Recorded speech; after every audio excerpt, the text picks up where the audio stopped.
well. Yeah. You know, I mean, okay, something happens in every game of Rapport, you know, so that's Yeah, but they both want to win, so yeah. Yeah. And Swiercz versus Xiong, I mean, yeah, hard to say, but I mean, I do expect it to be like a, you know, kind of a long fighting game. Mm-hmm. Well, one of the players, Dominguez, who has white against MVL, we have an interview with Lanier we're going to show now, and enjoy the interview, and then we'll be back with the round starting in just a few minutes. Hello and welcome, and thanks for the interview.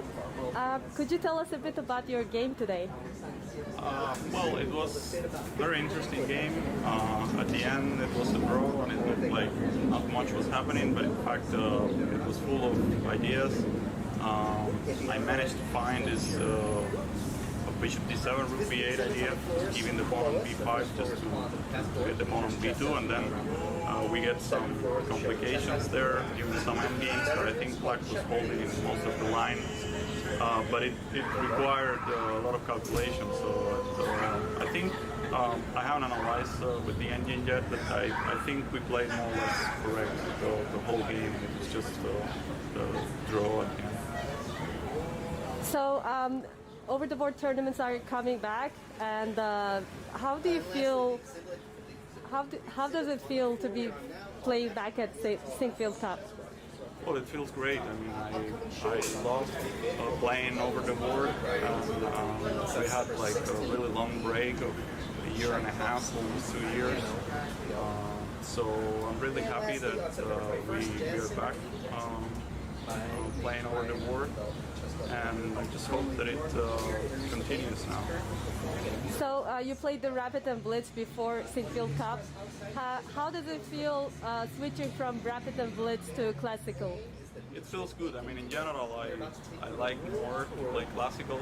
I'm that type of player. I like to think and try to play correct chess.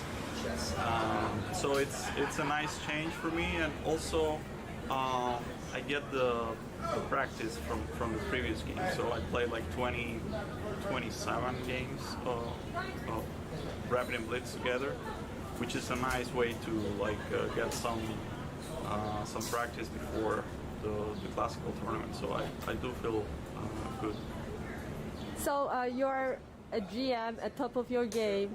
What would be your advice to more of the beginners, like who are just picking up the game? I always say that one of the key factors in chess is that you need this passion for the game. Like you really need to love chess, so that you're then able to spend a lot of time studying and trying to improve your games. To improve your game, I think that's the most crucial thing, because you really need to, I mean, in order to be successful, you need to spend the time working on chess, and you can only do that if you really enjoy the process. So that's my advice. If you really are passionate about chess, then just keep working, and success will eventually come. Last but not the least, do you find it amusing or funny when you see people see en passant for the first time? The rule en passant? Yeah. I didn't even think about it. It's kind of a strange rule. I mean, when you're learning chess, for example, I was teaching my son some time ago, and it does feel like a bit different from the rest of the rules, but it's on the other hand not so difficult to learn. So it's you can pick it up quickly. Thank you so much for the interview, and good luck at the rest of your tournament.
Hey everyone, and we are back.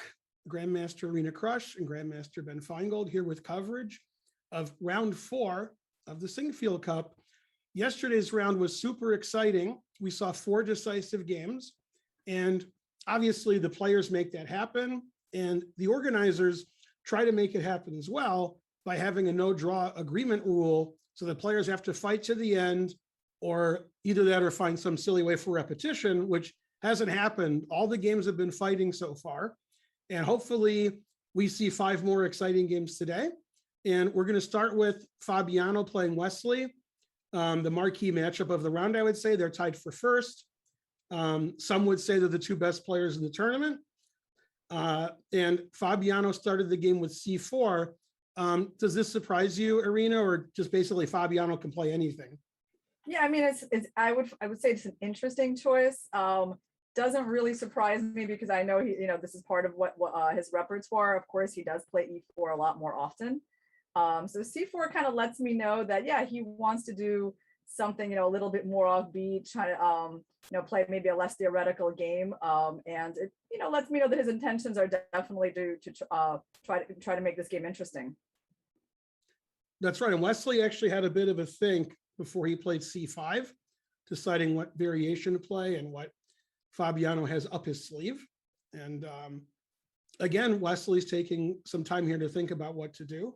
Probably wasn't expecting c4 as the main choice, but that's actually one of the advantages a super GM can have, is they can play almost any opening and know tons of theory because they're preparing so much. And a lot of people, when you play them, you sort of have a really good idea what they're going to play. But with Fabi, he can play d4, he can play e4, he can play knight f3, he can play c4, and we see this symmetrical English.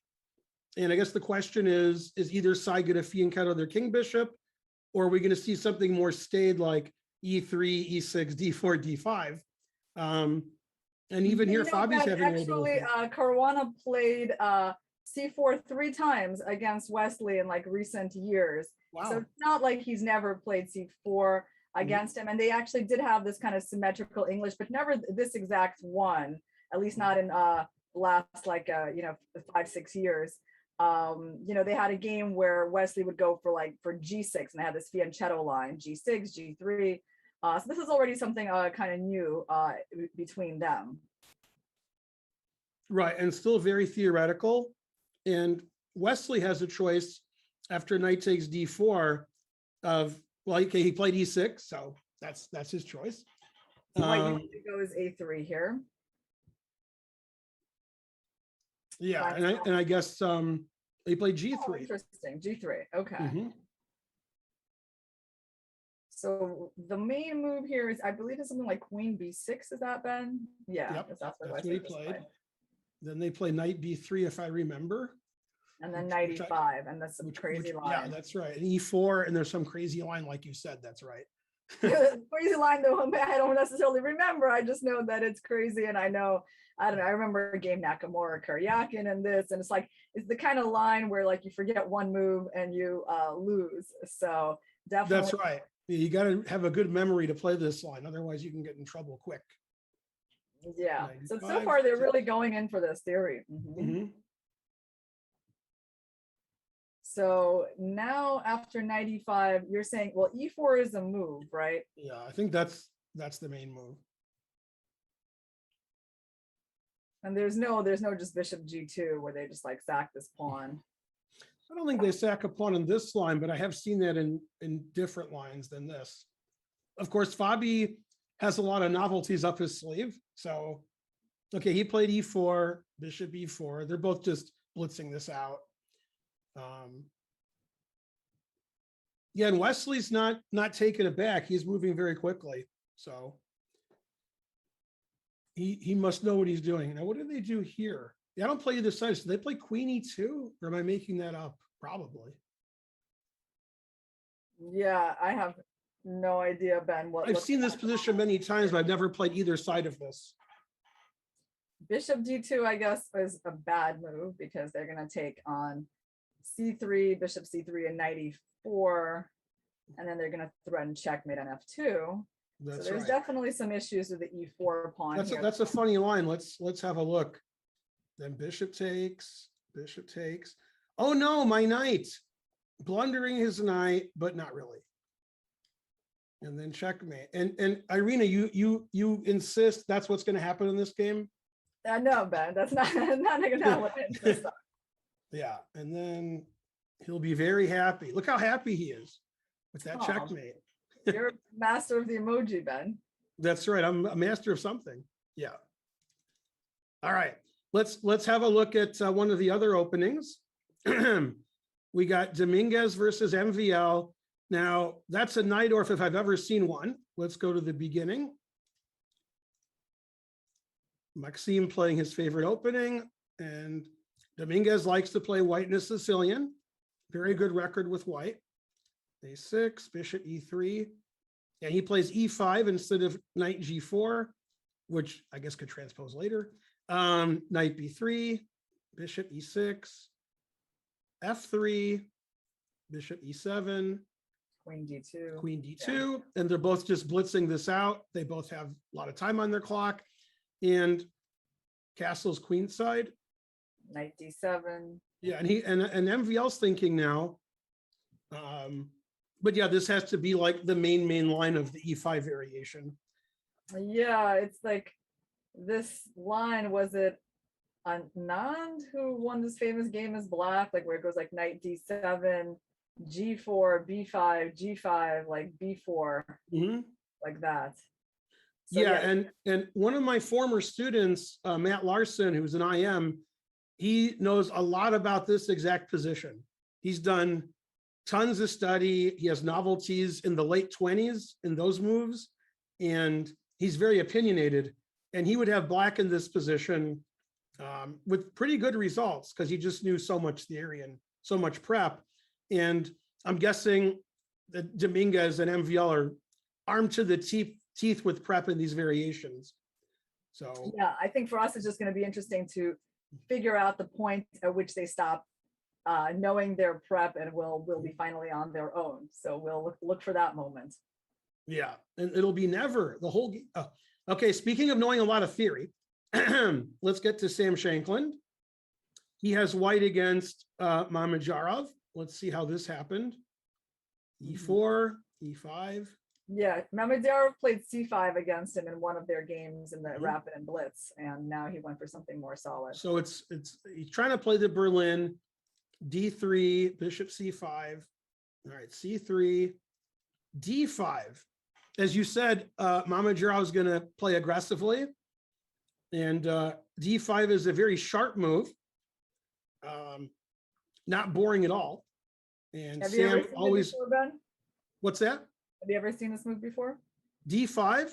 You know, I've seen D5, but I don't know if I've seen it in this exact position. Yeah. But that doesn't mean it's not a normal move. It's just not. Normally, black's not playing this crazy so early. But that's Mamedyarov for you. And I'm guessing it's a move because Sam didn't go into a 10-minute think. I mean, he played relatively quickly. It's very dangerous because you're pinning your knight. The E-pawn's weak. It's just a very aggressive move. And then queen takes D5. That makes sense. So yeah, this game is going to be super interesting. Threatening bishop F2. Bishop C4. Right. He's threatening bishop F2 check, and then the bishop is attacked on B5. So he attacks the queen retreats, and bishop G5, pinning the knight, and the move H6. So just based on the times used, it seems like Sam is not in his prep. I don't know if it was because of D5 or because of H6, but you know, when Sam's in his prep, he moves very quickly, and he's having a think here. So I guess Mamedyarov did what he wanted to do. He got Sam out of his usual 20 moves of prep pretty early, and both players really want to win this game. Mamedyarov trying to catch up, and Sam's having a very bad tournament, but he has white, and Sam can start winning games, you know, pretty easily. He's in the World Cup. He showed what a strong player he was, and having a tough time of it so far. And So, yeah, Sam plays bishop seems h4. like the only move, right? Yeah.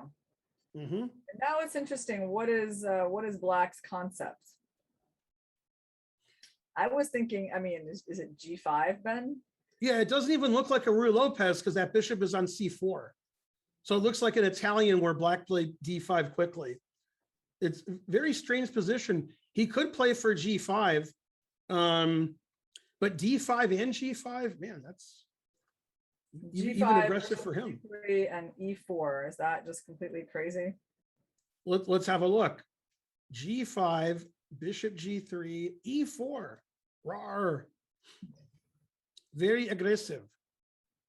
Yeah, I mean, I'm thinking like, okay, knight e5 looks like a fairly normal move. I suppose you could, I mean, you could also take on e4, right? Oh, it doesn't like knight e5. The engine comes to the rescue. Bishop f2 again. Oh, F2, yeah, nice little tactic. Man. Yeah, these engines are mean. Yeah. So you're gonna So have maybe to, after e4, he'd play queen e2. And then, I mean, this just looks like a crazy position. I mean, castles we got to look at, right? Yeah, castles. And if you take on e4, then I you take can on play e4. knight e4. Yeah. Now what's going on? Because if you castle, you know, I'll take on g3, and I think Black is okay. Yeah. So let's take it. Let's go crazy. Yeah, As rook George would say, let's get nuts. Rook e8. Put something on e5. Yep. I'm not sure why. I think I am getting back my piece, aren't I? I know you have to watch out for queen g6 check. Careful.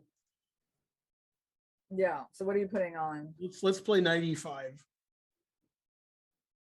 So then queen f6 does sort of what I want it to do, I guess. Stops queen g6 and attacks the knight. And on bishop f7, just queen f7. I could just take it, right? Yeah. Yeah. Yeah, this is crazy. Yeah, I offer a draw. Oh, wait, I can't offer a draw. Right, because now it's, I mean, it is a pretty critical moment for Black. Like, is he gonna go for g5? G5 is not the kind of move you can take back. You know, Right. once you get to that, you know, you're on a certain track. It doesn't feel forced, but it sort of feels like in the spirit of what he's doing, doesn't it? Like, Yeah. Yeah, because if the bishop just stays on h4 forever, I'm thinking, you know, White's going to have some advantage.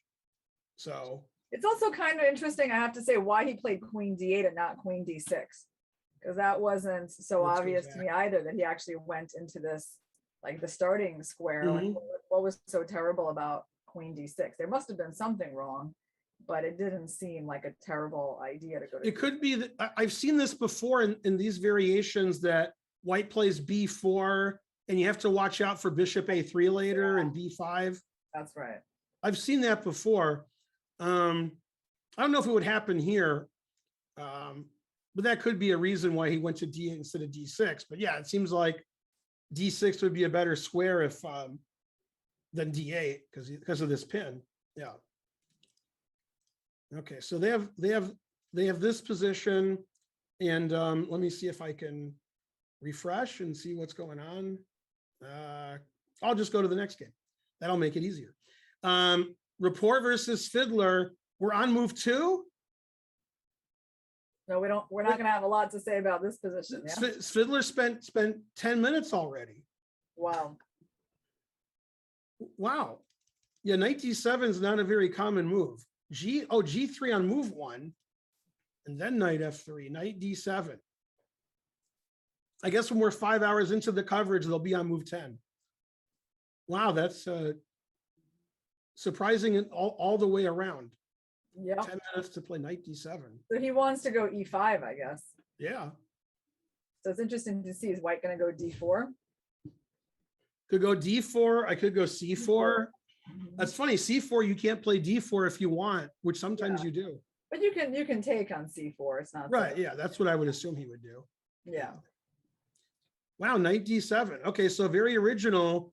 Usually Rapport's the one being original, but maybe it's Svidler this time.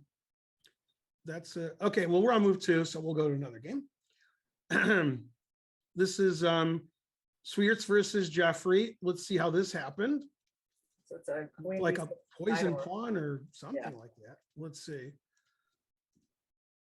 Okay, E6, F4, H6. They're playing H6 nowadays. Queen B6. A3. Now the pawn really is poisoned. Mhm. So the idea is if you take on B2, knight A4 is quite annoying.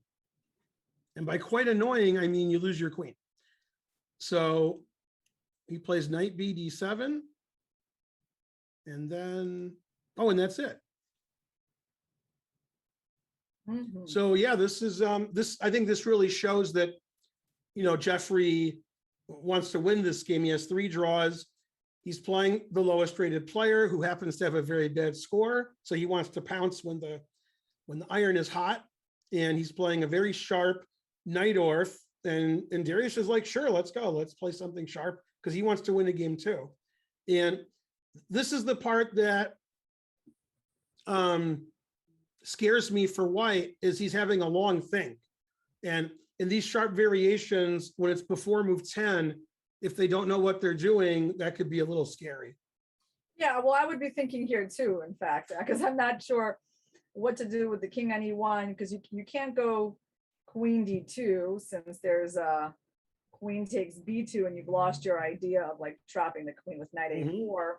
So Right. that's a little bit of an issue.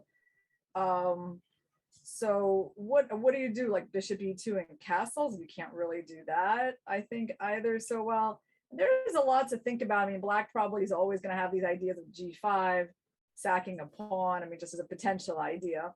Mhm. So yeah, I can understand that he would want to go into a think here. Yeah, so I'm sure Jeffrey's pretty happy. He has more time. His opponent's thinking. He has a sharp position. And, you know, you don't really try super hard to win games with black against a lot of these players in the tournament, but this is one that you do. He's having a bad tournament. He's not used to playing a 2,700 rated every single round. So he's getting indoctrinated here. And I think, you know, I think because of COVID, it's hard to like get the field set right away for these tournaments. Some people just can't come. And I guess he's the local guy, because he was going to school in St. Louis. I think he still is. As many people know, and probably some don't, Irina got COVID very early, and you recovered. I'm And still here, I guess that was not fun. No, still not fun. it's still not fun, man. Yeah, that was. I remember being pretty upset about that, because you know, our famous players, you know, getting sick is not good. But I was very glad to hear that you recovered, even if it wasn't 100%, close enough. All right, let's go back to the future. Okay, this is bishop b4 was the last time we looked. Queen e2 was played. You predicted that, Ben. Yeah, well, I think that's theory. If it wasn't theory, I wouldn't have predicted it. D6, bishop d2 now that the e-pawn's defended. There's no queen f2 mate. Bishop Castles, G4, maybe? and they're still playing relatively quickly. How about F4? Time to go F4. Yeah, you always want to play f4. Yeah, the risk of playing black in this variation is if you're not prepared to the teeth all the way to the end of everything, you can get squished. I mean, white can get a big space advantage, and it's almost going to look like Fabi's game yesterday with Swiercz, where he just played e4, f4, h4, g4, and he just kept going. And so Wesley has to have something in mind and has to understand the ins and outs of the position. Otherwise, white can get a big space advantage. And both players are thinking now, Irina, so maybe they're out of their prep or they can't remember.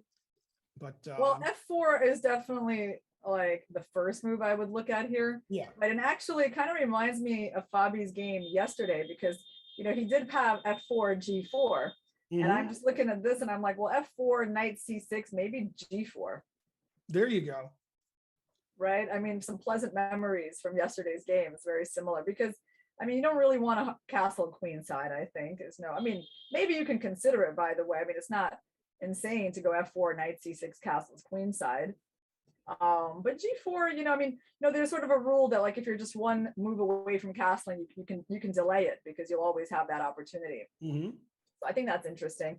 Other than f4, I mean, okay, this is really White's main idea, isn't it? So there's no point to moves like bishop e3.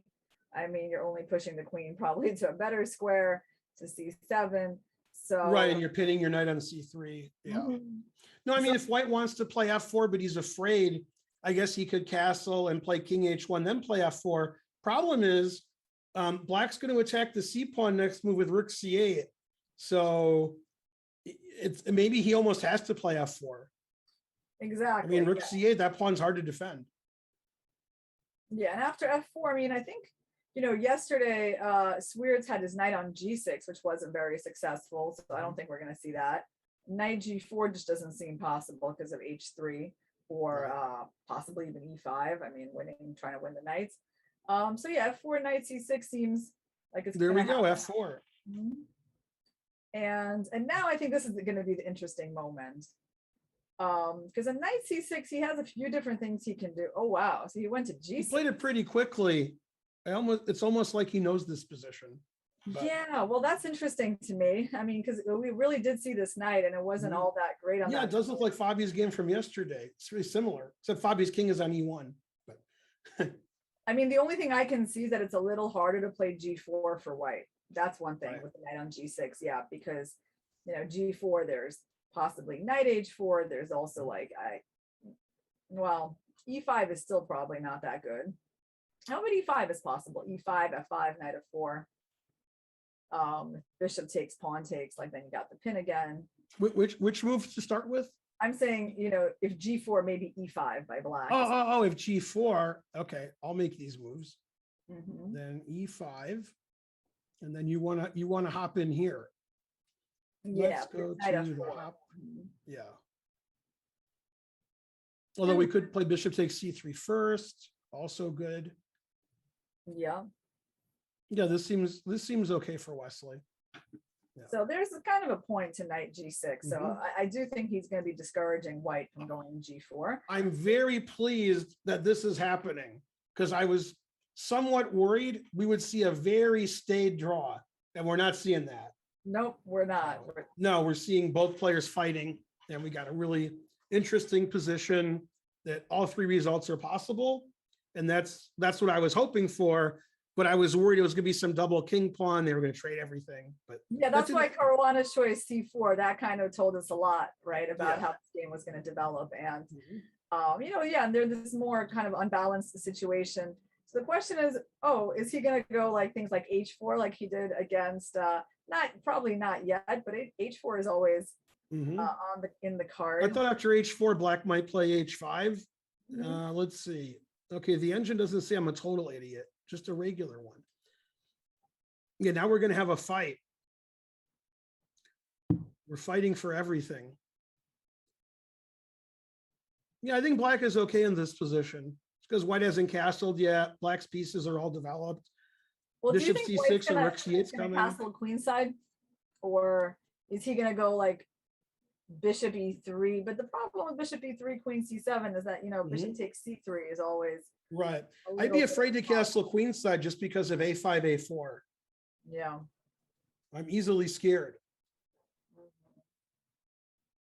So basically, Yeah, it's probably going to happen that later in the game we're going to see bishop c3, bc3, because I don't think I think if this is here forever, the queen's defending g1. White's going to play bishop e3 at some point.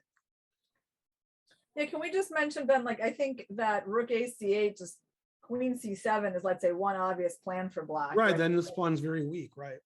So it's very much a question of how is White going to protect the c4 pawn here. Right, and if White plays bishop e3 at some point, and you do the plan that seems right, I can play knight d2 and defend my c pawn. It's hard to defend that c pawn. And you constantly have to watch out for this d5 break. Yeah, and I have a lot of problems with this c pawn when I play the queen c2 Nimzo India. I'm always trying not to lose it. So, all right, let's see what else is going on. Wow, a lot's going on. Okay. It's all theory, obviously, but it's still a lot. Yeah, if you don't play these lines, it looks very strange. So B5, and after G5, I know there are B4 lines, but he played knight H5 instead, which I guess is another line, and King B1, and they just both played very quickly. Knight goes to A5, it wants to go to C6, but obviously black stops that. And they're trading, and white he takes on D5. Otherwise, if the bishop, knight C6 is going to be annoying, so he quote unquote wins a pawn. But white has the two bishops. Black's bishop on E7 is bad. Then H5 doesn't look so good, and he plays C4. This is still obviously both players' prep. It's beyond the scope of my prep. He gets rid of the white bishop, the bishop on E3, getting rid of his terrible knight on H5. It's opposite colored bishops. Black's up a pawn, but white's winning this pawn back on C4, B5 if he wants. And Dominguez is slowing down here, and MVL still has more than an hour and a half on his clock. So I'm guessing this is still an MVL's prep. Yeah, this is interesting. I mean, black has some ideas of rook c5 here and winning the g5 pawn. So I guess the first thing I would probably think about is like h4. Yeah, because you want to, not only do you want to save your pawn, you want to crush that bishop on e7. Yeah, I mean, of course there's like taking on b5, but somehow I don't have like intuitively a good feeling about helping my opponent open up lines on the king side. Like you take, I suppose you can look at it. I mean, take rook c5, maybe queen b7. Threatening the bishop. Yeah. You know, bishop takes g5 and you have queen a6 in it. I want to sack all my pieces because it's fun. It doesn't work, but I want to play this. And then after you take this, I want to go here. d2, right? Yeah. And then everything wins for white, but it was fun. Like in a bullet game, I would do it. That's very pretty, Ben. It's pretty, except the engine's laughing at me. It says every move wins. The funniest win is bishop c4. And then I resign. Darn. I hate when that happens. I guess that's why they didn't invite me to the tournament. Yeah, this looks really interesting with queen b7. It's funny, the engine seems to like bishop d3 because it's playing for tricks. Why would the engine play for tricks? You know, we got some h7, e7 business. He wants to go queen e4. Yeah. Yeah, we got a lot of business over here. Yeah, that seems very reasonable. I mean, I definitely kind of feel, of course, more comfortable in white shoes for the moment. Yeah. You know, white's got the initiative, right? The better bishop. Yeah, so but it how's seems black like, rook fe8. And then you have to watch out for, you know, g6 as well, maybe. Yep. Yeah, this is pretty risky. It seems like everything's risky. You could play g6 also with black instead of rook e8. Yeah, now you're tempting to do something funny here. Let's actually try to play g6, Ben. I think g6 is like a more sound move, right? Yeah. G6. Okay. Yeah, now one of Dominguez's plans will be to play like Simon Williams and put it in H. Yeah, h4, right? Yeah. Let's try it. That's what I would play. I mean, you're only a couple of moves away from checkmate. Yeah, I mean, this seems like a lot more fun for white. And the only thing that I think would save black normally is the fact that, you know, he's analyzed it all the way to the end. I hate when people do that. But yeah, MVL knows all the ideas, obviously, and you know, in these kinds of positions.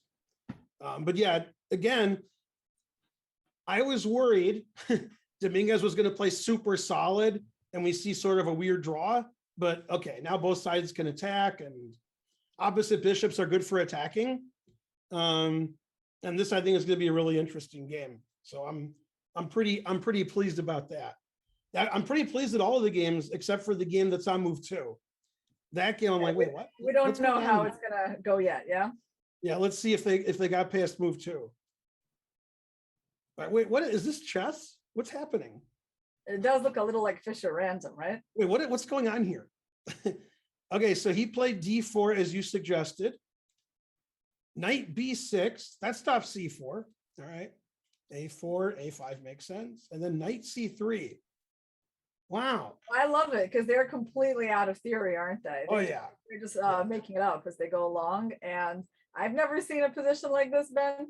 No, I've seen lots of positions like this in scholastic tournaments, but not in adult tournaments. You don't see the knight on b6 very often, you know? No. In a scholastic tournament, the knight could have just gone from b8 to b6 in one move and neither player noticed. But yeah, here. I mean, I suppose white's going to probably be a slightly better end of this, right? Just because they have the more centralized knight, and they're probably eventually going to try to play for e4. I mean, I don't see any other. Right, that's why he played knight c3. I agree. Yeah. Yeah. All right, well, that was an interesting look at the openings for round 4 here. We have 5 interesting games, and we're going to go on our first break. And it's going to be the most exciting break ever, because there's going to be all kinds of, stuff happening, ads and world championship and, people coming from Mars, or maybe I made that up. So we'll be back in a few minutes with coverage. Irina Krush, Ben Feingold, round 4 of the Sinquefield Cup. We'll be back in just a few minutes.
The World Chess Championship. The champion, Magnus Carlsen. The challenger, Jan Nepomniachtchi. Watch the only Twitch broadcast with live video from Dubai on Chess.com/TV. Your home for the World Chess Championship. Chess.com is your exclusive Twitch home for the video feeds for this year's World Chess Championship. Join us for the best coverage around as we watch this year's players, the defending champion Magnus Carlsen and challenger Jan Nepomniachtchi, for battling for the title. The World Chess Championships coming in November to Chess.com. And we have a extra special surprise. Fabiano Caruana will join Chess.com's coverage for the World Championship. It's probably the first time online a former World Championship contender who played a match World Championship is doing commentary for the World Championship that's currently ongoing. That'll be some great commentary. Go, Fabi. So, Irina, we were talking during the break that we got lucky today. These are really interesting games. Yeah, absolutely. I mean, I like everything that we're seeing out of all of these openings. So let's take a look at what's going on in Fabi and Wesley's game. Sure. And they made one move each since we went on the break. Let's go back. White played rook to c1. So I guess he's not going to castle queenside. And he doesn't want to mess up his pawns. And maybe later he can move his c3 knight and his rook will defend c4. Sort of an all-purpose move. And Wesley decided not to put lots of big pieces on the c-pawn and just played bishop c6, improving his bishop. Probably that's why he played knight g6, and his bishop would have the c6 square. But yeah, this seems like I would prefer white because white has more space. And it looks like after a3, he's going to have the two bishops. After bishop c3, he'll play rook c3, unless bishop takes a3 as a move. Then I'm totally confused. Wow, interesting. Bishop takes a3. There's got to be some reason why it doesn't work. But it seems like if he doesn't play bishop a3, white's just better. Like white has a great position. Yeah. So let's play bishop a3. And I don't know. Looks like he took a pawn. If I take, you play queen takes b3, and the a pawn isn't defended so well. Yeah, that's. I guess white just has a nice position, and black's going to win a pawn or two. Oh, Ben, let's not content ourselves with that evaluation. No, but I don't think white's winning. Oh, you think this is actually what's going to happen? I don't know, because really, I mean, I don't see that much compensation here for white. Like. I mean, I think it's it's long-term compensation. It's not something right now. But yeah, I mean, it's good to be up a pawn or two. Yeah, you think this is really going to happen? So there's nothing else. We're not missing some tactics after bishop a3. Oh, you want to find something better for white after bishop a3. Yeah. I'm thinking like maybe there's something else. I mean, the knight's attacked, the b2 pawn's attacked. So yeah, I don't see. I don't see. Yeah. Yeah, I get the problem. No, I mean, this is what I mean. Fabi's not kidding today. Fabi's going all out for the win. He's really just given up. Okay, well, I guess you're right, Ben. Okay, pawn takes a3, queen b3, and then what? Just like castles? Yeah, I mean, finally it's time to castle. Yeah, I mean, black just won a pawn. White's pawns are messed up a little. And white has the dark squared bishop, which is nice. He has a space advantage on the king side. But it's hard to believe. I mean, what, like two pawns, queen a3? I mean, black's position, it does not like, usually when you sack two pawns, the other side is like not castled, they're not developed. I mean, black has a completely normal position. So yeah, but maybe after queen a3, I can try to trap your queen. Trying is the first step to failure, but I can try. Rook a1. And then hopefully I can, give your queen some issues. I see. You have bishop e3 coming up. Yeah, I have queen c5, and then I guess 5, and you go bishop f3, and I can. Yeah, right. It's pretty scary. Yeah. Yeah. This looks like, a little dance here. Yeah, it looks like Black's, is on the queen. suffering a little. Yeah. So yeah, I don't know. I think Fabi's just in an aggressive mood. But the other point is, even if you like that for white, which we don't necessarily, I think Black has to play bishop a3, or he just has a bad position. I mean, I like White's position against any other move. Yeah, I mean, okay, it's not unthinkable to consider, I suppose, like bishop c3, rook c3, and d5. It's not crazy at all, right? Rook takes c3. And you got to act kind of quickly. d5. Yeah. I'm scared for both colors. I'd be worried with Black because of this. I really like this dark squared bishop. Bishop e3. You want to go, yeah. Now, where's the queen go? She doesn't have all that many good squares, does she? No. Yeah, I guess d8, Mamedyarov style. Yeah. I guess you could make the case that even after e5, knight e4, bishop e4, de, maybe you're better, but yeah, here Black can try to get his knight to f5. I mean, I would probably figure that White's somewhat better in this. Yeah, I like White here. Yeah. Yep. You could probably play more aggressively also. Yeah, I think he really needs to take on a3. Otherwise, I like White. And it looks like he hasn't moved yet. So a3, we said we were lucky today because the games are so interesting, and now they get more interesting. So that's good. Yeah, but you think he's going to take on a3? I think so, because I don't like the alternatives. Like, even if Wesley doesn't like bishop a3, I think he's going to like it more than other moves. Yeah, well, that's very interesting what Caruana is doing in this game. So let's take a look at something else then. All right, let's go down the line. Right down the line. Okay. So what happened here? He did play bishop d3. Oh no, he played h4. Hooray. Go h4. Then Queen a4, Black was trying to get out of it. Oh, and that's it. And then he's thinking forever. Ah, he's still thinking. So I guess he's out of his preparation. The engine preferred bishop d3, so I'm guessing since Maxime played almost instantly before that, that's what he was ready for. And now he has to play his own moves. But yeah, it just seems like it's much easier to play White than Black. It's weird. MVL's such a great calculator, attacking player, aggressive.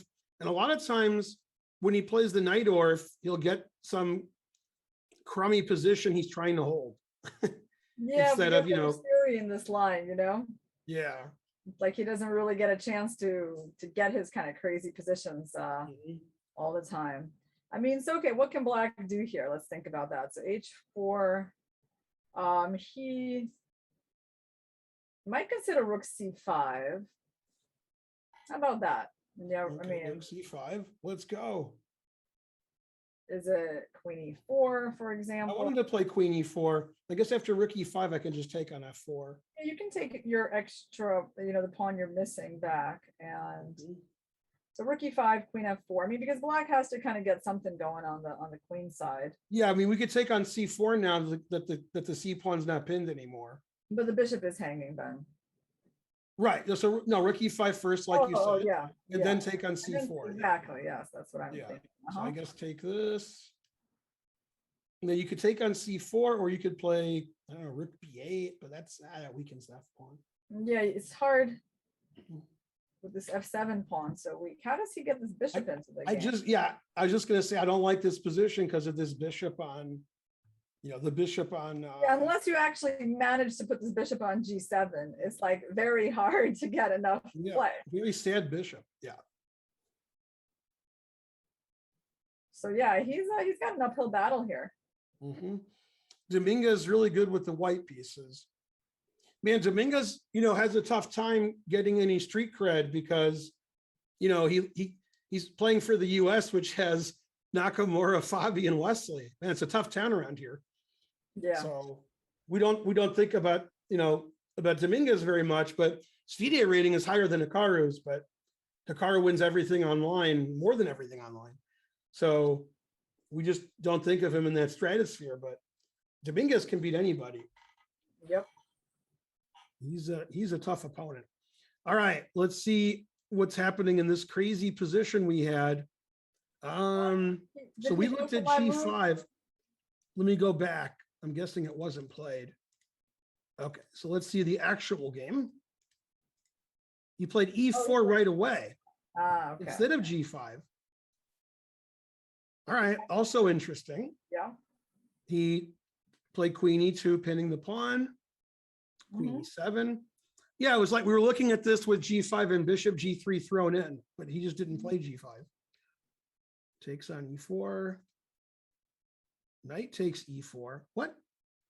That doesn't make any sense. What's going on here? Who's tricking us with this analysis? Let's see what actually, might have to refresh or have some issue.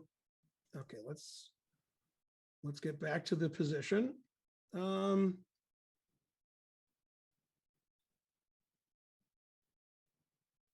I don't know. It's almost like there's a relay error, but maybe it's our error. We'll have to get the team on that. Okay, wait a minute. Now it says, yeah, knight takes E4. He didn't play that. Because that didn't happen because I would just right. Yeah. So I have some, yeah. You know what? These moves actually go very well together with G5, Bishop G3. You think maybe they did play that? Yeah. So I think it was played. I just don't know when it was played. But yeah, these moves actually make a lot of sense if we throw that in. Yeah. Yeah, now it's perfectly reasonable. Knight E4 is reasonable. Yeah, this actually makes a lot of sense. And then he played Queen E7. But I think, when we look at the live board, Ben, there is a pawn on G5. There is a pawn there, so it looks like they have.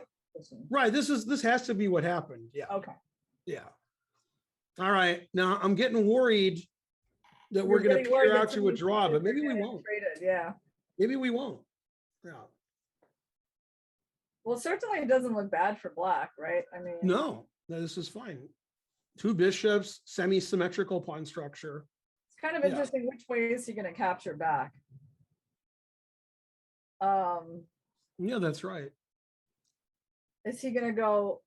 Because the problem with King E7, so pawn takes, and then Bishop F5, for example. So connecting the rooks and stopping Knight G5 and stopping Knight E4. Looks pretty good to me, especially because you can put your king on F6 sometimes. Right. Yeah, I wouldn't mind having black here. Yeah. Yeah, white still has to equalize, right? Yeah, this seems fine for Shaq. Yeah. So I think this is the current position, and actually, Shaq is deciding which way to take. So what other options does he have that make sense? Take with the bishop so the G5's defended. Yeah, with the bishop, pawn takes, and then bishop F5 and try to go queen side, but F7 will hang. Yeah. What if I play G4 here? Where are you going? Going to H4. Yeah, but then your knights are stuck there. But your bishop can't come out to F5. Yeah, it's stuck, but my bishop is stuck. It's interesting. You can play everything's stuck. Yeah. Then knight E5. Yeah. No, but I think we're in agreement that black's not trying to equalize, white is. Yeah. Yeah. Definitely. So the super aggressive play by Shaq has worked out. Yeah. All right, we'll try to get that fixed somehow, and then we'll have a look at. And you were talking a lot about this variation on the break. You did some investigative reporting and found that this knight D7 to B6 wasn't so unusual. Yeah, no, it's only unusual, I guess, for us, but it's been played. I think Furuzia played on the black side, on the white side, has been played a lot online in the last couple of years by Russian players, Alexeyenko, Fedoseev. It's been played by Abdusatorov. So this whole position is really, yeah, this whole idea with knight h4, what they do here, Ben, is they got some idea of f4, f5. So that's also been seen before. Yeah, let's look at the moves that we missed. There weren't too many. Bishop g2, bishop f5, and then knight h4, and then e6, and it's actually white's turn to move. Oh, okay. I thought it was black's turn to move also. Yeah, because normally it would be, right? You would think so. Yeah, he just played e6, and he's like, let me get some control of e4, giving up the two bishops. Seems very reasonable, e6. I rather like it. So what's white gonna do? Are they gonna try to play f3 and e4? Playing f4 makes no real sense here. Right. So, I mean, unless you like the position after knight f5, ef, which I just don't think looks bad for black. Yeah, but if he plays knight h4 and doesn't play f4 or knight f5, then, looks sort of silly. Yeah, it's true. Because also, on f3, there could be h6, right? e4, bishop h7. Never play f3. But okay, I mean, that's, They could play bishop b4 too, stopping e4. Yeah.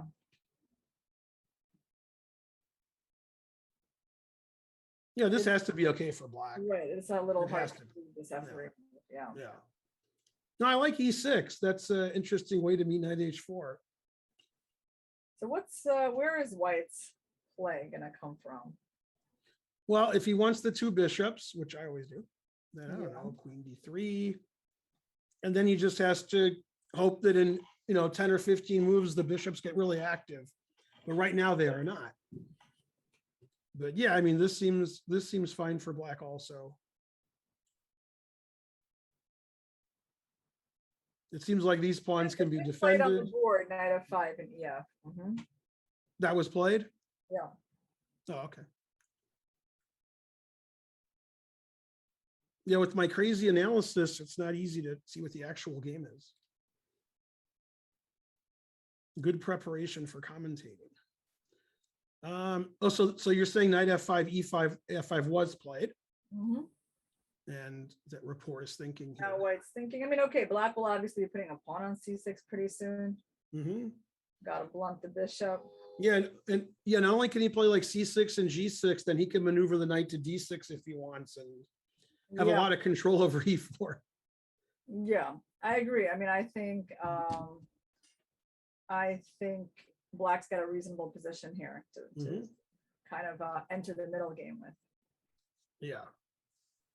Normally I like the bishop pair, Ben, but this is kind of a closed position, right? There's not really any great open diagonals. All 8 pawns are still on the board, and black just has this control over e4, c4, gonna arrange all his pawns on the light squares. So I think it's just looking all right for black. No, I agree. Yeah. And I was guessing before the round started that this would be the longest game. So I'm wondering if it's gonna be the longest game or the shortest. I think it'll still be the longest game. I think, Rapport just has to win with white. So he's gonna, eventually he has to go crazy. After what happened yesterday, I actually analyzed that game today on my stream right before this stream. And, obviously Rapport could have drawn if he wanted to by just trading everything. And he played for the win, which wasn't necessarily bad, but he made a couple of bad moves in time trouble because Rapport just always wants to win. And sometimes that's good, except when you blunder and lose because you're going too hard at it. And I don't think that's something we're guilty of. I don't think we go totally insane to win. We just, keep the game under control and, let the opponent beat himself and outplay the opponent and so forth. But that to me, that's standard GM practice. But I think Rapport, he's just doesn't want to draw. Yeah, well, I mean, everyone has that sort of tendency inside of them to kind of press, right? It depends against who and in what situation. And I think everyone has that, experience of like, kind of, you know, not not taking the safer option, when available, and then kind of regretting it. But some people just have that as more part of their overall game, right? Like Rapport, you'll see that sort of approach a lot more than in other players. Yeah.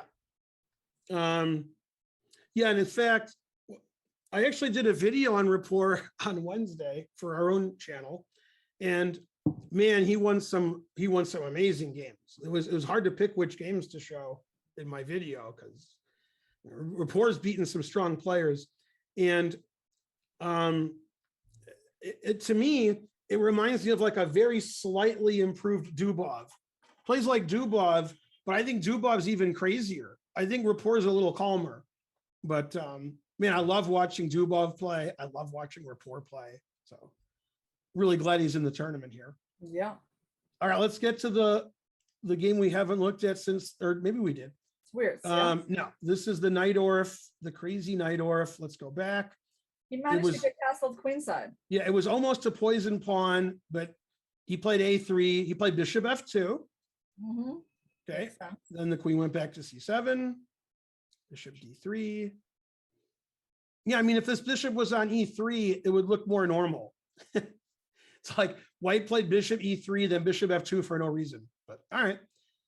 Black lost some tempi too, obviously. To me, it looks like a pretty decent Sicilian for black, Ben. Yeah. Right? I mean, although, okay, white will be going g4 sometime soon. And Jeffrey played g6. Wow. That's not the first move I would think of. Yeah, he obviously thought it was just way too dangerous to castle into g4. Mm-hmm. That makes sense. Okay, well, let's figure this position out. So what does white want? White can never really play e5 very successfully, right? I mean, maybe eventually, but it doesn't seem like he can do it now. Yeah, but even like if you prepare it and then they go knight d5 after trading, you might not get all that much from that. So f5 you definitely don't want to do because black will take gf, ef, and e5. So white needs to figure out, I mean, okay, rook he1 is of course like a normal move. Which move? I'm sorry, I didn't hear. Rook he1, rook he1 Yeah. looks pretty standard. I'll make a move. Yeah. Yeah, I'm still not sure where Jeffrey's putting his king. Yeah, rook he1 I would say is like a very, very normal move. Yeah, then if you play g4 later, you're not stuck on this diagonal getting pinned all the time. Yeah. And you're defending e4 more, it makes e5 more reasonable. Yeah. Yeah, so white wants to play either e5 or g4 and play in Fabi style. Push all those pawns. Yeah, okay, so actually, you know what? It's not that easy for black. Yeah, but when you play the Najdorf, this is what you get. So. Oh, I think I understand. I get it. He wants to play e5. I thought that was a possibility. Yeah, because then he can't play knight f5 unless you sack a piece. Yeah. Yeah. It gives away d5, so that might make your rook e1 even better. The knight d5 right here, yeah. Yeah, I'm like scared. I'm scared of everything.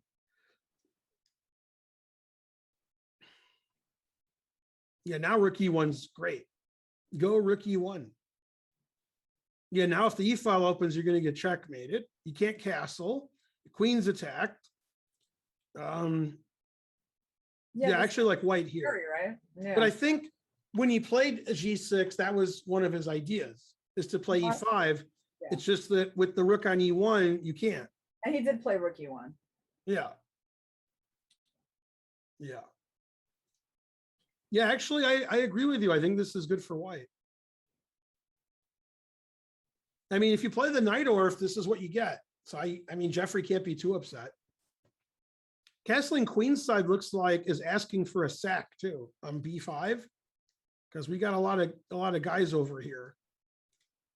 So I don't know. His king seems like it's maybe he just has to castle kingside and just live with it. But that seems very dangerous.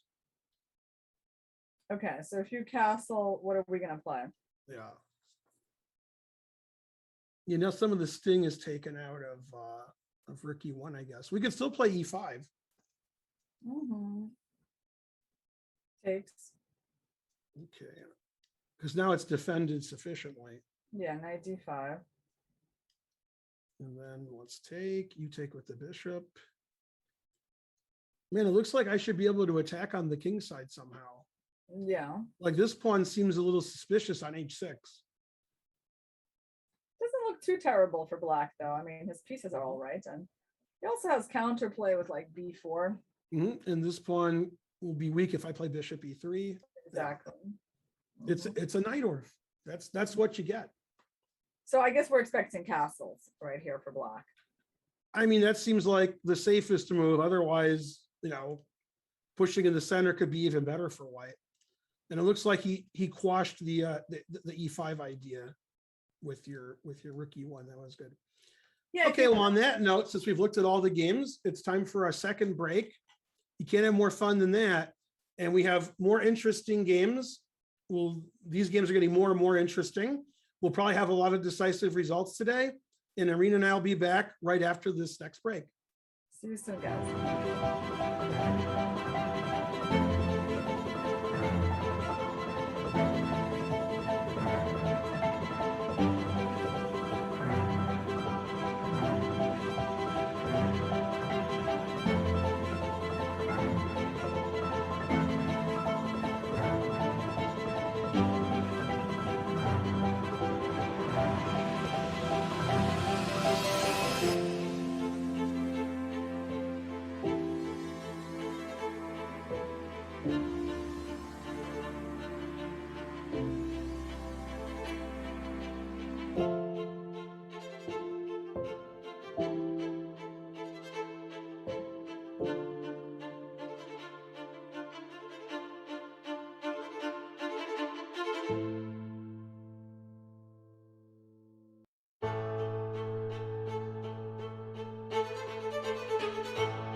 No, it's not over. Oh, it's over. No. Don't stop me. No knight of Oh my god! Like the variational approach here. No, please don't. And it's too soon.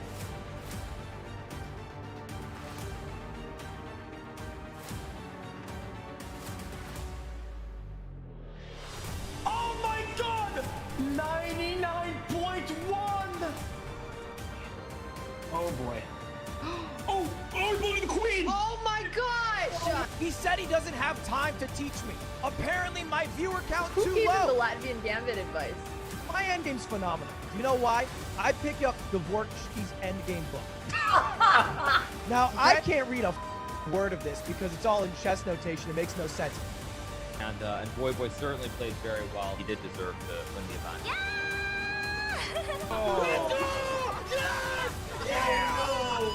Oh man! Sardoche puts together an event for the ages and comes all the way to the final to take PogChamps 3 and the belt. I think I've been more nervous for this PogChamps than any other PogChamps.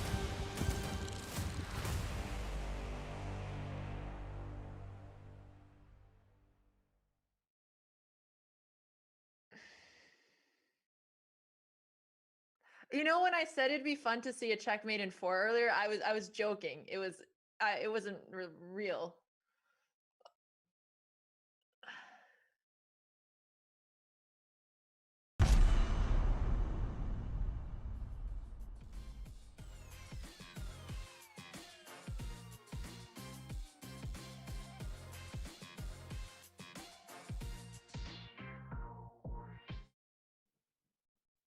PogChamps is back on August 29th. PogChamps 4 returns with some familiar faces. Mr. Beast, Ludwig reappear for their shot at glory. Presented by Coinbase, PogChamps 4 promises to be the biggest, brightest, and best Pog yet.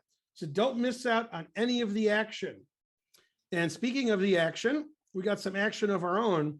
And in fact, I might be one of these secret, PogChamps coaches. So as long as it's a secret, nobody knows. I was going to ask you about that, Ben. It looked like a lot of fun, and I was going to ask you actually if you're involved in any of the coaching. Yeah. I did some coaching for the crypto thing, and my guy actually won, and he got coaching from 2 or 3 people, but he sent me chocolate, and we still have some because he sent me so much. So thanks, Matt. But this PogChamps, I should be coaching somebody, and probably some people have more than one coach, but hopefully I'll coach the person who does well, because otherwise I look bad.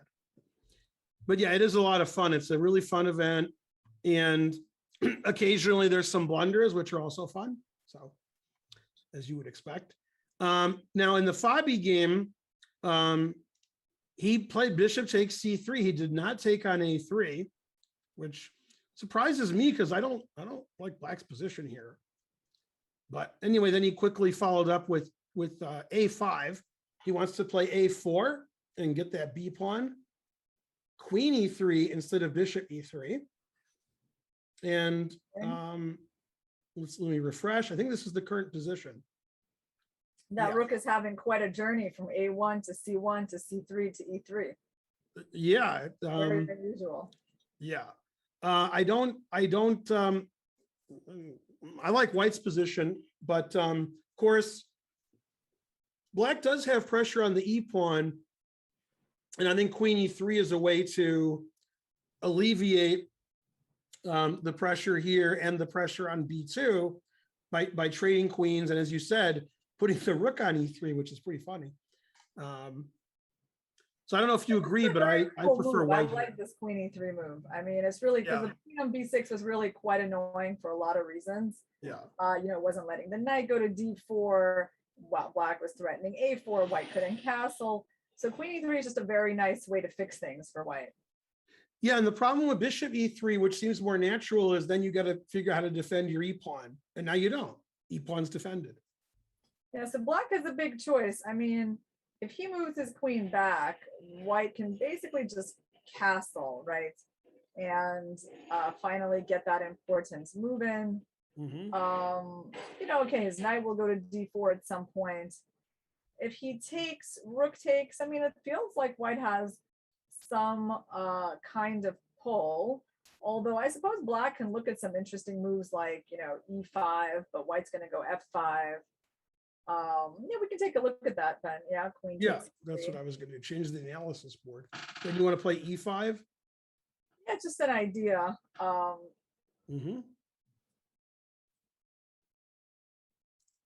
So And then f5 seems almost F5. forced. Yeah. Knight e7. Hey, I could take a pawn. Can I get away with it?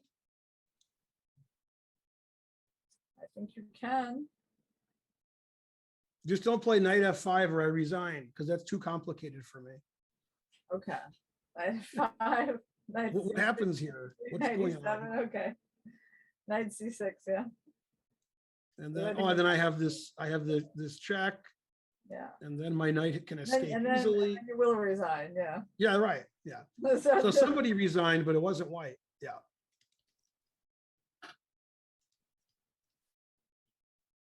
So yeah, I mean, maybe black has to throw in.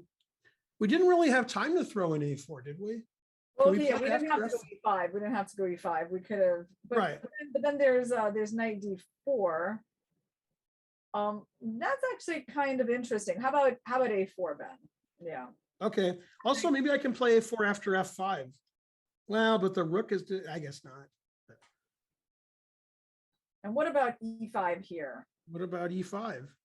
Yeah. A little suspicious, but okay. Yeah.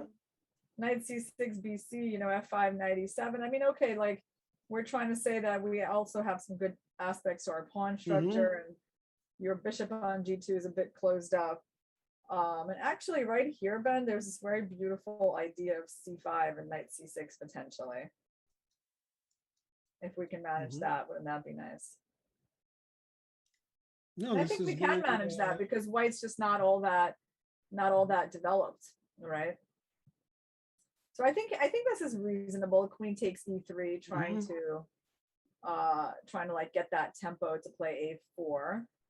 And maybe white shouldn't go knight d4, but I mean honestly they don't really have any great moves. That seems like what you'd want to do anyway, but yeah, you're allowing e5. But yeah, other moves seem weird.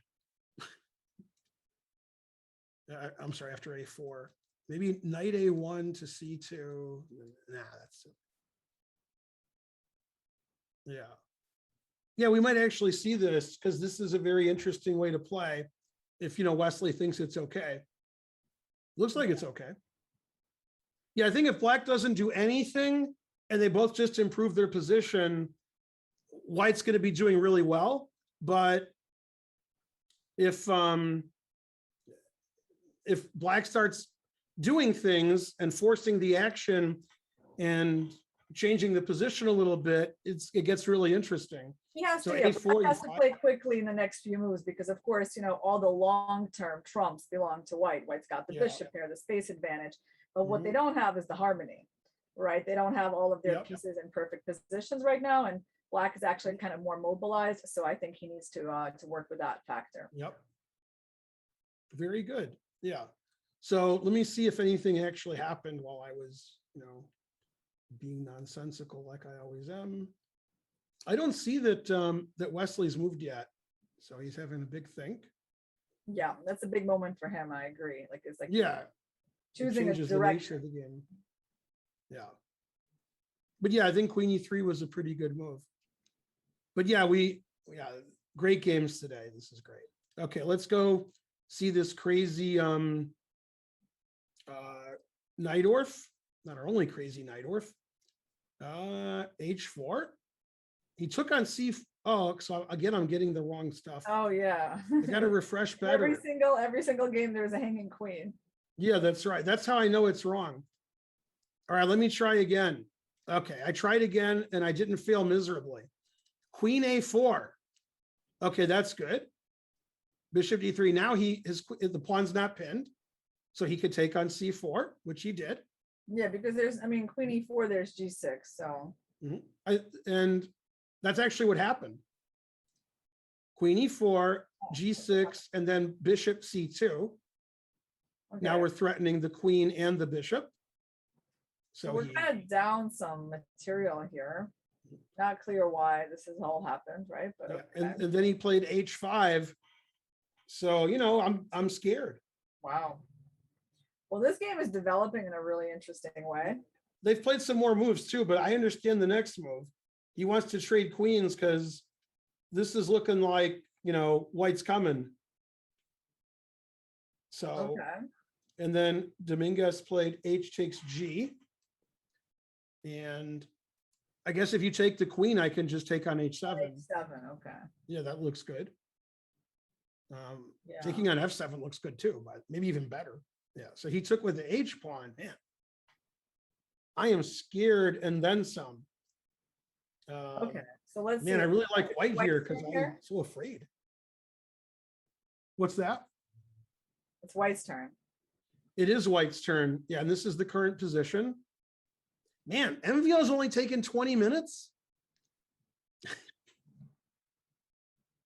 I mean, his position's not great. Right. So on I queen. mean, the obvious move, I think, is just queen F4. Yeah. Defends the G pawn, wins a pawn back. Queen wants to go to H4. Rook E1's probably annoying too. Okay, so how does he stop mate? I mean, I guess he's gonna have to put his queen on G7. Is that really the plan? Could play Queen E5, and his queen could defend from here. That's what I'm saying. Mhm, yeah, queen E5. Yeah. And on queen H4, Mm-hmm. G7. G7's forced. Yeah. All right, what's going on here? Black's up a pawn, and black wants to play Rook B8 and do mean things to white. Mhm. But yeah, this seems pretty suspicious. We need to find a way to put that to triple up on the H file, Ben. Right. Well, if we put one of the rooks on the second rank to Let's do it. double Let's up, do then it. we can defend the B pawn by moving the bishop. Yeah, my plan actually, Ben, I want to see if I can play just B3 or something. Mhm. What if we go Rook D2, Rook B8, and B3? Okay. Like, can you really? do And then anything you want to quickly? come over here and lights out. I mean, looks pretty good. I mean, this bishop's just dead. Yeah, yeah. The queen is not very impressive looking on G7. Let's go Yeah, I back. mean, Let's see what else can be done, because this looks very dangerous. Mhm. So after queen E6, queen F4. Right. This looks bad. I'm just confused because MVL's played so quickly. Usually when he's used 20 minutes, he's not losing. But this looks really, I mean, white has everything he wants here. He's got the H file, he's killed this bishop. It's like He's fairly got ways to simple get more to move, the H right? file. It's not like it's very hard to play, queen H4 here. Yeah, you put all your pieces on the H file. You have some kind of gun, Alekine's gun, the crush gun, my gun. Probably our guns are better because you're from New York and I'm from Detroit. So our guns probably work better than Alekine's. Yeah, it's gonna be I don't like it. Let me see if Dominguez actually did something. Yeah, I mean, there's no way he's gonna like trade queens or something here. So I don't see what real choice he has other than queen F4. Yeah, queen F4 looks good.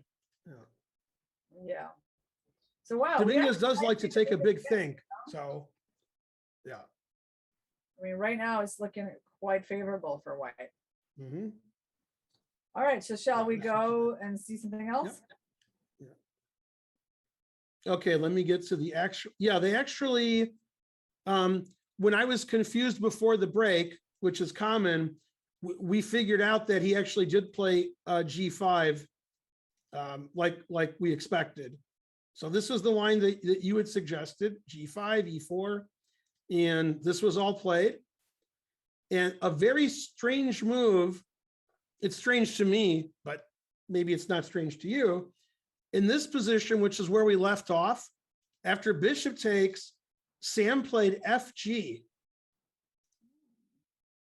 That's Wow. not what I was expecting. That's like, it is really surprising, Ben. I mean, I guess his idea is that he wants to castle and have some pressure on f7. So he wants to have a little bit of play on Yeah. the f file, and he thinks that's more profitable than the h file. Mhm. I mean, In the that's- long run, though, black has 2 bishops and a better pawn structure. So I don't know, risky. yeah, I mean, I expect, I guess, in this position, so black will probably be castling. Oh, he didn't castle, actually. He played bishop Right. f5. He played That's- bishop f5. I was thinking, you know, castles and king g7 is also very reasonable. Yeah. And then he put his bishop on g6, defending the f pawn forever. Sure, that's really good. That's very smart because, Mhm. you know, the bishop is not letting the knight go to e4 and just really can't touch that bishop, and he's just doing a good job protecting f7. So I like that. And I'm really kind of getting a little worried. Like if I would be white here, Ben, I would feel so uncomfortable. Yeah, because the long-term prospects seem to all favor black. And especially with like even like FG, right? Capturing away from the center. I mean, you're always kind of looking at like bishop c5, then your king's gonna have to go all the way to h1. Yeah, it just looks like, as we said earlier, white's still trying to equalize. Yeah, well, I mean, the problem is that white's knights just don't have good squares. That they're, you know, it's not just that black has the bishop pair, but like just the knights have no potential outposts and no activity at all. So I'm thinking like, is he gonna go, you know, he's probably gonna have to try to maybe go for the knight on c6. That's, I mean, okay, probably rook ae1, right? Something like that, but yeah. Then Okay. Mamedyarov has to decide which side to castle. Right. Because there's some ideas of bishop d5 or something like that. Bishop. But I like your idea of playing king g7 after castling kingside. Let's That's a castle pretty kingside, that's yeah. a pretty good square for the king. Yeah, there's no pin here. We're defending everything. The king can't get attacked. Yeah. All right. I mean, it's not as bad as we're saying. White's probably about equal, but it's just he's fighting for. Yeah. Do you think he's gonna go? Well, yeah. The problem is on bishop d5. They always have bishop c5 check. And they get some sort of time to figure out what to do about bishop takes c6. Yeah, one thing to do is to allow it. Yeah. And have the 2 bishops against the 2 knights and see what happens. It could happen. That could happen. But yeah, I mean, Sam didn't get any advantage with white out of the opening, so he's probably not too happy about that. Yeah, fighting for equality with white isn't. I mean, he's not having a great tournament. I mean, in the World Cup, he had a great tournament, and he won a tournament before that. In the Czech Republic, Yeah. Yeah, but this tournament, he's sort of blah. I mean, yeah, if you travel all over the world, I guess it gets tiring. I mean, I've done it, but I almost never like go play chess at a tournament and then go to another tournament. Like I go home. And if you're going tournament to tournament to tournament, man, that must, especially when you've had a year off and you're just studying because you didn't play because of COVID, you didn't play chess at all in real life. Yeah. But yeah, it seems very always blah. find Those it to be tournaments. like one of the most depressing things in chess is when you don't get a chance to play with white. Yeah. Right, Ben? You know, that experience, like you just don't even get a game, like not even from the beginning, like there's never even a point where you feel like you even have it interesting. You know, you're basically immediately on the defensive with white. You know, when that happens, I think it's just the most depressing thing. Yeah. Yeah. You don't want to be fighting for equality with white, especially when you're such a well-prepared player as Sam. But yeah, nobody does, obviously. Yeah, I mean, Okay. it's one thing to kind of have a game and then get a worse position. That's one thing, right? But you know, this what's happening here is that he didn't really get a game. It was like right from the opening, straight into an endgame that was kind of worse, and that's particularly unpleasant. This is why a lot of people play the Berlin. They trade queens. They play 20 moves of theory. They equalize, and white's frustrated. Okay, so we got. Let me refresh and be told that all these moves are wrong. Okay. So this is the current position. Let's go back. So he did take on f5, and he did play queen d3. and he castled. So nothing, and now he played a move. I don't even know if I would think of this move. I don't think I would think of this move. He played knight d1. I understand it, but it's, that's not the most aggressive move. Okay, what do you think the idea of that move is? Well, he's making the bishop silly. You get his kick it later. And I guess he wants to go to e3 and put pressure here in c4. It's too creative. I don't like it. Maybe he wants to go b3 Mhm. and c4, Ben, right? b3 and c4, Yeah. like knight e3, bishop b2. I think he definitely wants to get c4 in somehow. Yeah, that's an Yeah, interesting. b3, c4, knight e3, c4. Yeah, Kick the bishop along the way, maybe. I kind of like knight d1, I have to say. Yeah, no, I like it too. I'm just saying I'd never think of it because it's too good. Yeah. Yeah. Yeah, no, it's a very cool idea of unblocking Yeah. the c pawn, because that's right. I mean, he has to open up the game somewhere for the bishops, right? So Yeah. this is And just really- as I'm praising him, he plays another move I would never think of. f3. Wow. F3, yeah. Okay. I'm not as allured by that as I am with knight d1. Okay, cool. Well, we get his idea. He wants to go knight f2, Mhm. Yeah. 3 and e4. Yeah. So he wants to basically have that He's too creative for me. Yeah. that better pawn structure with that extra center pawn on d4 versus the kingside majority. I mean, Rapport is basically saying I can slowly do what I want and you just have to sit there and take it. It's like, what is black going to do? You're not going to do anything to me. So I'm going to slowly prepare all this stuff I want to do and good luck stopping it. Yeah, black needs to really do something with this knight on b6. First of all, we should notice that that pawn is hanging, right, Ben? That we haven't really mentioned. What's going on with that, by the way? Always take everything. Let's take it. See what happens. Right. And so what is the issue?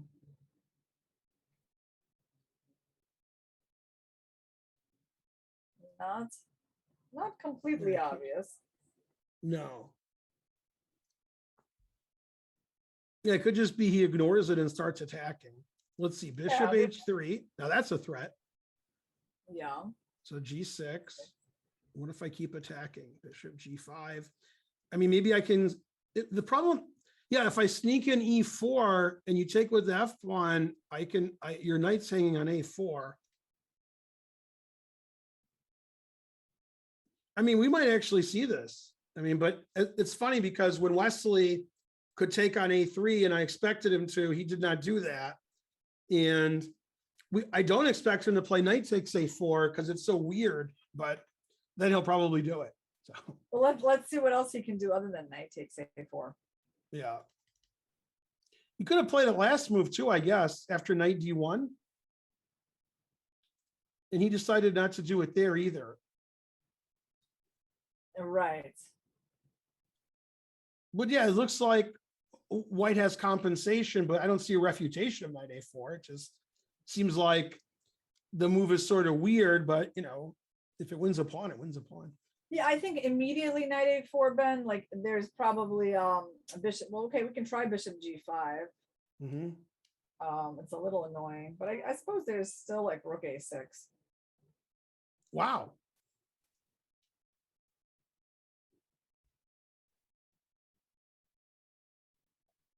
Yeah, we're very energetic play from both sides. Yeah, this is just crazy.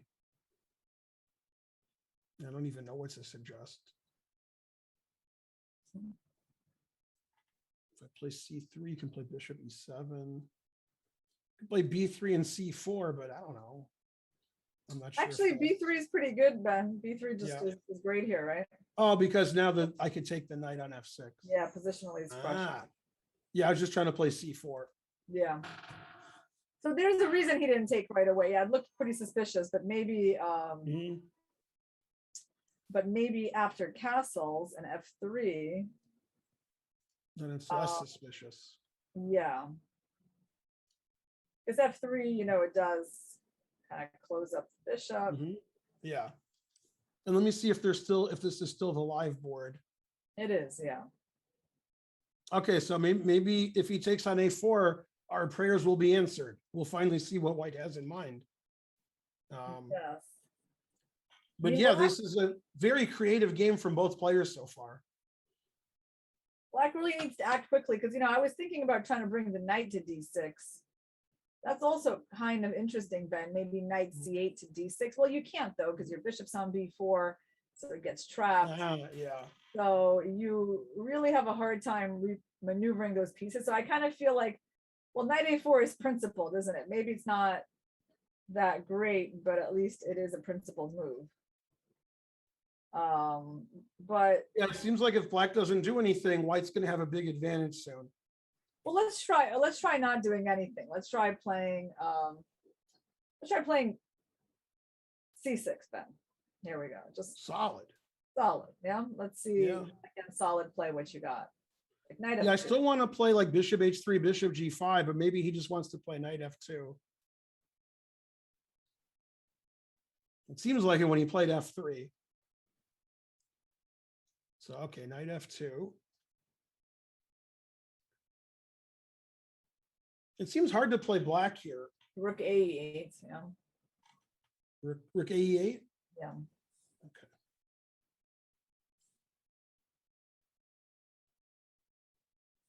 Yeah, I feel like I want to play bishop h3. Well, first of all, now your rook is trapped on f8. So if g6, bishop h6. Yeah, that's a problem. Yeah. Okay, that's definitely an issue. Yeah. Yeah, I think it's not easy for black. And I guess probably it isn't because Svidler's taking a huge think here. Yeah. So that's not indicative of an easy position to play. What's going on in Xiong versus Swiercz? Right. Yeah, he did play rook fe8 instead of taking on a4. Okay, let's look at Xiong before we go to our next break. Okay, so he played rook he1. Someone says in the chat, Ben, Irina knows the chat is more interesting than the game. Excuse me. He knows the chat is more interesting than what? Than the games. The chat is pretty interesting. Okay, he played knight c5. I guess after e5, he wants to have g7 for his knight. So he played g4. Yeah, this is a funny position because if I was white, I would be like, do I go here, e5, f5, g4? And then I would pick one of them and I'd be wrong. But okay, he played g4. And so Xiong actually went for this g5 idea. G5, as you suggested earlier. Yeah. Man, this is dangerous for everybody. Yeah, I wouldn't want to play either side of this position. Well, we know what white's not gonna do, which is probably not pawn takes pawn. Mm-hmm. I don't want to say it's completely impossible. Of course, you can take and play bishop g3, but then black might go like some kind of knight to d7 and put the knight on e5, like knight f6. Yeah, it gives away the e5 square, right? Yeah, so I don't think white's going to be doing that. So like, I guess move number one that I would be thinking about here, although I'm not sure that it's that dangerous, but okay, like e5, right? Let's try it. Right, yeah. Okay, so I take, I assume you take. Yeah. Then I assume he goes knight d7. Yeah, so knight d7, yeah, or knight d5, but okay, Mhm. knight d7. The thing that the problem I have with black's position is really the king, right? It's just that like pawn structure is fine, pieces are fine, but where is the king gonna hide? I guess that king's gonna chill. It's gonna stay on e8. Yeah, but the problem is that when it chills, the rooks don't get to connect. Yep. That's a little bother to me. Mhm. Okay, so now what? No, I agree. I actually like white here. It seems like it's just hard to play black. I don't know what to do with black. When is the moment going to come, Ben, when we can sack some pieces with knight f5? Do you think it's arrived or? You yet. can always say we're the commentators. We can do what we want. Yeah. We'll play knight f5 now. Well, I just really wanted to release that G pawn. It was interesting, Mhm. but yeah, like no. Yeah. It's probably not that bad. It's just dangerous for everybody. Yeah. Yeah. No need to hurry, but let's actually see what is a better move for white here. So, oh, maybe just bishop g3, Ben. You know, prepare knight f5. Mm-hmm. Yeah, get the bishop and the queen lined up. Yeah, maybe you can play rook f1 at some point. I mean, unless we have something more interesting. Do you feel like we have something more interesting? I mean, this is why I don't play the Najdorf with either color, because I would spend like 20 minutes a move and I would lose on time on move 12. I would just be so afraid to do anything. It seems like any move is just really scary. But yeah, I guess this is what Jeffrey wanted. He played a Najdorf. He got in g5.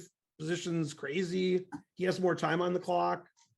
So and he wants to win with black against Swiercz. So that's what he's doing. And I guess Swiercz is up to the challenge. He's not playing a passive solid line. He's going all in too. And the only thing I worry about from White's point of view is when they get to move 30 and Swiercz has like 3 minutes left. So hopefully he doesn't go down in time trouble. But I think, I mean, this game is probably gonna we're gonna see some kind of important decisions in the next few moves, right? Yeah. Wow. So look, Ben, he took on g5. My understanding was completely wrong, because that wasn't what I was expecting. Mm-hmm. Doesn't mean it was wrong. It could be that you played better than he did. Yeah, I know, but it's hard to. No, I mean that's it could be that your move was better. Yeah. In fact, I'm gonna say that I agree with what you said, not what he did. I think e5 was better, and he took and played bishop g3, which you also recommended as one of the ideas of FG. I mean, the only possible thing, I mean, like knight fd7, is there some kind of sack on b5? Well, I mean, because if white lets the knight into e5, then black. Yeah, right. This is the purpose of g5, is to get the e5 square. So, yeah. So which knight do you think he's going to try to lead there? For white, is he going to sack, or how's black going to play knight e5? Yeah, how's black going to play knight e5 with this? Right, because he could play either knight to d7 and then try to play knight e5. Right. Yeah, I don't know. Well, let's try the f knight, because it's that seems more natural to me. Yeah. Yeah. So now white literally has to do something like right now. What is that something? Yeah, it looks like in the long term, black's doing fine here. We got the open H line, knight e5, bishop f6, the knight's on c5, and white is sort of stuck now. So white could go crazy. Yeah, but they can't really sack though. I mean, they really just cannot sack on b5. I mean, knight takes, pawn takes, knight takes, queen b6. I mean, there's nothing. Yeah, sacking on b5 doesn't look like it works now. Yeah. Wow. So I guess he could play knight f3 to control e5 more, but that probably doesn't. Yeah, interestingly, I mean, you can still play knight e5, right? Yeah. Let's put that on the board. Yeah. Let's see what that is. Could play knight e5. Well, now we have this sacrifice because everything's hanging, and then I resign with both sides. Always resign. Because I'll take this, and then I'll take it again, and then this, and this. And Bishop e5, yeah. It's just a big mess. Pretty crazy. Yeah. Interesting. I don't know who it's good for, but it's a mess. So we do think he'll probably go knight fd7 and then knight f3. So what other move can we suggest there for black? So not to get into such a mess. Oh, well, there's always the castle's queen side, Ben. You can castle queen side. You can take this bishop. I'm just not sure why. Take a bishop. Yeah, that one I probably will not be. Yeah. Great. I won't be grazing on that bishop. Mm-hmm. All right, this is an exciting game, and we're late for our break because the games are too interesting. So we're never going to go on break, except then Chess.com would be mad at me. So we'll go on break, and we'll have a few short messages, and we'll come right back to the action. This is Irina Krush and Ben Feingold analyzing round 4 of the Sinquefield Cup. We'll be back right after this.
Learn chess with Dr. Wolf app for Android and iOS with feedback after every move based on new technology that explains the game like never before. Dr. Wolf will build your confidence. Download it now for free in the Google Play or App Store. Man, that sounds like something I need. Wow. It'll build my confidence. Man, that's going to be hard to do. All right. Now, when we were on break, I was looking at all the crazy stuff that happened in the Fabi game with Wesley. And I was making my tea, Ben, and having a piece of chocolate. Yeah. A little bit That less. sounds like fun. Oh.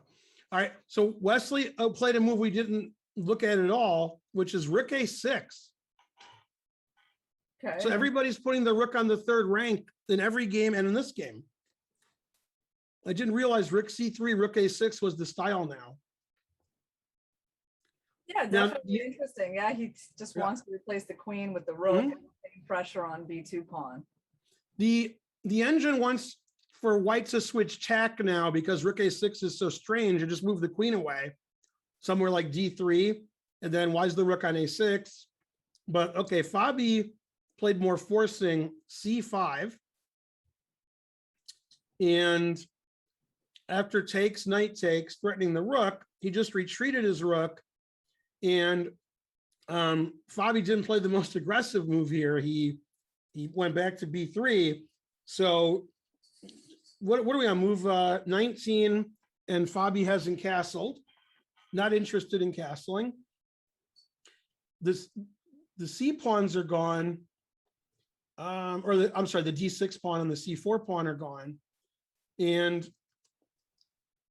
I don't know what to think of it. It seems like Fabi likes it, or he wouldn't have played C5, knight C5.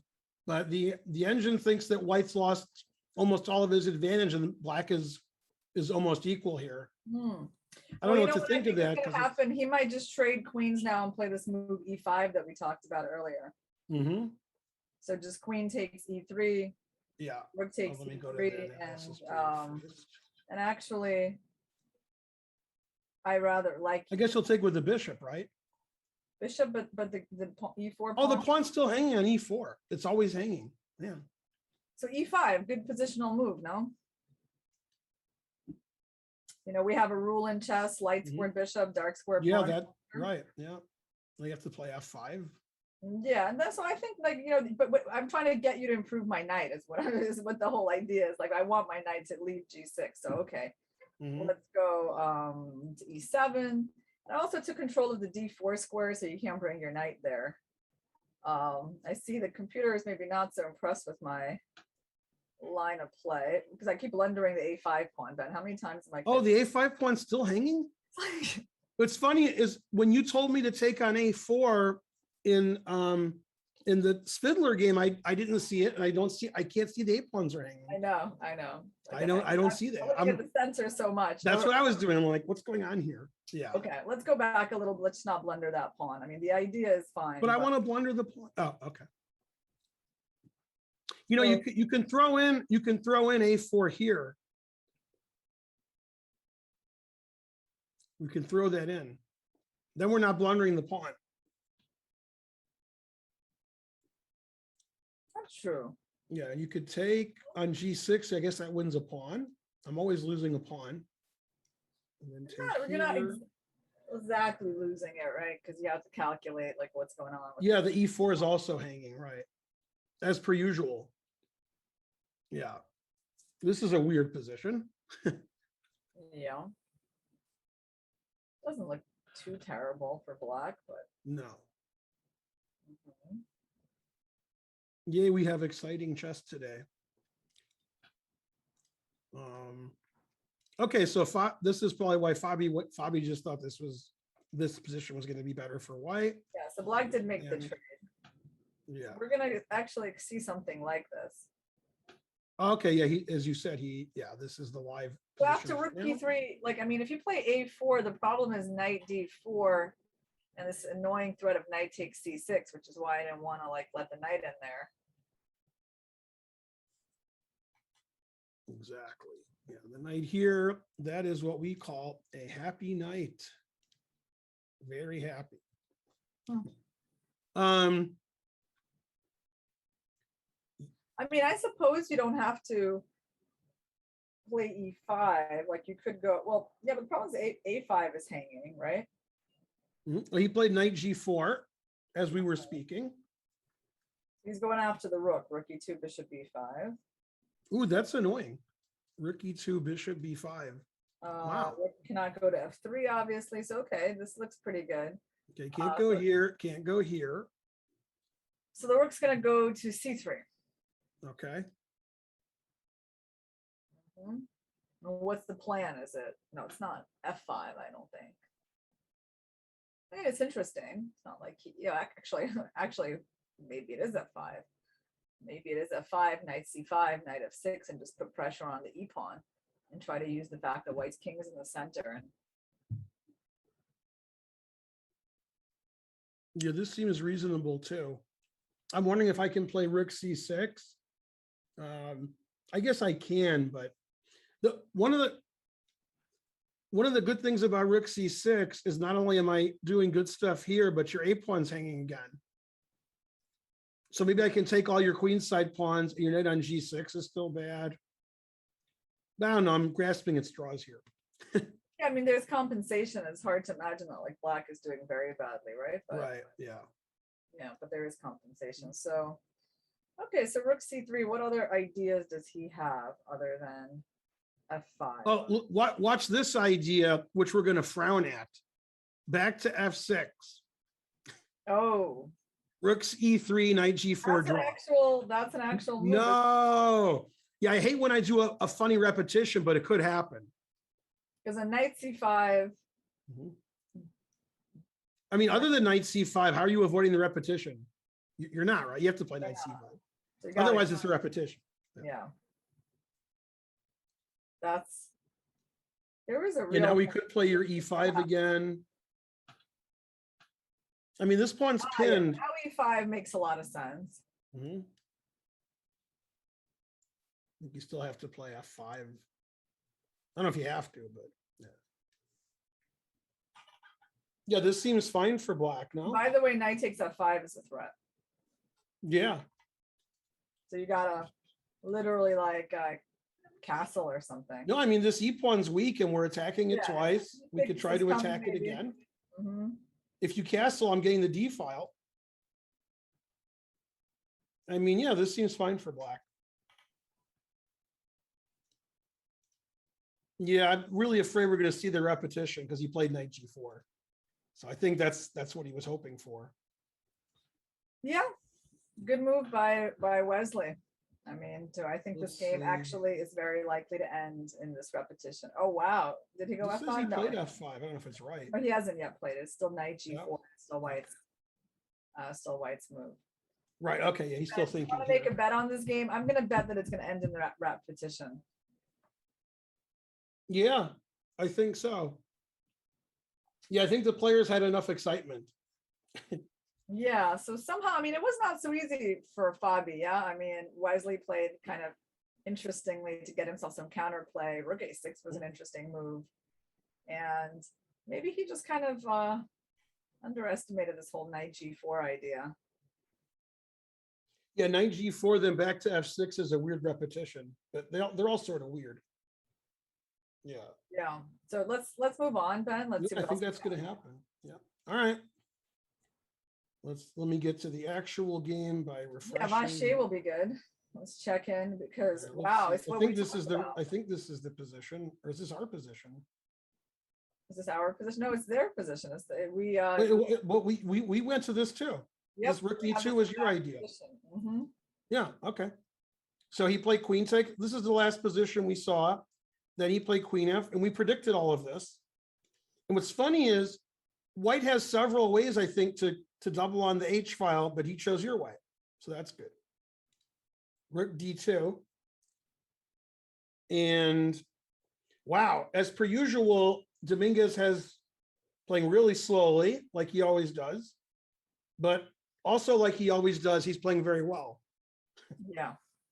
And Vache has a lot of time to contemplate how he's going to try to avoid getting mated.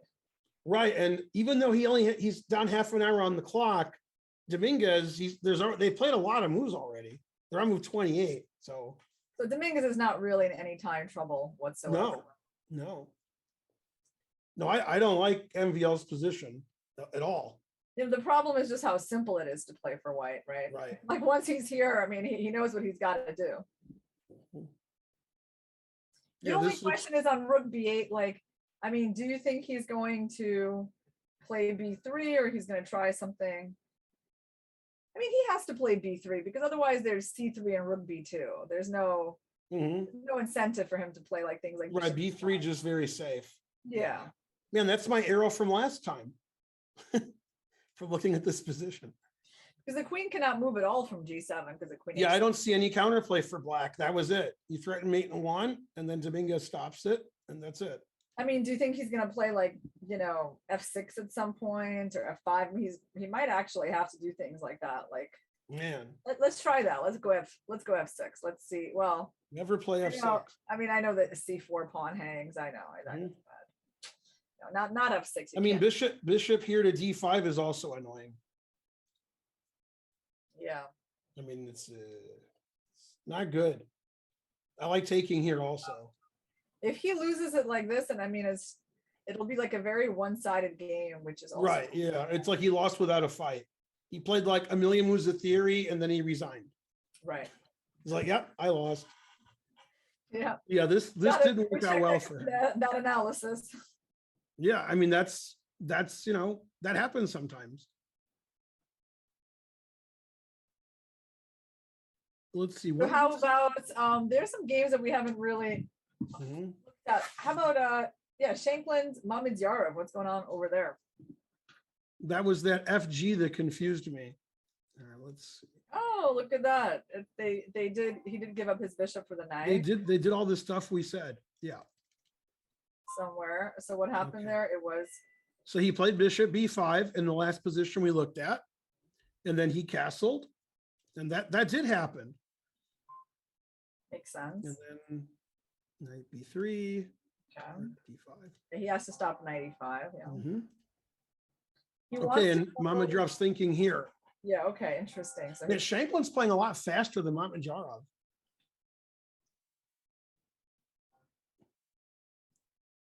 I don't think this position is going to go in the book on pawn structure chess. Yeah, I mean, so far it doesn't look too terrible for white, right? I mean, black has to be kind of careful about.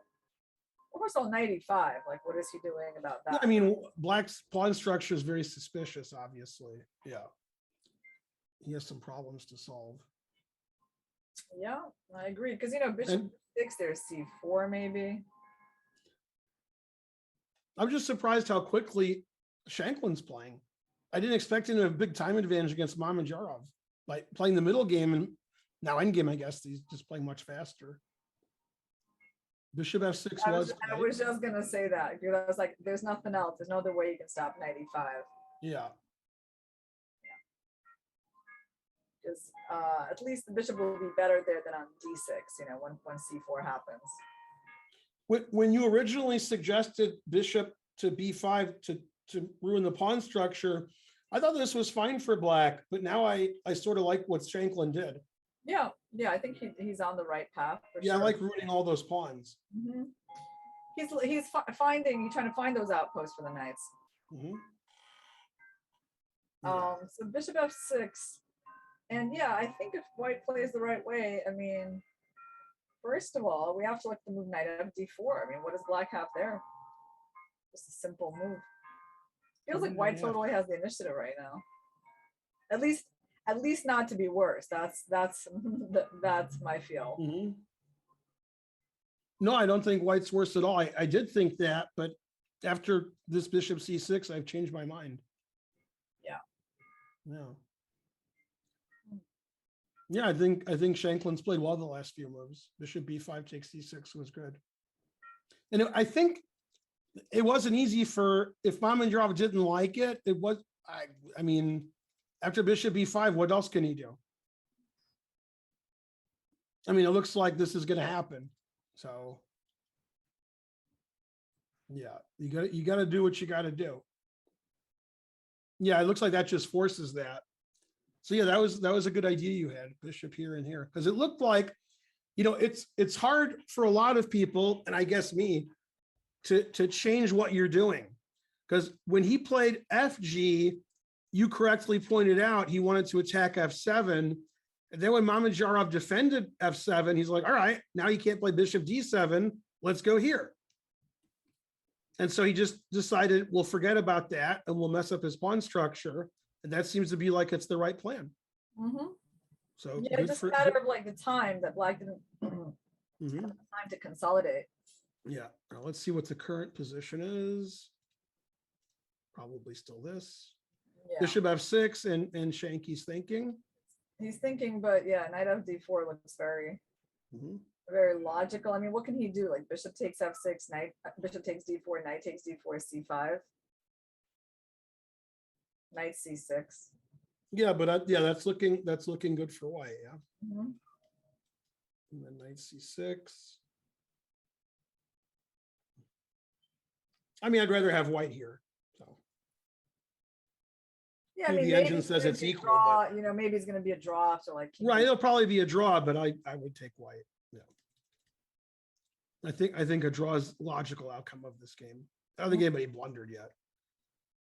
So how about Swiercz versus Xiong? Yep. Yeah, that was crazy. Let me get the right position, which is also crazy. All right. So if I have the right position, after bishop G3, which is the last position we looked at, Jeffrey castled queenside, which looks super dangerous and exciting. And the question is, should white do something crazy or something building? Yeah, look at that. It's interesting that he did not try to take the E5 square under control, right? Right. So, I mean. So we could just play E5 here. Right, that's a logical. That seems like if he's not going to play knight D7, let's play E5. Yeah. I mean, the white's king is safer than black's king. So I don't know if Jeffrey's judgment was correct in allowing E5. Yeah, I agree. I mean, I'm always worried about the B5 sacks. I don't want the bishop on E5. That's because the too good diagonal. Raking the king, right? Like your king will never be able to escape, and you don't have bishop D6 because the knight will hang on F6. But okay, let's make some moves. But I feel like, yeah, there's a chance that after pawn takes D6, bishop D6, there's just going to be knight takes B5, right? Yeah, and then some kind of sacrifice here, depending on where the queen moves. Yeah, well, the queen's going to move to, I guess, B6, which is the only place. Yeah, and then I can also put pressure here on F6, right? Like rook F1 or queen somewhere. Yep. I mean, that's, when I played the Caruana a lot, in the main lines, I would often castle queenside, and so did white. And, black's king isn't as safe as white's king. It reminds me of those positions where I'm trying to get my king safe. Yeah. I get scared. Do you think he'll play E5? Oh, I think he'll play E5. I mean, Jeffrey didn't stop E5. So if Jeffrey's not going to play knight D7, that's why he played bishop G3. Let's go. Yeah. I don't see anything wrong with E5. It seems like that should be the idea. Okay, so it looks like he played rook F1. You have to over prepare everything. I mean, that makes sense too. Now E5 is even better, or winning. Yeah. You can't move the knight. So I guess he just thought this was better. Yeah, that makes sense. It's a very logical move. The threat of E5 is stronger than the execution. If I was playing a bullet game, I'd probably play knight D7 to defend everything. And then I wonder if there's any sacks on B5. Okay, he probably actually will have to do that, right? Let's look at that. He could play rook H6, but that looks weird. Everybody's putting the rook on the third rank nowadays. Yeah, no, rook H6, E5, I think it's just, that was... Yeah, I don't like it. Yeah. So you want to play this move, which is what I want to play. Yeah, let's do what you're saying. Yeah. Now, can we sack everything on every square? Uh-oh. the engine says black resigns. Man, engine's tough. Yeah, bishop b5 looks good. I hate the engine. It's always just winning by force. Man, taking with both knights wins. All right. So queen c6 is out because of knight a7. And I mean, oh yeah, this pawn's just, yeah, this is bad. Queen Oh my b6 God. and what are we Yeah, going to do? ugh. We can even go queen c4 somewhere. But Yeah, not- this is not yet. saying it's over. Oh, let's see. And then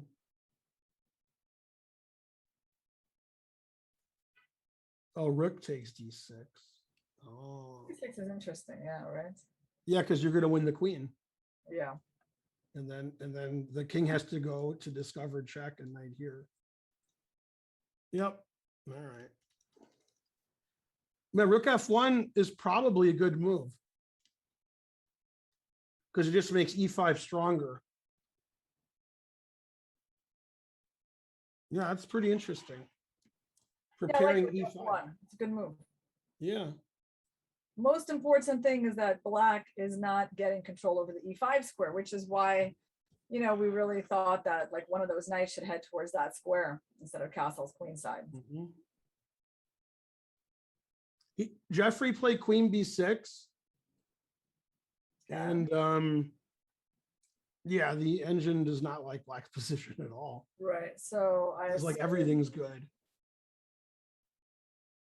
I Yeah, mean, actually fine like, for e5, what's that? fine for e5. Yeah, it actually likes b4, which I don't understand. Why would you play b4 knight cd7? Is there some tactical trick I'm missing? Probably. Why is this? What am I? Oh, I am missing a tactical trick. Bishop takes b5 again. It's funny because if you just take and I take with a knight on d4, bishop f2 is annoying. And queen c4 is annoying and d6 is hanging. Wow. Yeah. So just like pawn. I mean, you takes- just like brute force, just take things and attack the queen and trap the queen. But he's really gonna have to play it kind of forcefully here. Yeah, At some point, Swiercz is gonna have to sacrifice something. yeah. No, I agree. Yeah, he's gonna have to sack and he's gonna be in mild time trouble. And Jeffrey's just banking on the fact that he can hold the position together for another 5-10 moves. And when Swiercz has less than 5 minutes, he can get him. But Yeah. I don't know if he can hold the position together for 5 or 10 moves. If Because B4 Jeffrey's is playing like- pretty quickly for such a complicated position. Yeah, and B4 is a little bit outside of the box, right? I mean, Right, yeah. it's not an absolutely obvious move at all. No. Yeah, the point is just like, just Yeah, attack. for and example, crush. B4, let's just take a look at that. B4 knight takes D3. Like, why is that so Mhm. clear? Yeah, I take with the rook because I have to. Yeah, so you take with the rook. Okay, I still can't move my knight. I can't really move much. Yeah, you can't do anything. 5. Right, that's the problem, isn't it? Yeah, it's hard for black to do anything here. I'd like to run my king over here, but king b8 really runs in e5. Man, Well, I think it's, I think if he plays the move before, he's gonna win. That's my guess. you know what's funny, Irene, is white can play like knight b3 to a5 too. That's a nice positional idea. That's annoying. Yeah. I guess as long as your rook is on the 3rd rank, you did well today. That's what everybody's doing. Yeah. It's the theme of the day. Yeah, this is really tough for Jeffrey here. Yeah, he's got to hope for white not playing the most forceful moves. All right, let's go to, we didn't look at this crazy game yet. Rapports versus Svidler. Yeah. Okay, so f3. And rookie, this is the last position we saw before the break. Knight f2, okay, that's why he played f3. Queen e6, he wants to attack the e pawn. Bishop g5, he wants to give black quadrupled pawns. Wow, the engine actually suggesting queen takes, Queen takes. ruining his pawn structure. Interesting. That's tough to play to get those pawns like that. I And he agree. did not play it. He played knight c4, c3, bishop f8, always play bishop f8.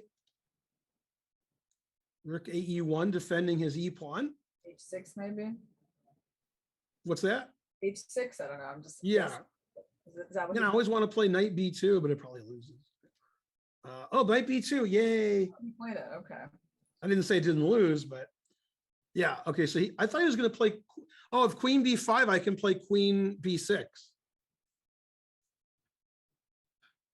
Okay, Yeah. so he played queen c2, defending his a pawn, attacking the knight, and then he played e4. So total insanity has ensued. Okay. So yeah, this is a really interesting part of the game. Yeah. So what is white threatening? I mean, positionally speaking, I guess white is threatening pawn takes d5. It's a pretty big threat, right? Pawn takes f5. So black has to decide what to do. So if pawn takes e4, is he Fe? playing bishop f6? No, I think he's gonna play fe. Yeah, let's look at fe. Pawn takes. Keep taking. Yeah. There's so many captures. I don't know what to do.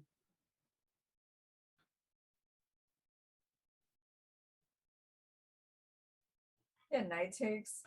You're gonna attack h7. That's the problem, right? Knight takes e4. Knight takes e4. Bishop takes e4. Yeah, this seems good for white. What I see the engine is suggesting this because it attacks b7 and h7.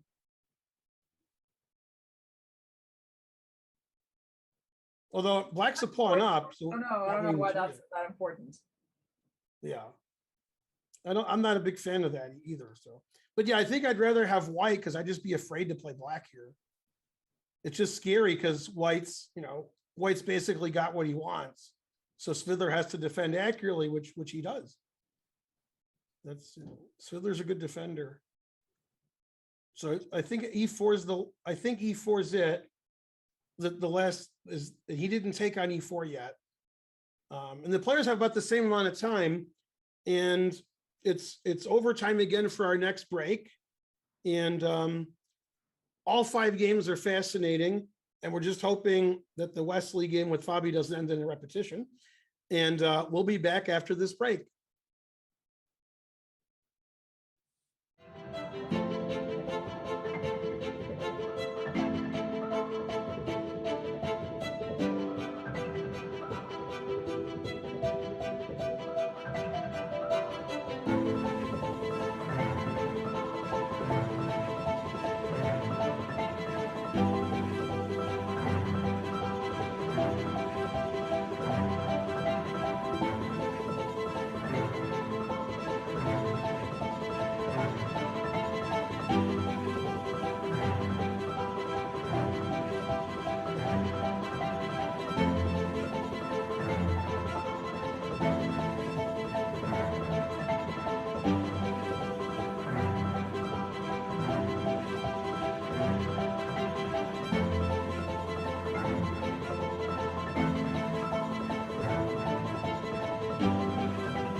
Blitzcoin Invitational starts October 27th and will feature 16 elite American players under the age of 25.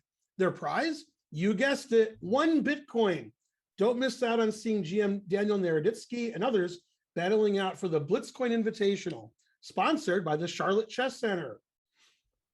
That sounds very exciting. Go, Danya. I do commentary with him sometimes. Okay, now let's have a look and see what happened here. What's happening now? All right, no draw. Fabi would rather lose 1,000 games than draw 1. So after Rook C3, Knight F, he played Rook D8. So actually, Wesley is the one who. Right, I thought when he played Rook C4, it was in response to Knight F6. Right, no, Wesley did not. Okay, so I guess if I play H3 here, then Knight F2 is the idea. I'm guessing because H3 is always the first move I think of. No, it just plays Knight F6 and says that's good. Yeah, there's not much point, I guess, pushing that. Oh, I'm sorry. The knight's defending the bishop. I'm just crazy. All right. Yeah, and then we're attacking the pawn again. All right. Knight F2, Ben? What's that? You were thinking about Knight F2 or what? Yeah, I didn't see the knight was defending the bishop.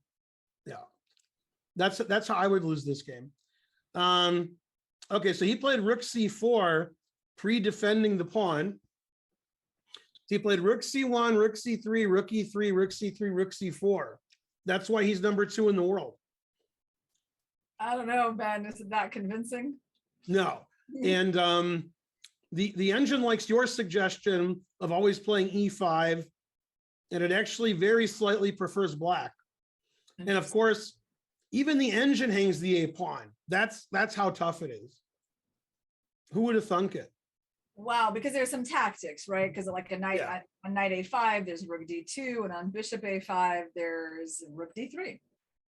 Yeah, there's always some tactic that's going to be. Let's show the audience. Yeah, because the rook's on D8. So, okay, so knight A5. Oh, we probably after. Yeah, we're after F5. Yeah. Yeah, probably F5 97 makes more sense from an analysis point of view. Yeah. Right. So now this move is too complicated for me. We have to actually calculate knight C6. Right. Rook G2. But I mean, yeah, with the rook on the second, I guess it's pretty simple, isn't it? Oh, yeah, that's right. King F8. Yeah, this is clearly black is the one who's happy here. Yeah. I thought black was down a piece, but since he's not, then black's doing great. And then if you play Bishop A5, yeah, Rook D3. Yeah, there's well, 93 wins, Ben. 93. 93, even better. Better. Let's keep it simple. I mean, this rook's attack, so be careful. Oh, I'm sorry. Yeah. Okay, let's go Rook D3 and then Rook D3. Yeah, we'll play 93 later. Yeah. Yeah. Like if you play Bishop C3 here, then knight E3 looks pretty good.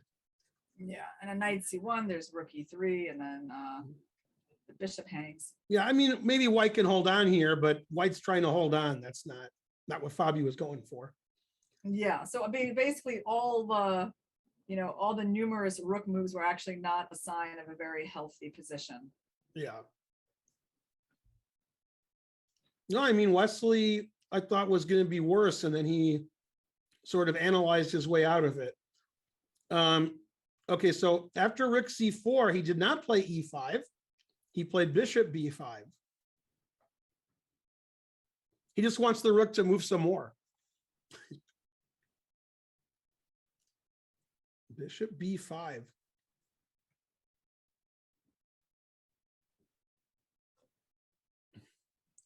That's a strange move because he's taking off the pressure here.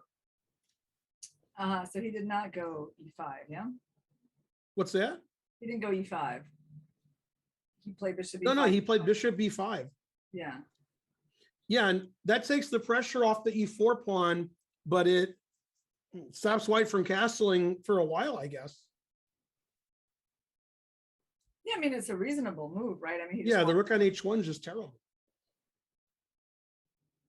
So doesn't. Yeah, I don't know who's playing for a win here. I guess they both are.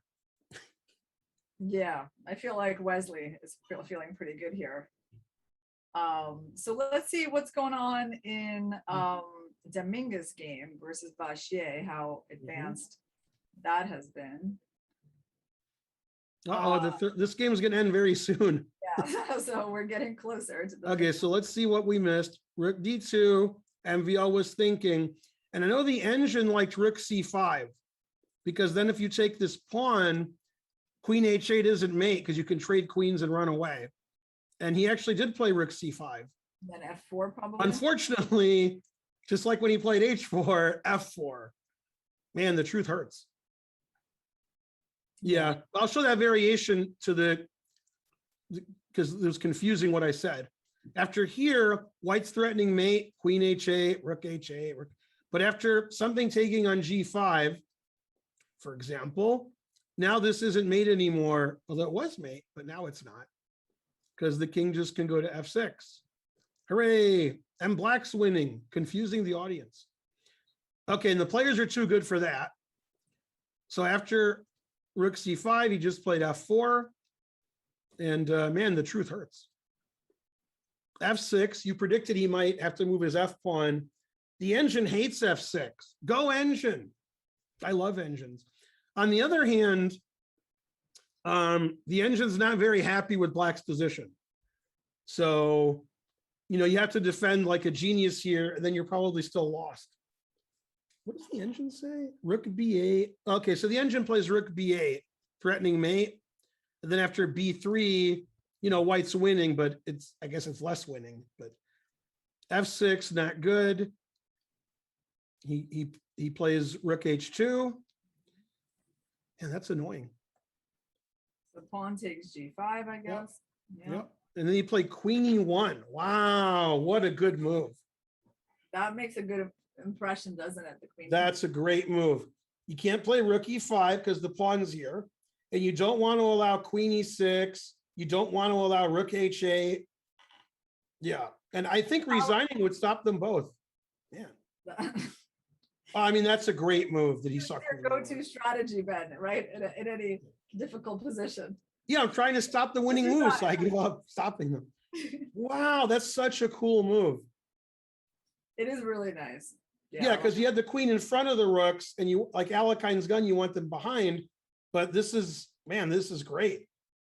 So yeah, all of his pieces are working, and Black doesn't have any attack.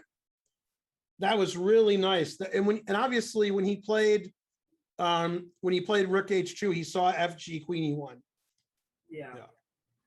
Okay, so Bishop F6 was played, defending this a little bit and saving things. Rook H6, another great move. It just has no time for his own attack. Man.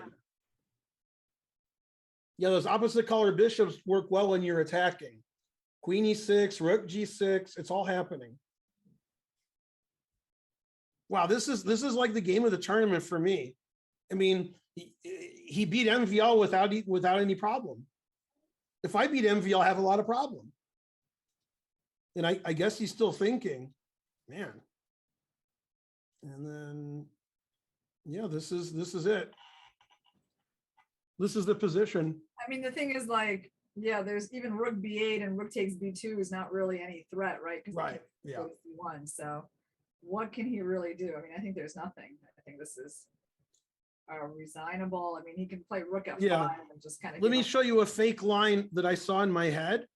Yeah. Like, I'm going to play A5 because Yasser does that. He's like, let's just play a nothing move. This is a line that I made up. Mm-hmm. It's probably wrong, but Oh, you're going to check me with Rook H8. No, I was just going to play Queen H6. I mean, everything wins here. Yeah. And I don't know. It seems like that's somewhat forced if it was White's move. So yeah, I mean, that's, obviously White's threatening Rook takes G6. That's the big threat, but Queen E6 isn't so bad either. So yeah, this is obviously resignable. I'm just wondering. Oh, sorry, I messed that up. Game by Lanier. What's that? Nice straightforward game. Yeah, I mean, you might have to resign here. This is so bad. Yeah, it was funny because neither one of us liked Black's position, but he was moving really quickly, like it was his prep. Yeah. And then we never liked his position. It never happened. It didn't really turn around. He didn't get an attack and his opponent did. And he had to sack a couple of pawns, but yeah, it was just a great game by Len. Yeah, great game. Okay. How about see- Swiercz versus Okay, we can look at Swiercz again because that was you crazy. knew that was gonna get interesting. Right. All right, let me see what happened. He played Queen B6. And I think that's the last position we saw. Yeah. So White did not play B4, I think. Right, he played Knight B3. Passive. It's a little passive, yeah. But It's funny, he wants Black to trade knights so he can play Rook C1 and get at the king, and the king never goes to B8, E5 seems to be winning. He's just hoping to open the C it's file. not bad because the problem is that Black simply cannot move this knight from F6. Yeah, this is. He always has to worry about E5. Okay, so he played Knight D7, which makes sense to me, but the engine says boo, boo. This just looks terrible for Black. His king needs to be on some other chessboard, not on this one. This is the wrong chessboard for the Black king.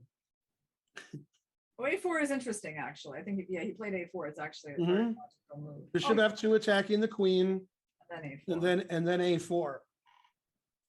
Yeah. Okay. So I like what I mean, this just looks like on B4. Ben, people who know me well are going to get mad now. But this looks like my game with Gelfand.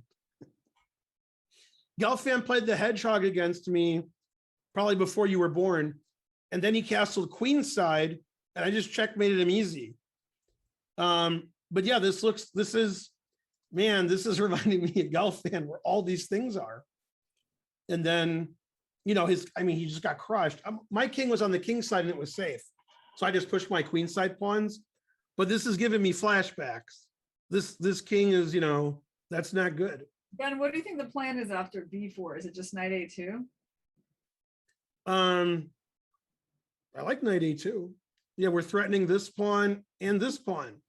Yeah, we have two pawns under attack, and if they go A5, I suppose we're just going C3. Right. D4? Knight D4 is also good. Oh, what were you saying? I'm saying C3. Oh, C3. I didn't, yeah.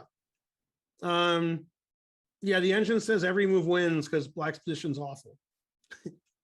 Yeah, there's knight here. C3 is obviously terrible. It's just terrible for Black. I mean, his king just isn't safe. Yeah, C3 is good. Bishop B5 is good. Knight D4 is good. Yeah. No, I mean, Jeffrey's just getting crushed this game. Can time trouble save him? I don't know. I got a bad feeling for Black's position. I think Yeah.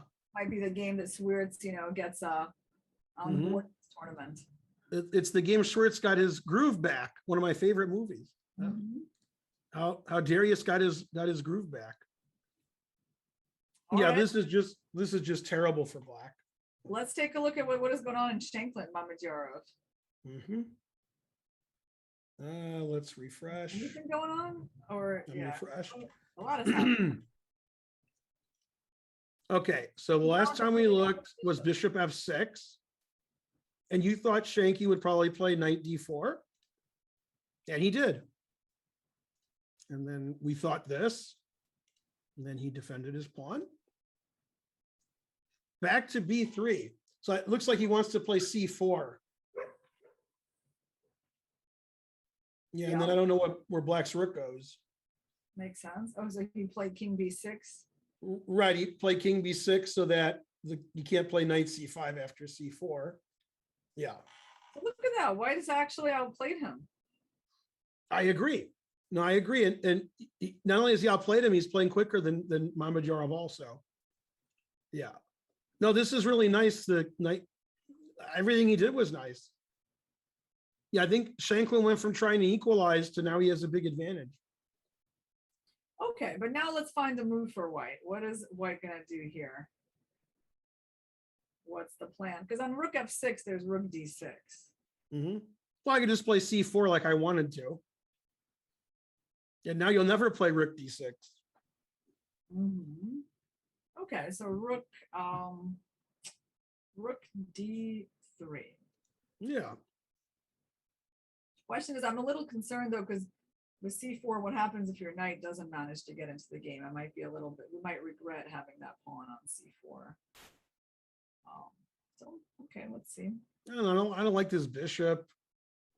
I don't like the pawn structure for black. Yeah, I'd just rather have white here. But I might play 5a4, Ben. It doesn't seem like so Yeah, don't much. do that. Then you'll beat me. Right, because am I allowed to make any good moves in the game, Ben? No, yeah. We can do whatever we want. Yeah. No, but that's a good plan. Yeah, I think you have to be a little careful with the c3 move. Maybe with the c4 move. Maybe we don't give up the d4 square. So that's why it's interesting to see like what's the plan here after king b6. Let's see if he moved. He did not. Really, the key is to activate this knight, right? This is what this position is about. But how? Because I mean, knight d4, you run into c5. You don't have any time to really stop that. Knight d4, c5, rook f6, still rook d6. And still not that productive. Rook d6. We could go knight of 3, Ben. We could go knight of 3 instead of rook f6. But then you have to consider it. Yeah, knight of 3, yeah, let's try that. Although I see we're not really getting anywhere with all of this. Yeah, always play f6. Yeah, f6 and on rook e6, rook d6. Yeah, I actually don't mind my knight on b3, but I'm worried you're going to harass it like you were saying before. Yeah, with this. I was just hoping I could get it somewhere good soon, but king b6 makes it not so easy. But we have to find a plan, Ben, right? Because this is not the kind of position where white can coast or just sort of make. There's no just simple moves that white can make. Like you really have to have a plan here. So what if I play c4 and play rook f6? And you still want to play this kind of stuff that I don't like. Yeah, or maybe even like rook, maybe rook to d8 just for the plans, Yeah, black is fine here, I think. Yeah, I got to find something better. I mean, black's king is participating in the game and white's king really isn't. Yeah, that's true. Yeah. Good point. Like a4 ideas just don't really do anything. That's just one harmless check, right? Right, because bishop, that just weakens the knight's position. Yeah. Also, after a4, black could play a5 and then try to play bishop c2. So what are we doing with this knight? Okay, wait, Ben. Wait, no, do we have, I don't know, rook f2? No, you're going to go rook d8. I mean, it's just... Right, black's just going to play... Black has ideas. Get the rook active, a5, a4. And I don't know what white's ideas are. It's hard to attack these pawns on the king side that I want to attack. Yeah, white needs to play bishop d4 check. Then he's doing well. We don't have a dark squared bishop, which is what I want. I mean, because if we go rook f6 and we just trade the rooks, I mean, okay, the benefit of that is that we have the open file, they don't. But on the other hand, we really improved their pawn structure. Like, I don't really see what our knight is doing. So I don't think that this looks too bad for black either, despite the fact that our rook is better. Yeah, it seems like it might just peter out to a draw unless one of them gets excited. He did play c4, Ben. He played that? Let me see. C4 is explosive. Yeah. So yeah, he's got to find something to do after the rook moves. I'm just not sure what it is. Because as you said, he's given away the d4 square. So the knight doesn't have a lot of places to go. Yeah, I mean, rook d7 is also possible. It's not like only rook d3. Nothing wrong with rook d7, I think. Yeah. Rook d7 gives you some options with bishop d3 at some point. Maybe rook d7 is even more precise. I don't know.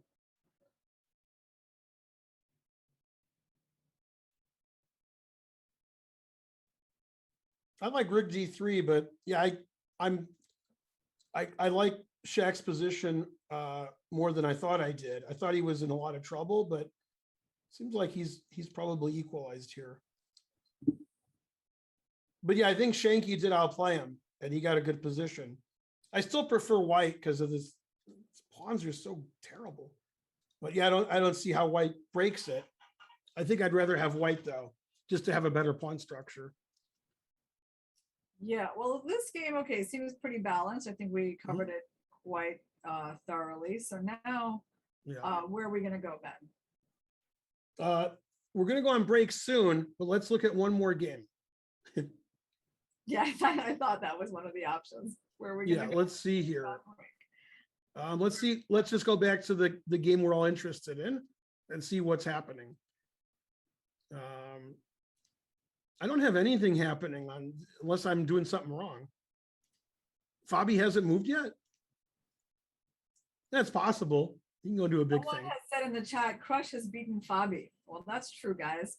Yeah, she beats Fabi all the time. Weikanze 2008. Yeah, that was. There you go. Yeah.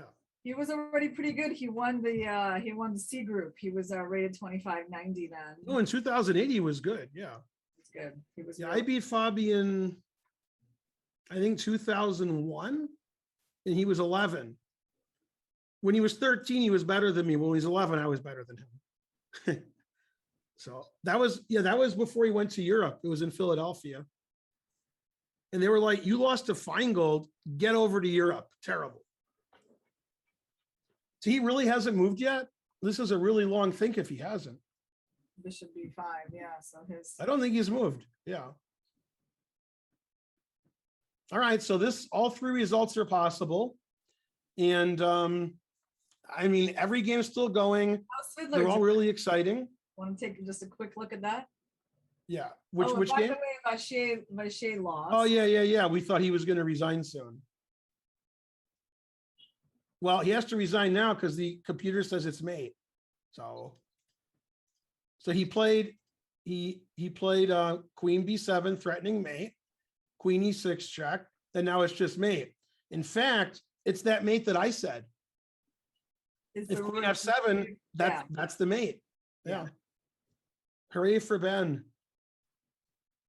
So he could play Rook F7. That's also mate. Yeah, Queen check. King G7 is Queen here mate. And Rook here, I don't know. Everything's so good. This is the funniest mate. Yeah. Yeah, you like Rook H8. Yeah. Yeah, I like that. Yeah. No, that was a beating. That was a beating. Yeah. I'm assuming he resigned, but you know. It's always very unpleasant when you got this preparation that you're counting on. And then it's like you get into a bad position, not even so much through your own play, but through your preparation. Yeah. Right? And so probably what he did, I mean, he didn't make any huge blunders in this game, but there was just, there was something he underestimated the danger of the position. Maybe the computer was saying it was okay, but there was some difficult move to hold equality. He didn't find that moment, and then it just got very difficult practically to play. So that's another thing that is one of the things I don't like, is when you don't get to play through your own preparation. We already talked about getting that bad position as white without any sort of play, and then there's also just like not getting a real game because your preparation wasn't good. Yeah. No, this was a fantastic game from Dominguez. All right, we'll be back. And when we come back, we expect this game is over. It might be over now. And we'll be back after this break. We're watching the Sinquefield Cup round 4, and we're showing live coverage back after this message.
new merch is available on the Chess.com store.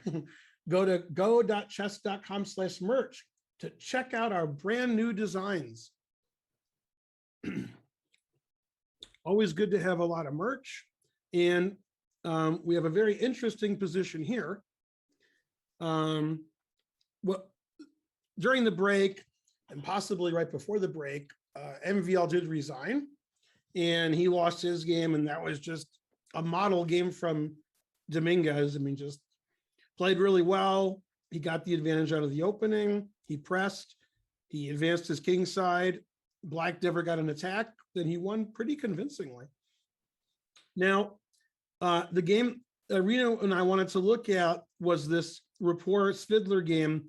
After E4, when we last left it, we were wondering who was going to take what and which way and who would recapture. But Svidler played H6, which wasn't, we didn't really look at a lot of different moves, but obviously both sides have a lot of different moves to consider here. And Rapport took on F6, which, really changes the character of the game.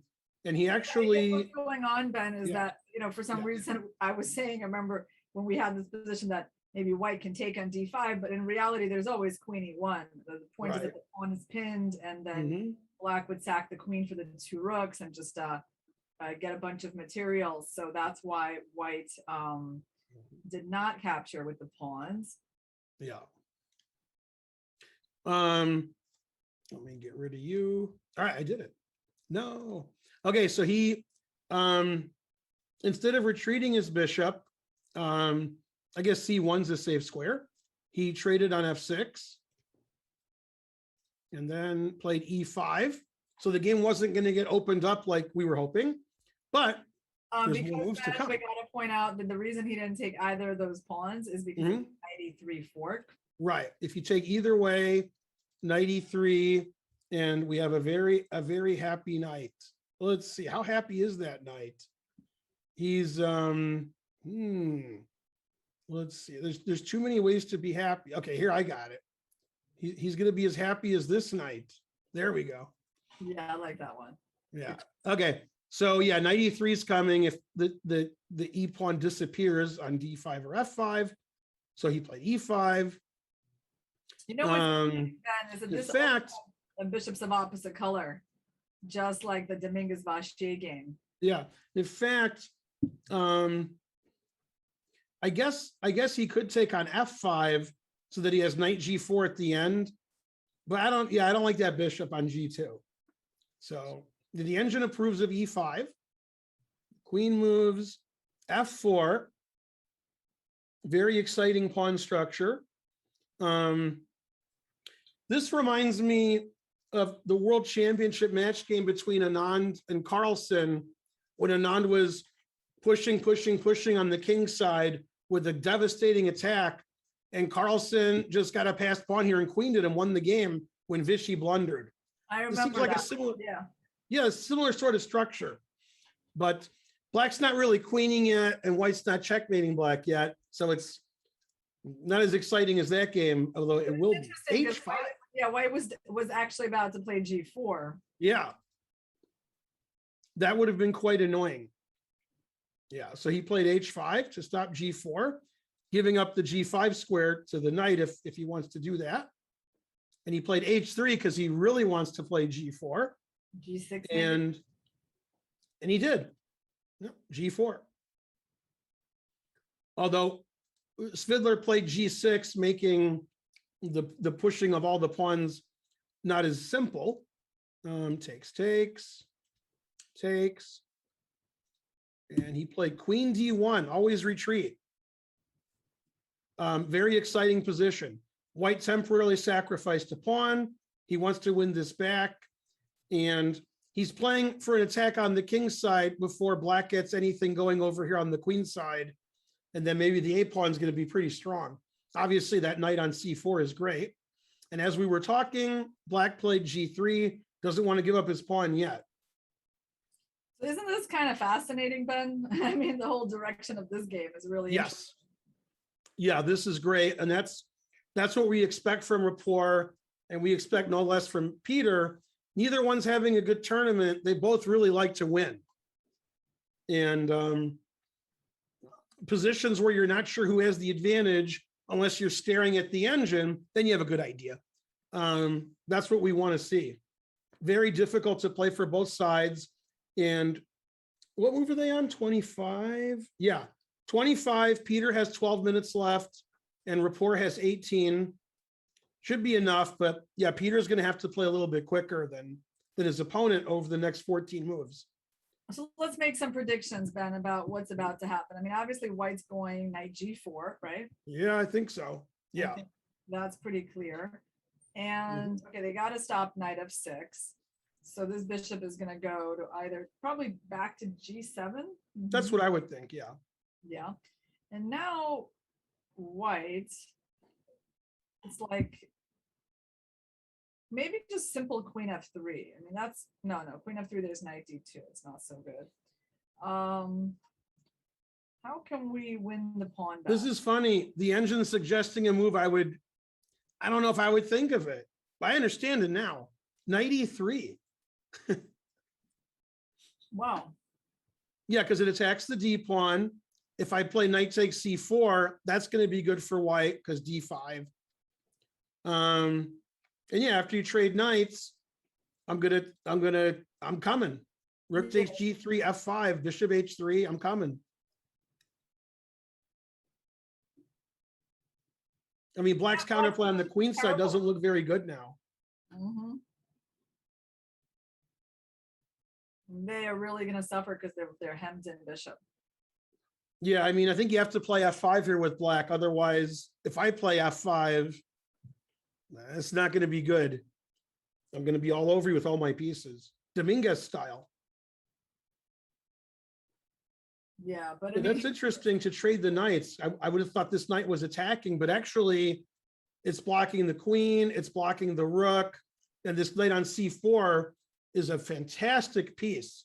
So he gets rid of it, and it's even possible later in the game we could get a Fabi like C4, just like when Fabi played C4 yesterday, just like G4 today, to open things up for that bishop.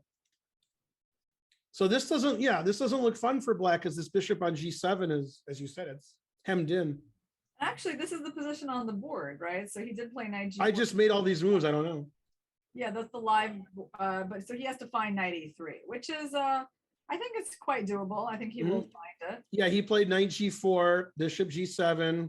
And yeah, the engine likes knight E3, but it's weird when you're attacking to trade pieces, but that knight on C4 is just by far black's best piece. And my queen being open on the D1 H5 diagonal and my rook going to G3 quicker, it just makes sense tactically. Even if strategically, it's sort of weird. Yeah, because your knight just cannot do anything and your queen has to guard it. Yeah. The knight looks good, but what's it doing? The knight on C4 looks good because black can play B5, A4, A3, A2. Has some counterplay. I guess there. the only other move you could look at here, Ben, is like bishop H3, right? Yeah, I was thinking that too. Yeah, bishop H3.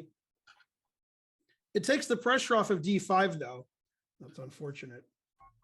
Yeah, but it's definitely a sensible move.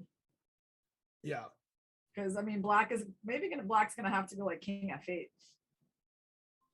Yeah, I mean it's Rapport, so if he plays F5, I won't be surprised. Yeah. Whatever's the craziest. Yeah. I'm not saying F5 is good, but if he thinks is good. Yeah. But yeah, it seems like just knight E3 is good. Bishop H3 is probably better for white too. And the players are both getting into time trouble. All the games are exciting today. So let's take a look at maybe Fabi. How is he doing? Yeah, they've made a lot of moves actually since we last looked. So let's go back. After bishop B5, Fabi thought forever. Played rook C5. Very reasonable. Bishop A4 attacking the knight. And he played H3. Yeah, I guess he wouldn't mind trading those knights since this knight's, getting kicked a lot. Yeah. Now what happens? If knight takes A5, just a simple B6. That was simple. Okay, so he played H3. Knight went back to F6. Where's that knight going? And he played E5. So Fabi's just not moving his knight and kicking his opponent's knight around because there's not really a great square for that knight. And then Yeah, I mean, the bishop takes b3, pawn takes f6, pawn takes f6. You take on b7, and also the a5 pawn is weak. Right, a5 is weak, b7 is weak. White has the two bishops.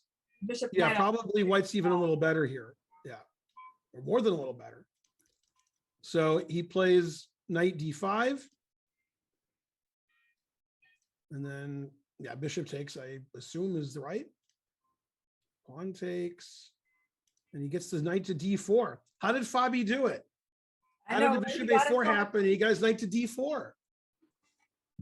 Wow. I'm wondering if Wesley did something wrong there because that's obviously just good for White. Yeah, the engine doesn't like knight d5 at all. It plays knight d7. It's funny, Ben, because we have another bishops of opposite color game. Yeah. I mean, this makes a lot of sense. We're attacking everything here, but probably Wesley didn't like this long-term bishop crushing him.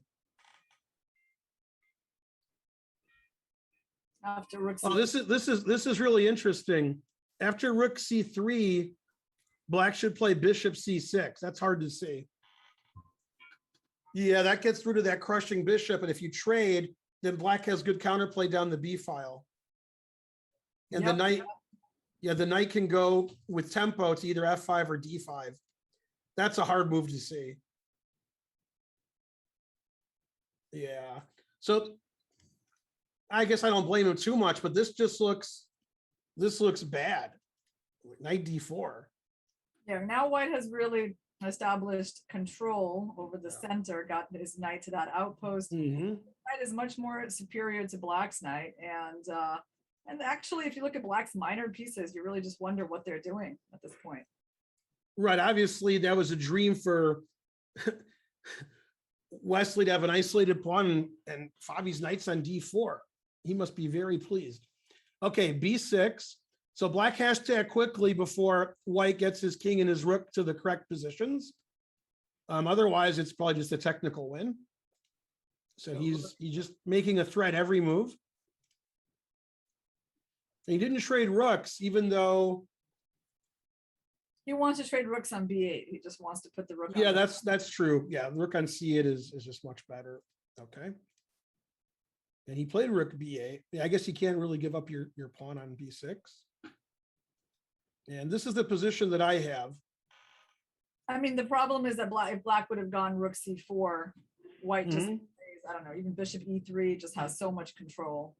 He just completely, consolidates in the center there. Yeah, this is no fun for Black. Yeah. And on move 65, Fabi castles and so resigns. That's amazing. He can still castle. We're very deep into the game. Yeah, this looks terrible for Black. Yeah, knight d5 was just a very bad move. But yeah, knight d7 with the idea of bishop c6 is really hard to find. He's gonna have to count on the opposite colored bishops, maybe drop a pawn somewhere. This is something that the computer often doesn't take into account, right? So we can't say like, I mean, it's unpleasant for Black. Is it completely losing for Black? I mean, I would say no, right? No, I mean, but of course not.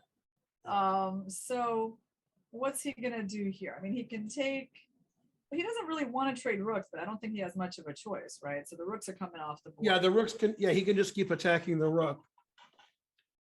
I wonder if he's thinking about rook a7 and trading on a8 is better than trading on b8. I'm not sure why it would be, but that's what he's thinking about maybe.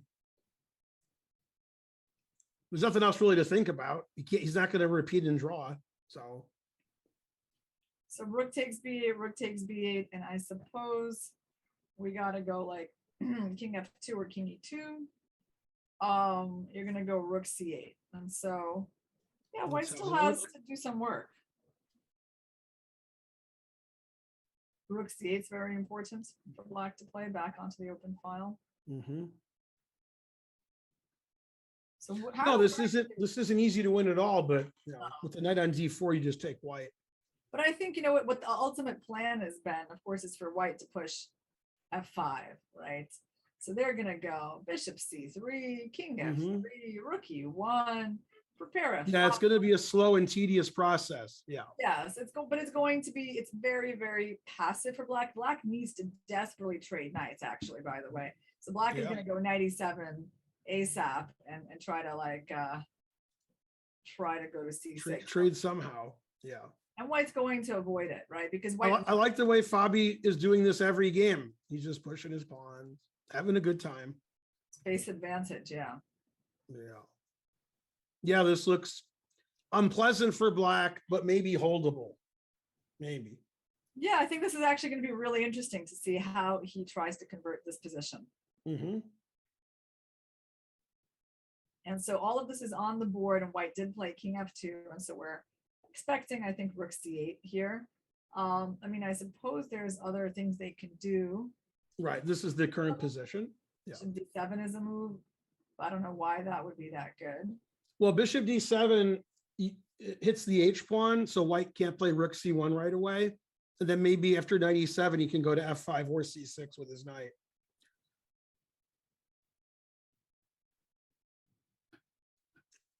So maybe bishop d7. Yeah, bishop I mean, D4. rook c8 looks so natural. So d4. you can also play h5. Try to slow white down. But yeah, it's no fun. Yeah. I mean, for white it is. Yeah, this is what we say, like white's playing for two results. It's like no losing chances, and he might win and he might draw. That game just turned on knight d5. I mean, it looked like Wesley was fine, and then all of a sudden he was just worse. Yeah, he was definitely fine for a long time there. So let's see what's going on in Swiercz versus Xiong. Yep. Okay, let's go back to some position we had. Wow, they made a lot of moves. Okay, so he took on a4. We were mainly thinking of b4. The engine hates taking on a4.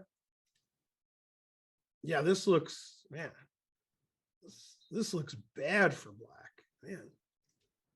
Okay, queen c6. It's interesting why he didn't take on h2. Right. Yeah. I mean, yeah. And again, if you're going to lose, I'm not saying he's losing, or am I? If you're going to lose, you might as well take on h2. Yeah, exactly. No, taking on h2 is clearly the correct move. Let's play rook takes h2, because what he did is just losing. And okay. Oh, so he played queen c6 because he didn't like this. He thought losing his a pawn was worse than winning the h pawn. Oh, okay. Yeah. Yeah, maybe. Yeah, not sure I agree, but maybe I agree. All right, so Jeffrey just playing queen c6, holding on for dear life, and then some. Whoa, I clicked the wrong thing again. I do that a lot. Okay, this is right. And he played, oh, I missed it. He played knight c3 because his knight's attacked. Yeah. Now, can you take on h2 now? Or you? Yeah, he did. Okay. Knight a5, definitely. Man. This is pretty horrible. Yeah, I mean, ugh. Man, this is why, by the way, black does not castle that often queenside, and this is silly. Right. Whew. All right. Bishop. This is looking like Dominguez MVL, but even better because white's king can never get attacked. Man. Two bishops, open board. The black's king's already just completely open. Knight b5. Queen c6. Knight d4. That defends his bishop and attacks the queen. And he cannot play queen takes e4. I guess there must be some good reason why he couldn't play queen takes e4, Ben. Which move? Queen takes e4. Oh, after knight d4? Yeah. No, I thought I just didn't see it. Yeah, but there must be some very good reason why he didn't do that. I would not be surprised at all. Yeah, the engine's going crazy. It says every move wins. I hate when it does that. Oh, I Well, guess I think it wants to play queen here and queen a5. like that. Okay. Man. I mean, black's position just doesn't make any sense. Black should play here now. King g7, exclam. And then he still lost after queen g5. Oh, well. Yeah, that king's not good. So you play queen b6, and then rook d3. And if you play queen a6, obviously rook a3 is good. Rook b3 is coming. And, I always like to resign. That's always my first, instinct. Knight c5, rook a3, yeah. Yeah, I mean, white's just using all of his pieces to attack. Knight c5, rook a3. Ideas. What's that? Very thematic ideas, just using the third rank, bringing in the rooks once you get the open files. Yeah, black just, well, there's a difference in king safety here. Yeah, castling queenside was obvious. Yeah, but you had a good idea. You wanted to play knight d7 earlier and stop all of this. Yeah. Keep the king on e8 for a while. Yeah, I mean, he just got run over. His king is just terrible. And it was funny. I said his only hope a while ago was to keep the position bad but not losing, get his opponent down to no time, and then, see what happens. And he got his opponent down pretty good, but this is too good for white. Mm-hmm. Yeah, it's too good. So it looks like Swiercz might get off the schneid, as they say. So let's take a look again at what's going on between Rapport and Svidler, because that was really interesting. And This got more interesting. Good. so did he play bishop h3 that we were talking about? Now let's see here. He did, yeah. Bishop h3. Yeah. E3 was a bit too, it was a very clever move, Yeah, it's hard to. Yeah, I agree. Queen d3. Mm-hmm. C5 counterplay. Maybe king g2 somewhere. No, rook b1. Okay. Yeah, rook b1 again is not the first move I would think of, but I understand. Queen c7 and f5, and he's just going in with the pawn, right? Mm-hmm. Yeah. And then again, the theme of today, Irina, is putting your rook on the third rank and rook a6. It's incredible how many times we've seen this idea. Yeah. But I mean, this just looks really scary. I mean, I would think, Ben, yeah, after f6, what do you think? I mean, just take the huge space advantage. I mean, how will black really defend that position? No, I don't like black's position at all. Yeah, this looks terrible for black. Yeah, I mean, white just has it. I mean, as Yasser would say, it's a free attack. White didn't really sacrifice anything. Technically, he's down a pawn, but that's technical. Yeah. I mean, you gotta it doesn't make sense to take on g6 and help that rook enter the defense. Right. Doesn't make sense to play things like e6. I mean, yeah, f6 is just so natural. It's really hard to resist that. And Bishop g2 is a good move also, Irina, because this is a sweet spot here. That's true. There's some stuff going on, man. Yeah, it's the opposite color bishop, where one bishop is pretty good and the other bishop is not. Yeah, bishop g2 is also really strong. Yeah, because it's very hard to guard. Yeah, this position. He played f6. You were right, as usual. Because it's hard to resist that pawn. No, I agree. That's yeah. This is just black doesn't have any counterplay, and Svidler's an early resigner, so I would never be surprised if he resigns. There's some classic Svidler resignations, even when he wasn't losing. Wow, he took on d4. What? Well, I think white, I don't know, white might just take back on d4, but he can take on g7. You got to take on g7 because not only does it win a piece, but knight f6 is annoying. Yeah, he wants on g7, knight e5. That's what he's going for, like a bunch of pawns and kind of the white king being open. Yeah, so so Rapport just ignored him and took on d4. Yeah. Bishop f8. Okay, so now we need to figure out how to win for white. So what is the ultimate plan? I mean, if we take on G3, they have some kind of knight D2 stuff. We still have like rook C1. I'm not sure we need all of that. There's your idea, king G2, rook H1, and Dominguez him. Yeah, king G2 is a very solid move. I definitely would be looking at that. Anything This else? is going to be interesting because both players have less than 10 minutes. Well, keep in mind, Ben, that the queen from C7 can never move because we would play queen G6 and win. Oh, wow. That's pretty cool. Yeah, you got to be careful with black. Yeah. That's pretty cool that we have this trick at some point. Queen G6 takes an F7 check. And if the queen wasn't here, then I think when the queen's other places, though, it sort of luckily defends the rook. But yeah. But yeah, that could happen later in the game. That's very easy to miss. Bishop on H3 is a little bit like out of place. Yeah, Bishop G2 is good here too. Well, he did take on G3. He did go for this, yeah. So Yeah, it's the free attack. So on knight D2, probably just rook, maybe even rook FC1. I see a mean engine and it wants to play queen H4, knight H6 check. That's mean. Yeah, not caring about the rooks. Yeah, I get it. Yeah, that's why he wants the queen over there. He's gonna, do stuff to him. Good point. Wow. So all of this happened. I mean, Svidler is feeling like there's nothing else he can do. What's going to be the move? I mean, now I can see him playing queen H4. Oh yeah.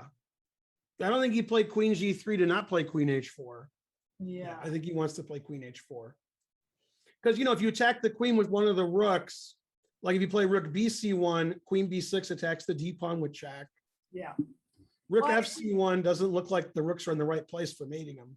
Because on queen H4, queen C4, you go knight H6, bishop H6, queen H6, queen D4, rook F2, knight F3, king H1, checks are over and mate. Yeah, I'll show them that. Yeah. If only I knew the first move. Oh yeah. Queen H4, yeah. Queen C4, we were looking at queen C4. Queen C4. Bringing the queen to attack something. Of course, it's not very good. Yeah. All of the checks will run out. Yeah, rook F2 wins, and I guess king H1 wins also. Yep. Yeah. Yeah, a little sad for Svidler. This game also, it's like didn't really quite get into it. Yeah. Now, did he play queen H4? Whoops, I did it again. I'm like Britney Spears over here. Yeah, he's still thinking, I guess. Trying to put the finishing touch. So if you're just joining us, Dominguez quite nicely beat MVL. Maxime didn't really have any counterplay most of the game. Just Dominguez sort of ran him over. And that's one decisive game. And a lot of the other games look like they're going to be decisive. So we could have 3 or 4 decisive games today, I would think. Wow, and even Shankland, he's up a pawn and he's just... Let's see how Shanky's doing. We haven't looked at that in a while. Okay, so C4. And he played rook D7 as you suggested. A4, he wants to play A5 check, winning a rook because knight C5 is winning. Maybe rook D3 was better, Ben. Yeah, maybe. Yeah, because then you couldn't play A4. That's funny. Yeah, A4 is a sneaky move by Sam. Yeah, so A5, rook F6. You can't play rook D6 because it's C5 check. Man, rook A8, that's pretty defensive. Ooh, yeah, that's not a good sign. Rook E5. Man, rook B5 check's annoying. Wow. That seems like a move he should stop. Rook D7 was a big mistake. Yeah. Turned out. Yeah. Rook D1, king F2. So after rook B5 check, he wants to play king A7, I guess. That's probably still what happened, right? And that's what happened. Man, white's going to take everything. Then he'll probably win. And then rook check. Rook takes B2. Knight takes C6. Wow, king a8. King a8. Oh, I guess if king b7, I just take everything. Knight d8 check, knight takes f7, just take all your pawns. Well, there's good and there's not good. For Mamedyarov, this is not good. So what did Sam do here? Yeah, 95? he played 95. Yeah, I mean, if he takes all of Black's pawns, then, you know, pawns are all hanging. He doesn't care about his passed a pawn. He just cares about taking all the kingside pawns. I mean, Sam played great this game. I thought he was like slightly worse out of the opening. He just outplayed Mamedyarov the whole game. Yeah, I think he outplayed him from a slightly worse position. Yeah, that's what I think. I've never heard of such a thing. Incredible.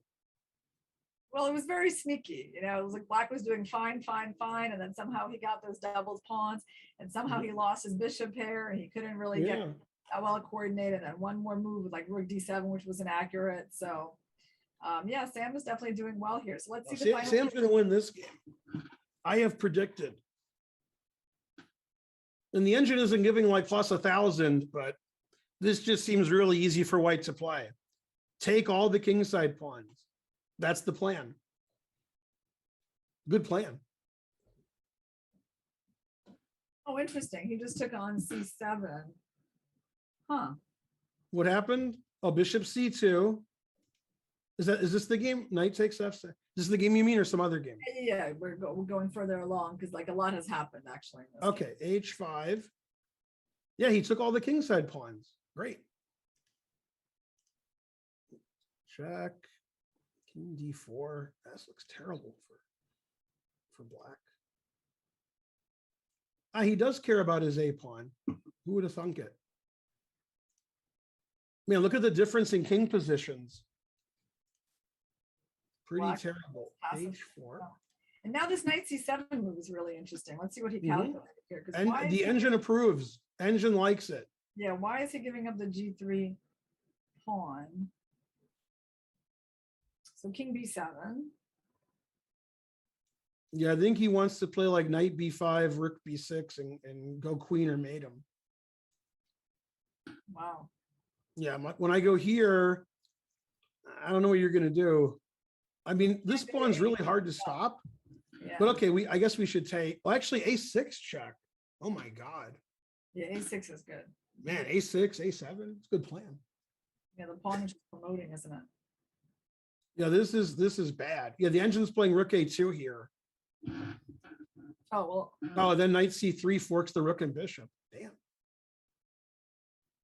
Yeah, White's going to be up a bunch of pawns here. Yeah, White's just winning all the pawns. Yeah. No, Sam's definitely going to win. Mm-hmm. Yeah. And he played king b8. This is the position on the board. But yeah, I like knight b5, a6, a7 check. That's a plan I can get behind. Yeah, I think he will play that. I mean, knight b5 is not too hard to find.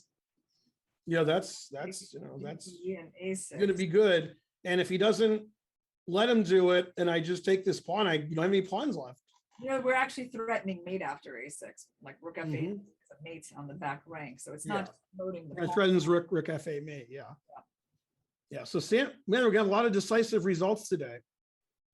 Yeah. And what's funny is Swiercz is winning, although we haven't looked in a few minutes. Sam wins. That means all the guys in last are winning and ruining the tournament for everybody else. Yeah, Dominguez won. Yeah. Rapport is winning. I mean, are we going to get 5 decisive games today, Ben? Yeah. Okay, we have to go on a break because I forgot to. The games are too exciting, but we'll be back shortly after these messages.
Chess.com is excited to announce the 2021 FIDE Online Chess Olympiad, an incredible online chess event open to chess federations from all over the world. Federations are invited to send their best players and top juniors to compete in rapid chess matches for gold medals. The event kicks off today. It might even still be ongoing, but it goes for a while. And I think my co-commentator, Irina Krush, is going to be doing some commentary for that Olympiad. And it's going to be really exciting to see all the countries competing against each other. Yeah, guys, I'm going to make my debut commentating for the online Olympiad sometime next week. And I'd be doing, 1 or 2 days of commentary. And then, later on, I'm also going to be playing in the tournament myself, on September 8th, when the US team enters the event. Okay, now we had a result which we predicted right after we went to break. Richard Rapport against Svidler.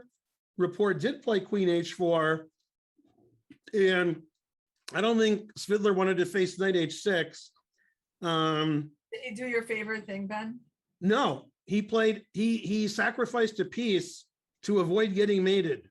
So here he played Knight F6. That way he gets a spite check. Yeah, but that was it. He got a spite check. Hooray. And then he's like, all right, I resign. So he didn't, yeah. I mean, the engine says he has to play Queen E3 check here and be a piece down in the endgame. So he really didn't defend well. And it's really hard to defend well when the engine gives you these like circuitous lines that barely defend. And he made some second, third best moves, and Rapport just ran over him. So that was, wow, we're seeing some big attacking games here today, Arena, and we're seeing a lot of decisive results.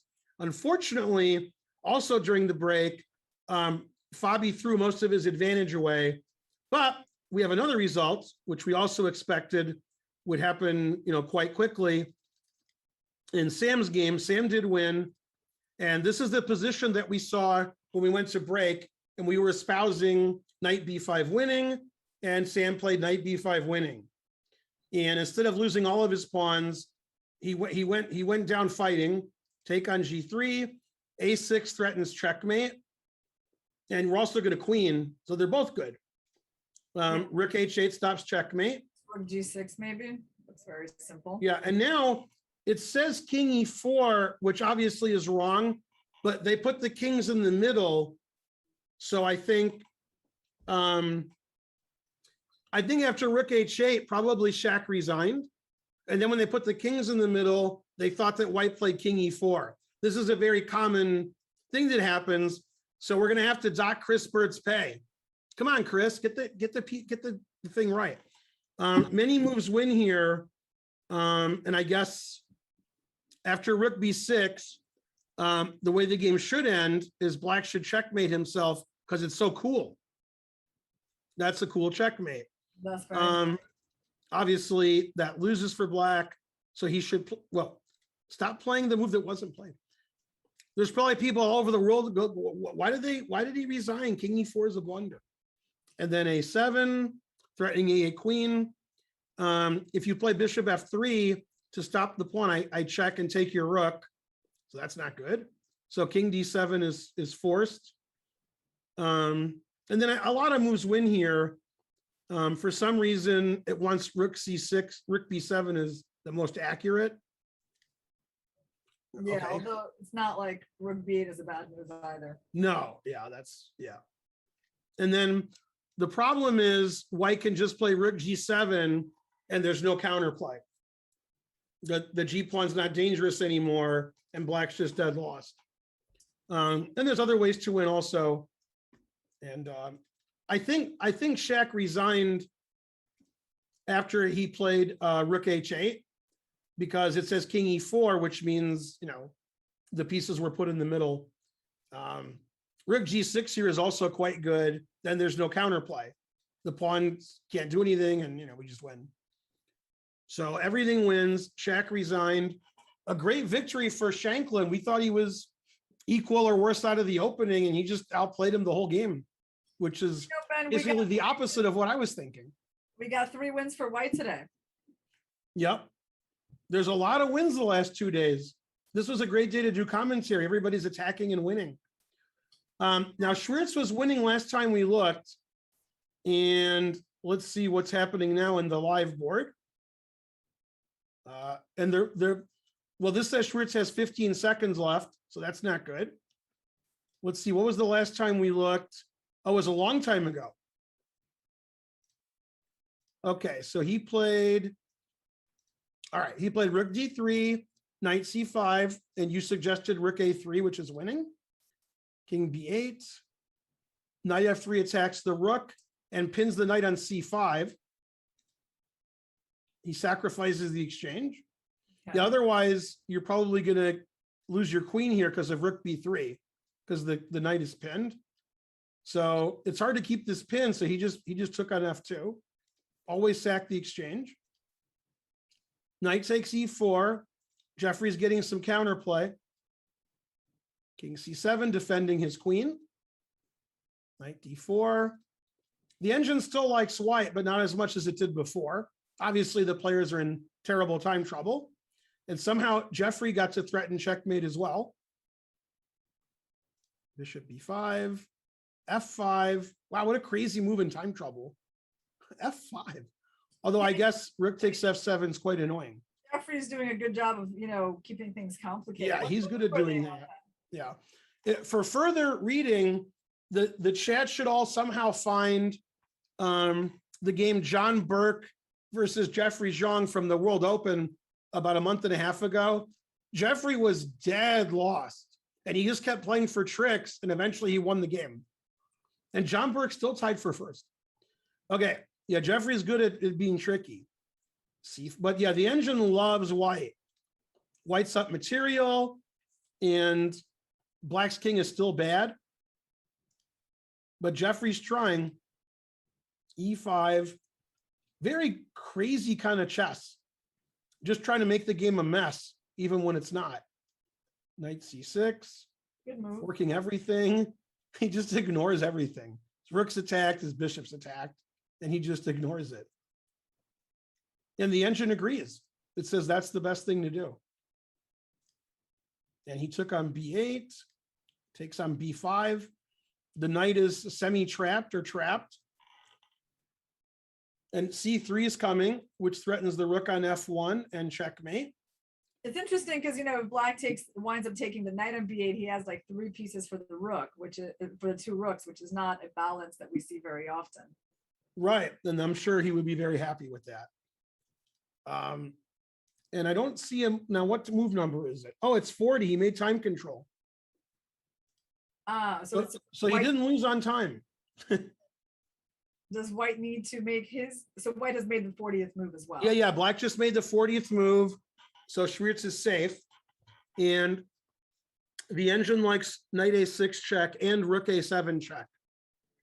Right. Knight a6 was the first move I was looking at, but I guess rook a7 makes sense. Yeah, just take the bishop on e7. That's pretty simple. Yeah, knight a6 because this knight's defending this knight. Yeah, I guess rook a7, he wants to take the bishop. And they're both winning. So he reached move 40 just at the right time. And Jeffrey did manage to make it really tricky, but not tricky enough to stump Darius. So Yeah. this looks like another white win. I'm predicting rook a7. Seems like very simple. Rook a7, yeah. I mean, knight a6 is nice, but once you see rook a7, like, why not go for that? Mm-hmm. So Knight a6 seems simple too because the e4 knight is attacked, so we could just take everything. But yeah, okay. I mean, he'll think forever and he'll play the right move. Your move is definitely better. Engine approved. Let's take a look at Caruana. So Right, this was shocking what happened. Although he's still better now, but he gave away most of his advantage, and we'll show you what happened. So when we last looked, we saw this rook trade and king f2. And then then we stopped looking at the game. Rook c8, very reasonable. b4, I don't really understand, but the engine says it's okay. I wouldn't have played b4. I guess he wants to play b5 and trap the bishop. I don't know. And so they traded. And now Wesley came up with a really interesting idea of playing to trade the knights, as you suggested, with knight f8 to e6. But of course, white was not going to let that happen, right? So white Right, probably. and actually, the engine wants to the engine wants to put the knight on f5, I think. But I mean, this is a really great idea from Wesley, and he took this, which also looks good for black, for white, I should say. But you know, the more they're trading, it's really not that bad for black. b5, and he could have played rook c3 check here, I think. Yeah, that's probably even better. But he played b5, and I guess, are they getting the time? Yeah, they just got to time control. Oh no, not yet. Okay, they're still in time trouble. And he wants some kind of 4 versus 3, I guess. Wait, Ben. So Yeah. basically, Oh, white- bishop c2 check. So you can't take. Oh, bishop c2, knight b5. Yeah, that's why you can't take. I wanted to ask that question. Yeah. Yep. Yeah, that was, I thought he was wanted a 4 versus 3, but he just wants to win. Yeah. Okay, f5, and this is move 39. G takes is the engine move. And the 40th move, rook f1. Yeah, this is actually giving white some winning chances, so he did well. And this is the 40th move, engine approved, b4, trade everything. Makes sense. Takes. Yeah, a lot of stuff is coming off here. So white's still better, but I don't see Wesley losing this position because he's Wesley. Well, now rook f5, right? So how is he defending h5 and against e6? I mean, he could go bishop d1. Right, bishop d1. But it And if feels white wants to win, he better play e6 soon, yeah? Yeah, so because otherwise black will play. Yeah, like and then I bishop play g4, rook b7. rook b7. So you're saying that I can't win this? I'll take white all day, but it's probably a draw. That there's no way. Probably. Yeah, no, I agree. There's just not enough pawns left on the board, and black is Right, everything's on the same side when they You trade know, I off. found the move b4 quite strange. Yeah, that b4. I did, but engine said it was okay. That's not a move I would have thought of. Yeah, a little bit. But basically, I think what's happening is that white was forced to play on both sides of the board, right? A little bit challenging, and a lot of things came off the board. Right, so this is the current position. Bishop d1 is the best move. It's hard to find another move. I don't want you to take my h pawn and you have a passed h pawn. So as long as he sees e6, rook b7, I think he'll play bishop d1. Yep. So we think this might be the one game where Right. black holds on today. Or Wesley doesn't play the ending well and white goes 5-0. Yeah. Also possible. Yeah, I mean, great games today. Really interesting slugfest. And I thought maybe after yesterday's slugfest, the players would take a break today, but no. They all played very exciting. And Wesley did play bishop d1. Let's see if Swiercz has won yet against Xiong. Yeah. Let's refresh. Knight takes. Has he played? It doesn't say that he moved yet, unless you can find something else. Nope, I don't see anything else. Yeah, he's. Yeah, move 41. People tend to think quite a long time. Someone says, "Hi, Irina. Wink your eye if you read this." How about I just read what you're writing? Is that good enough?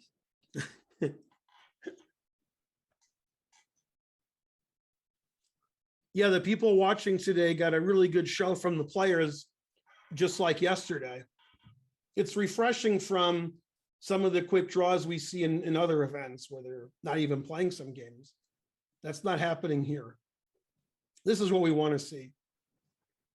Yeah, whenever people tell me chess is dead, the super GMs draw every game, I'm like, well, that's because they want to. When they don't want to, then we see all this great chess. Yeah. Chess is exciting, but if the players don't want it to be exciting, they can do it. They can play boring if they want. Yeah, I think it's really good to throw in. I obviously Rapport is a wild and crazy player, but I think it's good to throw in somebody like Swiercz so that everybody's like, I have to beat him. And then we get a lot of decisive games because sometimes they go too far, like Jeffrey did. Swiercz just played knight a6 check. Which is one of the winning moves. So he went for knight a6. Okay. Yeah. Not as good as rook a7 engine wise, but So on knight takes a7, I guess we're just knight takes a6. We're going queen a7. Ben? the engine just takes on a6. Rook a6. Yeah. Yeah, because if you take the rook, then queen takes e4 looks pretty simple. Yep. Now it's giving some crazy line with c3, threatening mate and both rooks, and probably knight d2. And there's only one winning move here, but it's not hard to find. Although there's other moves that look reasonable, but they're not. It's rook a7. And on king b8. Where's the And again, there's one winning move. It's Oh. totally insane. Wait, let me find it. Don't tell No, us. this is insane. Yeah, Yeah, but you know what's interesting though? He might have to actually find this, and it's like, maybe. Yeah. why did yeah. he need to do something so complicated, right?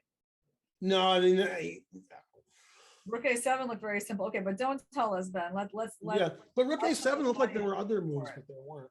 Yeah. So okay, you're threatening checkmate. You're threatening my rook. You're threatening possibly my other rook. Why do I have this positioned? Okay. Still don't see it. Wow. So there has to be something insane because I mean, was it like rook a8? It is right? rook a8. You Yeah. have to start with rook a8, so you have this queen e4 check. But Right. So if you take, you have queen check. So you play king c7. right, and then wait, don't tell Which- us then. Don't tell us. Yeah. 1 second. So I guess. Well, here, okay. I guess we could just go queen a7 and we. Right. This is better than with the rook on the other side. Yeah. Yeah. Now we could just trade queens, I guess, and win. Yeah, That's crazy though. that's nice. It's a nice line, rook a8, right? Yeah. But yeah, as you said, rook a7 was a lot easier than knight a6 check. So yeah, let's see what actually happened. Nothing happened. Jeffrey's thinking. Now here's the question. If you take the knight, which I think he will, you can't play queen e4 because this rook is hanging. Yeah. So you basically have to play rook takes a6. So it's really very likely that we're going to see this, isn't it? Yeah. Super So the likely. question is, did he see c3? You have to see, I mean, c3 threatens everything. So how would you not see that? But I can't imagine he played knight a6 because he was intending on playing rook a7, rook a8 check. What? That would be strange, right? Why wouldn't you just play rook a7 right away and win easier? Yeah. So that's really weird. Yeah, technique is strange. Okay, so this game still has some interesting moments. It's kind of like, it reminds me of yesterday's game with Mamedyarov versus Rapport, right? Where it's like, yes, it was winning for him, but he still had to avoid some tricks from Rapport's at the end, right? So we kind of know, how this game is going to play out, but there's still some things to see. And now, how about? Is it saying that queen a7 check also wins? Oh, it did say queen check wins, then it changed its mind. Yeah, it's too hard for the engine. That's bad.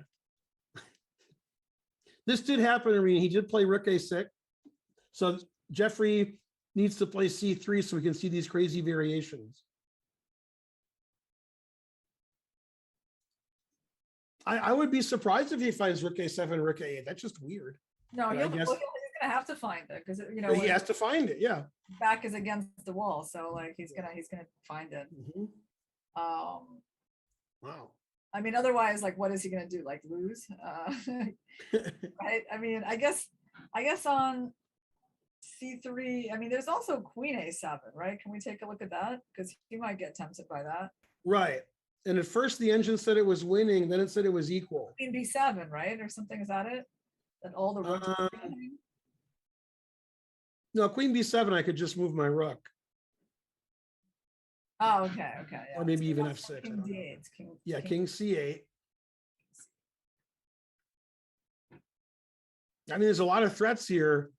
You know, Black has tons of threats. And You so know, it's what happens on Queen 8? Right. King. Oh, it says both king moves draw. Okay, I'll make one of them. Rook A7. Wow. Yeah, I was looking at Rook D1, then Knight D2. Rook A7, King D6, and there's no more checks, yeah, other than Rook A6. That's why it's going to be a draw. Mm-hmm.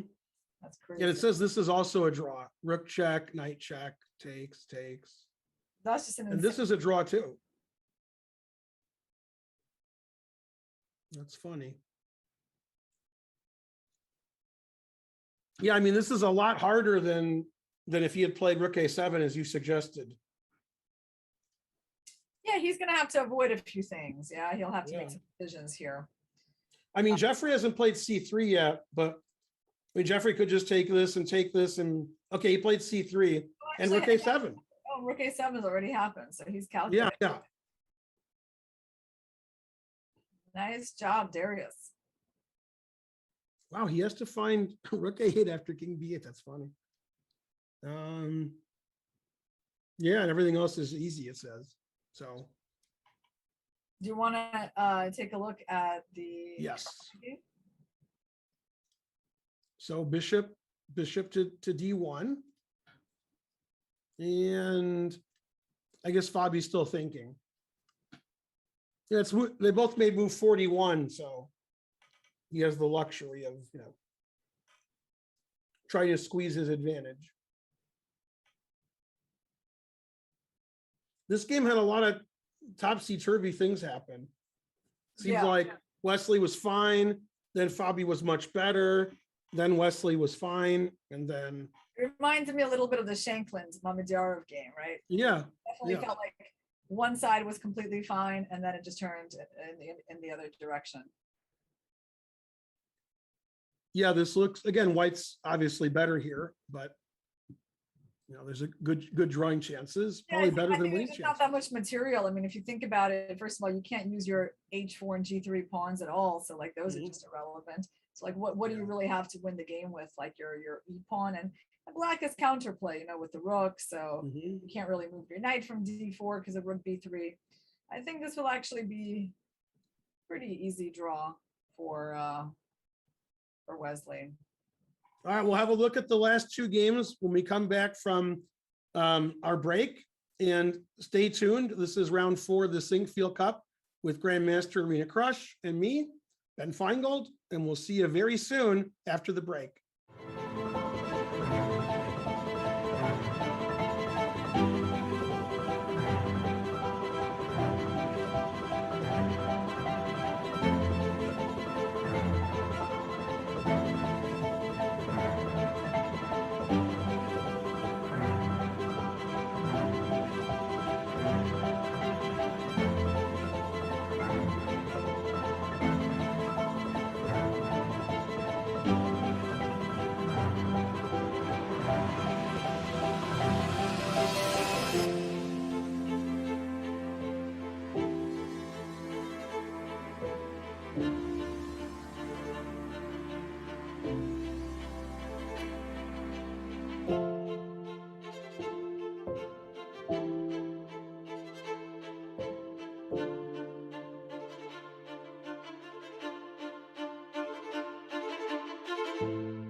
Coming in October, the FIDE Chess.com Grand Swiss. Normally held at the Isle of Man, this year's event will be played in Riga, Latvia. 2 spots in the 2022 Candidates Tournament and 1 spot in the next Women's Candidates Tournament are up for grabs, as well as $550,000 total prize fund. Who will take the next step to becoming world champion? I think I'm getting my hair done that day, so it won't be me. But I'm sure you'll be going to Riga and crushing everybody. Yeah, Go, actually, Irina. I have to think about that because I am qualified to play, so I have to kind of figure out in the next few weeks if I can do it. It's a little bit the dates are not the best because it's actually right after the U.S. Championship. I mean, you basically got to like get home, pack your suitcases, and in a few days fly. That's what you're always doing now, so that's what you got to do. Well, no, Ben. You see, I have not flown since the end of February 2020, so I have not actually had a chance to take a flight. So that would be kind of going back to a lifestyle I used to have, a while ago. So we'll see. I don't know if I'll be able to do that. I mean, I would like to because it's actually a great tournament and it's just so competitive with the best players in the world. And I mean, just like very high stakes. Yeah. For the no, it sounds like that's a crazy good prize fund. I like that prize fund. Yeah. Yeah. And I've never, actually, Ben, I've never been to Riga. Wow. Yeah, I've never been there. And I mean, of course, it's a beautiful city. So Yeah. Well, it was the first time, probably in 2 months. Yeah. Well, I'll try. Yeah. Okay. So let's look at this, the craziness in Jeffrey's game. Swiercz did everything right. So he must have calculated it before. C3 with all those threats. Rook A7, the only winning move. Rook A8, the only winning move. And instead of playing King C7 and forcing Swiercz to play Queen A7 check, Jeffrey actually played the move that's preferred by the engine, which is to just take the rook and go into this lost position instead of the other lost position. It says this one is slightly less lost. Now, of course, the rook is attacked and the pawn on B2 is attacked. So he played the best move, Rook F2, stopping everything. And I guess as soon as the dust settles, we would expect white to win, but the game goes on. Bishop C5 attacking the rook. And Jeffrey's not giving up. The position's not good, but he's fighting. Maybe Rook C2?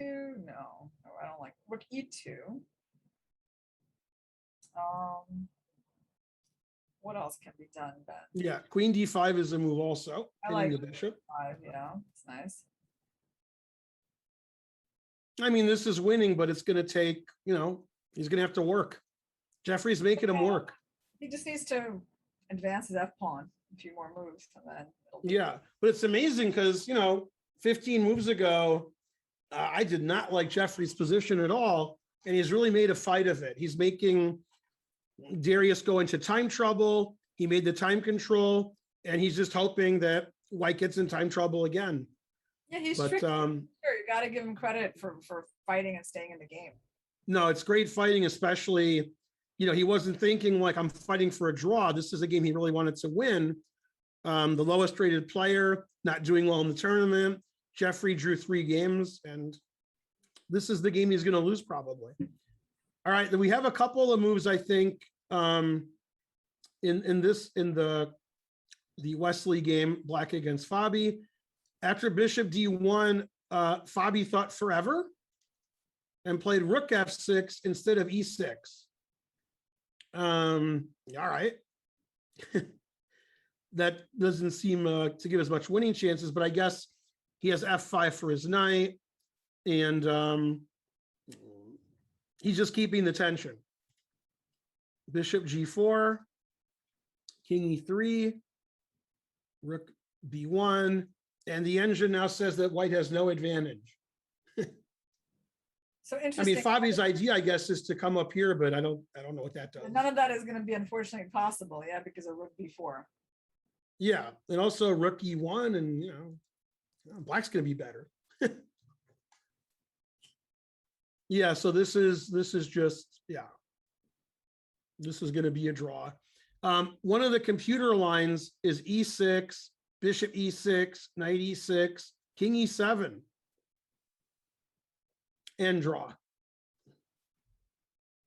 So that's that could happen. They're not allowed to agree to a draw, so things are going to keep happening. I don't see any repetitions here, so maybe they got to play till king versus king. I don't know. But yeah, I mean, this seems pretty comfortable for Black now compared to when he was slightly worse. So Ben, what are your tournament plans? Have you been playing? Have you been back to over the board chess? Actually, I have. Like you, I didn't fly forever. And then we started flying this year at some point. I don't know when it was, but I played in the World Open and I played in the Irwin Senior Tournament of State Champions, which took place at the US Open. I think maybe you came after I left. You went to the US Open like in the middle, right? No, I actually didn't, Ben. Oh, you didn't go? Okay. At all, yeah. Yeah, and the World Open was okay. Like, you know, I did like not too good, not too bad. The senior tournament, I just lost to everybody.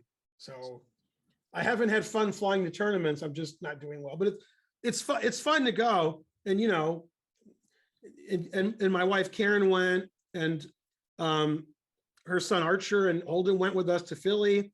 So that was fun for the World Open. But I went by myself to Cherry Hill, New Jersey, and I just got crushed. So wow. I play occasionally here at the chess club, like extra rated games or something. If somebody has a buy. I'm not even playing well in those events. But yeah, I'm gonna tone down the number of tournaments I'm playing because, you know, I don't play well anymore. So it's no fun. I'd rather have fun.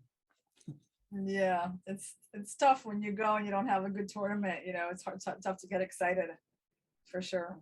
It's weird because some people claim they're playing badly because they haven't played in forever over the board. And some people claim, yeah, I've been studying chess forever and I didn't play because I studied all the time. I never used to study. So now they're playing better, some people. It's weird. Taking some time off sometimes helps. Playing a lot on the internet, obviously. But yeah, I mean, chess is coming back. Whether it's safe or not is debatable. And some people, even if they think it's not safe, they just want to play chess because they haven't played chess in so long. But yeah, I mean, chess is back, and the events that I played in, everybody had to wear a mask at all times. There was actually something funny that happened, Irina. The tournament I was playing in was FIDE rated, the senior tournament, and the US Open was not FIDE rated. They were played in the same room. So those players, we weren't allowed to go look at the other games. And it was very strange, like the room was separated even though it was the same room. People weren't allowed to look at other people's games, and no spectators were allowed. So you were considered a spectator if you looked at any game after your game was done. So you were kicked out of the room once your game was done. So the COVID rules and the FIDE rules made it a little bit less fun, but I guess it was more safe. Yeah, it must be a very different experience playing, these days. And I actually have not played a single over the board tournament. Yeah, it's weird when everybody's wearing a mask. It's strange. Yeah. And if you wear glasses, it's not easy because they get fogged up, and I usually don't wear my glasses when I'm playing. Yeah, I would have to, I guess, play with my lenses on. Yeah. So nobody's moving, and by nobody, oh, wait a minute, somebody did move. I got tricked, maybe. I did get tricked. I was looking at the wrong thing as usual. Oh. Okay, he played knight f5. Mm-hmm. Knight f5. He checked. It says every move is a draw no matter what anybody does. This is all a draw. This is a draw. Every move is a draw. And yeah, it says every move draws. E6, rook h5, and king f5 all draw. See, here he takes this pawn. He'll take this pawn next move, and he'll be up a symbolic pawn. That's good. So wait, black needs to find a way to get that last pawn off the board. Can we do that, Ben? Can we just play some kind just of do F6? it. Can Yeah. Can we actually just do F6, Ben? Or is Never it play F6. or is it just unnecessary? Yeah, it says every move draws. It doesn't matter what you do. It doesn't matter, even F6 draws, yeah. Well, I didn't look at F6. Let's see. Yep, F6 also draws. Every move draws. Yeah, because if you play rook F5, you're going to lose your H pawn. So that's not good. Yep, and this was your idea. And that was a good idea. Yeah, just trade off everything and leave white. Yeah, right. There's nothing left. Yeah. Okay, so rook H5 and Wesley, every move draws. So that's tough. He doesn't know which move to play.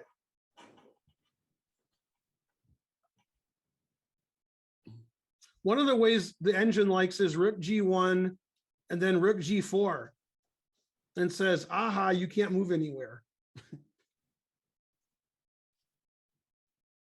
So you're It like is tough for white to do anything. Yeah, the rook is completely stuck. That one is actually Yeah.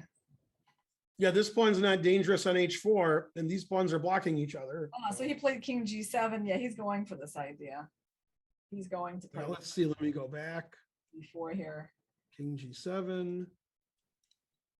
Here. Yeah, and after rook G4, rook G5 check, the king and pawn ending is a draw. Yeah. And King G6 is also good. He played rook G4. And he had to calculate the king and pawn ending, I guess, but that's going to be king versus king, I guess. Yep. So that's the quickest way to make a draw. I mean, but maybe Fabio play for the win. King D6. Black is just threatening King G6 and King G7. So they are going for this. Right. Yeah. So they're going to play this draw. It's going to be king versus king. They're not allowed to agree to a draw. Nice save by Wesley, you know? He didn't have a pleasant position, but that good defense, you know, he didn't give up that half a point. All right. So the only draw of the round so far, and probably the only draw. And even now when the game was drawn, Chris Bird says, keep playing. No, he didn't say that. No. All right. So that game, king versus king. It's over. Wesley drew. I'm sure both players are happy, but especially Wesley. And let's look at the last game of the round. This game could go another hour, or it could end in 1 minute. And let's see, what happened here? He played rook F2, bishop C5. And after thinking a while, he did play queen D5. Engine approved. And now Jeffrey's thinking.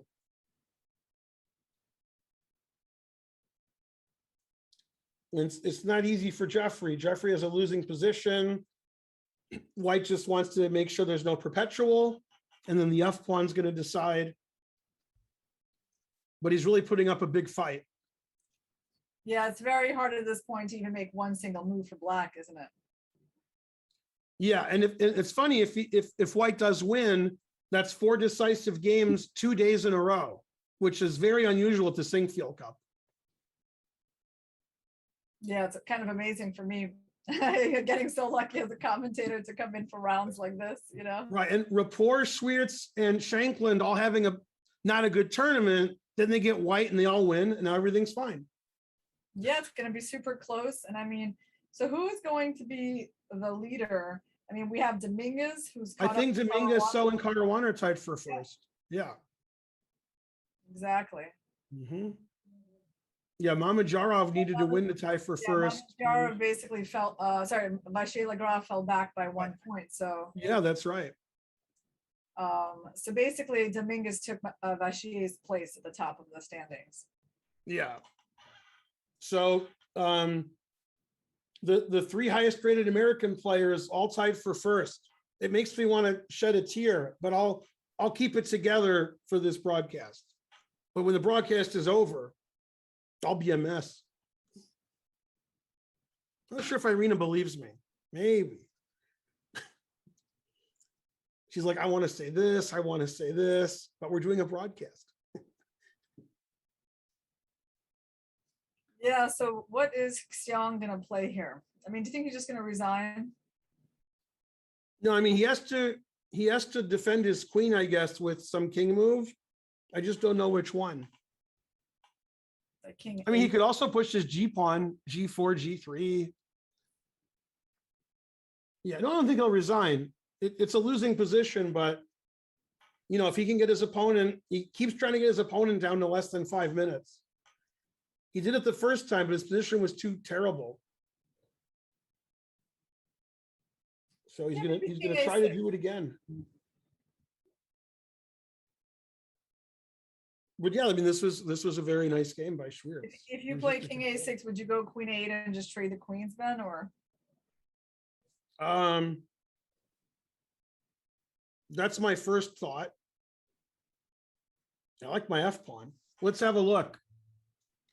I like trading queens. Oh, the problem with king a6 is if I move my rook, you don't have queen f1 and then queen a6 check. So now the engine wants to checkmate you because you only have one check. Yep. So king a6 is pretty bad. Yeah, that's mean. I don't know if this ending's winning or easily winning or not winning. Yeah, let's try that. Let's see. Is this Go for the simple one? I mean, it's all right? Pretty winning. Rook g2. Mm-hmm.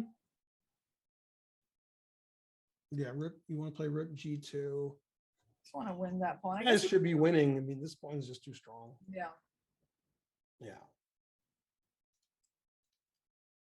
So I think he wants him to play king b6 in the position or g4. But yeah, I mean, Jeffrey's thinking forever. Well, he did play king a6, unless I'm wrong. Which No, is I think he still hasn't made a move. Oh, okay. So let's Yeah, say you're right. g4. Let's try g4. Mhm. Most likely, so if we go f6, which is very tempting, or should we just go? Okay, we can't. Yeah, we can't go rook h2. So g3 is the idea. Mhm.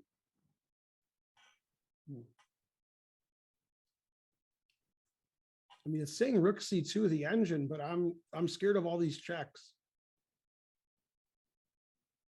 Oh, after queen f1, I can play. Yeah, but I don't want to lose my f pawn. Although the bishop is hanging, so this is getting complicated now. Rook c1, yeah. Yeah, rook c1 and the bishop is hanging, so you can't take the f pawn. That makes sense. Yeah. I mean, if I was white, I wouldn't like this. I would want something simpler, but maybe you just too bad. You want something simple, but it's going to get sort of where you have to calculate. Yeah. No, f6, of course, is going to make sense for him. He wants to get that pawn as far as he can. So yeah, I think Jeffrey can play either king b6 or g4. And then, you know, white should win, but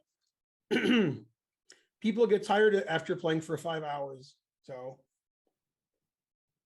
it's only been 4 hours and 20 minutes so far, so he's good. But if the game goes longer. So tell us about your chess center in Atlanta, Ben. I have a chess center in Atlanta. Oh yeah. Yeah, we hope to get the 8-time US champion Irina Krush to show up here for one of our women and girls tournaments. It's actually a national event. Yeah, we're actually next month celebrating our 4-year anniversary of opening the chess center. It's called the Birthday Bash. So this will be September 9th. We're open for 4 years and we do everything here. I stream, Karen streams. We have blitz tournaments, rapid tournaments, slow tournaments, classes online, classes in real life, free play, and we give out free coffee and all kinds of snacks too. And we're in suburban Atlanta, and things have been going pretty well, especially with the streaming and the commentary. And this room that I'm in now is just for streaming and commentary. So we have a huge setup here, and we try to buy the best equipment so people can hear me.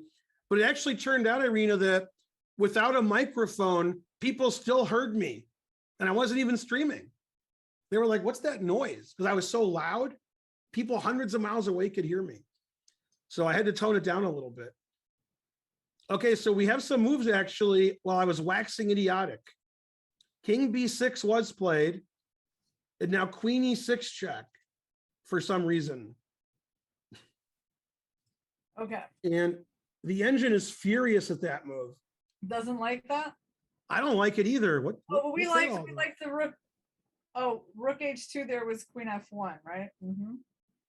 Yeah, queen e6. I like the queen on d5. That seemed great.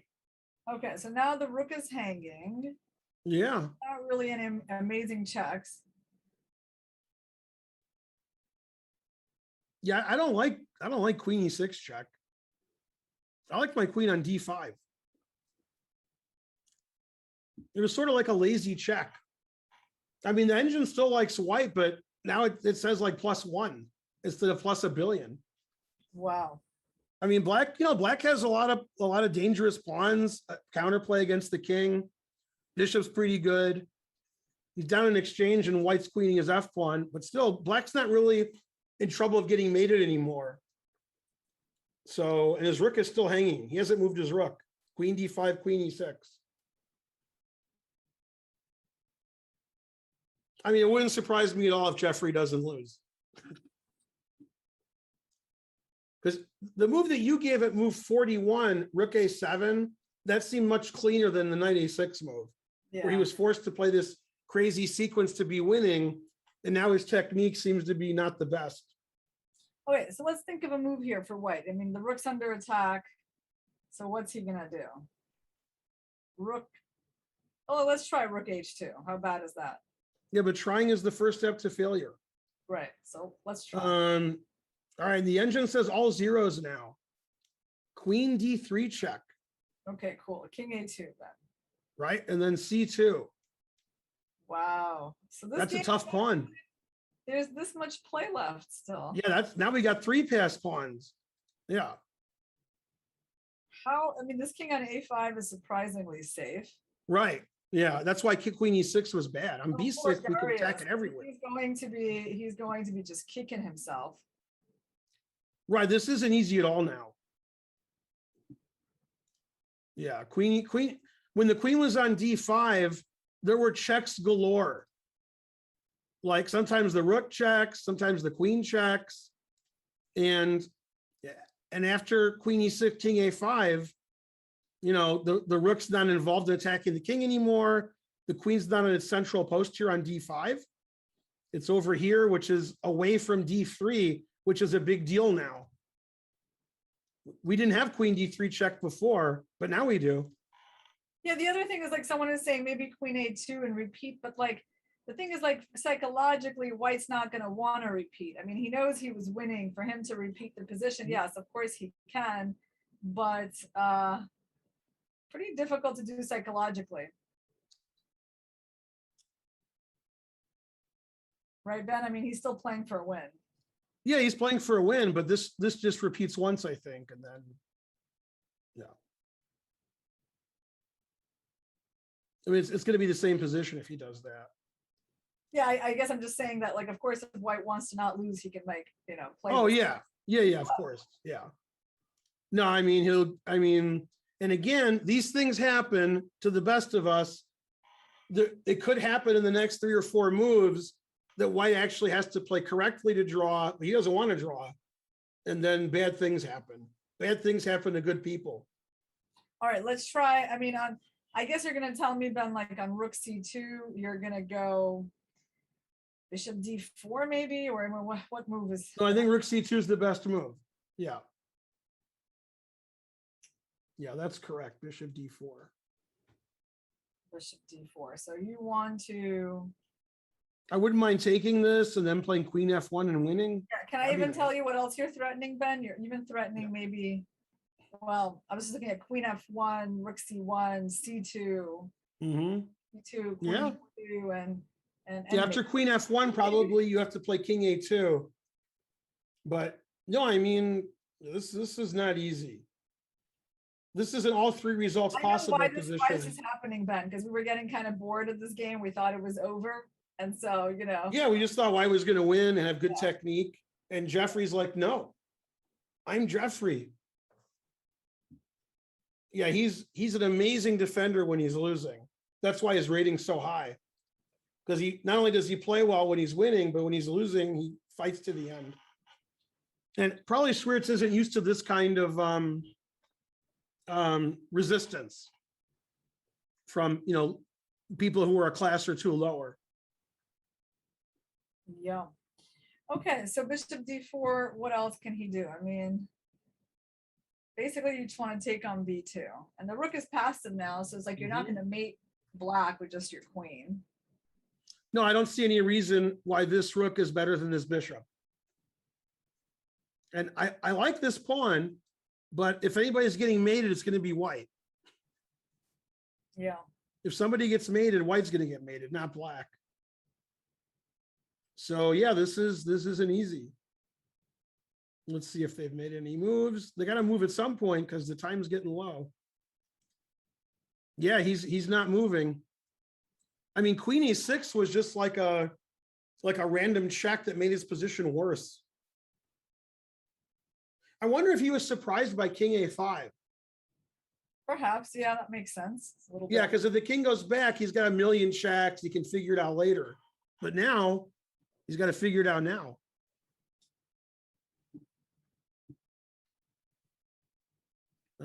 Let's see, King A5. I don't think there's been any moves. Or So has rook there? c2. Oh, did he make a move? No, that's Is this the real game? rook I hate c2. when it's Ben. tricking me. Rook c2, Ben. Okay, he played rook c2. That's why Jeffrey's clock was running. I think that's the best move. And then bishop d4, as we predicted, and then we'll see what happens. But I mean, this is the best position Jeffrey's had in a very, very, very long time. I think he might just go for the draw now because, I mean, after bishop d4, it's really hard to keep playing for the win without risking to lose, right? I mean, I would be really upset if I didn't win with white this game. He was winning for so long. I mean, if I was a betting man, I would say the draw is the most likely result here. Yeah. But yeah, with both players being exhausted and having very little time on the clock, nothing would surprise me. Yeah, if Swiercz just says, okay, enough, I messed this one up. Mm-hmm. The thing is that it just gets so much easier for black to play, right? Like after black plays bishop d4, all the questions are on white side. I mean, black knows what they're doing. Man, if Jeffrey doesn't lose this game, that's incredible. Man, was he lost. Very, very exciting round. If you're just joining us, we've had a bloodbath. The white players won every game, and Fabi was looking pretty good, like advantage, but Wesley ended up drawing, and we thought white was going to win this game. So it looked like white would win 4 or 5 games, but Wesley held the draw. And this game, I don't know what's going to happen now. I thought white was going to easily win between moves like 28 and 6 moves ago. And now I don't know. Anything could happen now. But it's a real, I mean, even the games that were draws, if this game is a draw, and the Fabi game, just fascinating chess. Really good games today. And kudos to Shankland and Rapport, who were having bad tournaments, but won anyway. Ben, it's you and me tomorrow, right? Commentating? That sounds right. Yeah. All right, there we go, because the chat is interested. Who's Oh, somebody was asking. Yeah. Okay, well, this is the last game. We're going to go on our last break, we hope. And we'll be back in a few minutes. Stay tuned, and we'll see if Swiercz can still win this or if something else happens. Back pretty soon.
Be sure to follow our be sure to follow us on all of our various social media platforms.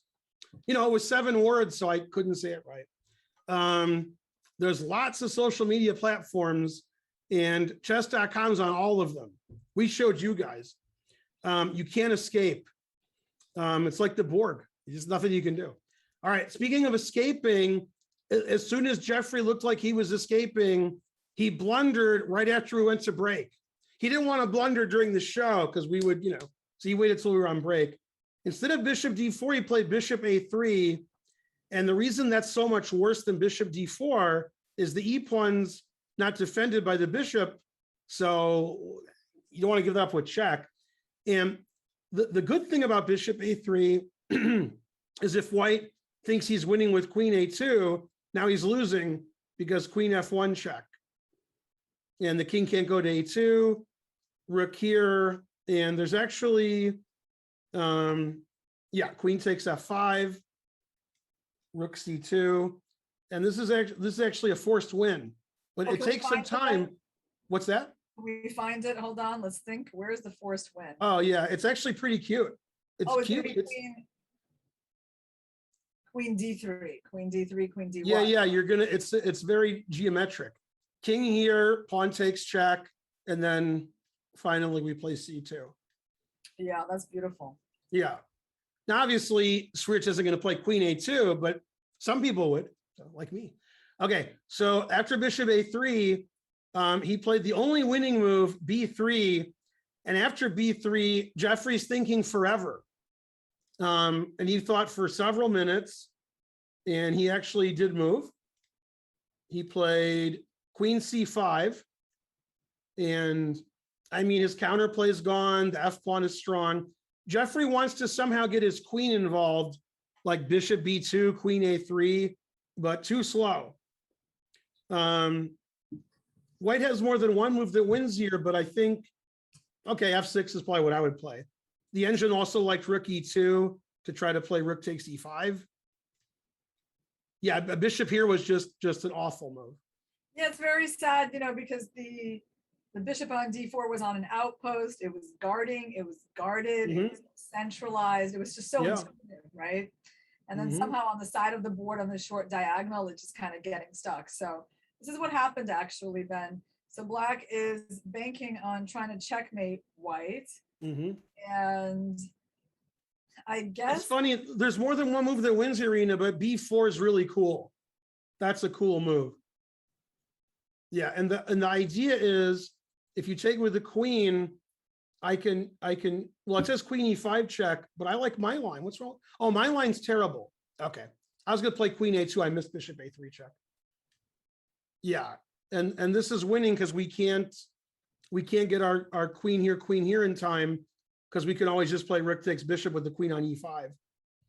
And this is dead for black. b4 is a weird move to play when other moves also win. Yeah, I'm not so sure he's gonna find that actually. Right. No, I mean, it's weird, but Let's look at more than one F7. move wins. F7. Yeah, and they're both in time trouble now, except Jeffrey has less time because after he played bishop a3, which was terrible, b3, then he thought forever. He's like, oh, this is terrible.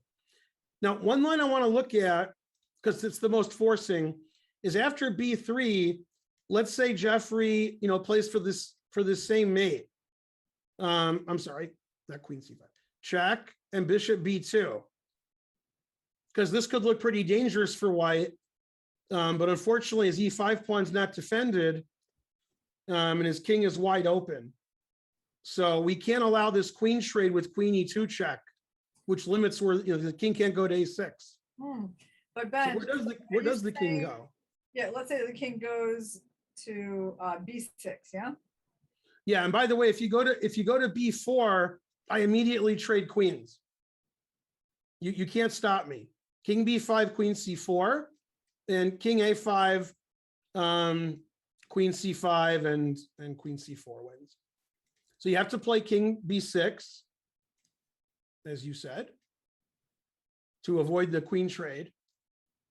And it says every move wins. How does every move win? Yeah, it doesn't look that obvious, Right. Yeah. For example, right, because you're threatening. Doesn't win, already found. Right, and I think one of the ways to win might be eventually just playing b4 and running your king out, which looks really dangerous. Yeah, but you have to control c4 first, right? So you got to give some checks. You got to control c4, and then you play right. b4. Otherwise, if you play b4, they play queen c4. It's going to be a draw. Right. Yeah. So then you check, and now you can play b4, and if we give the checks,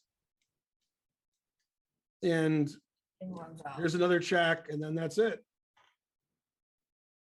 And this pawn's not going nowhere. The bishop's trapped.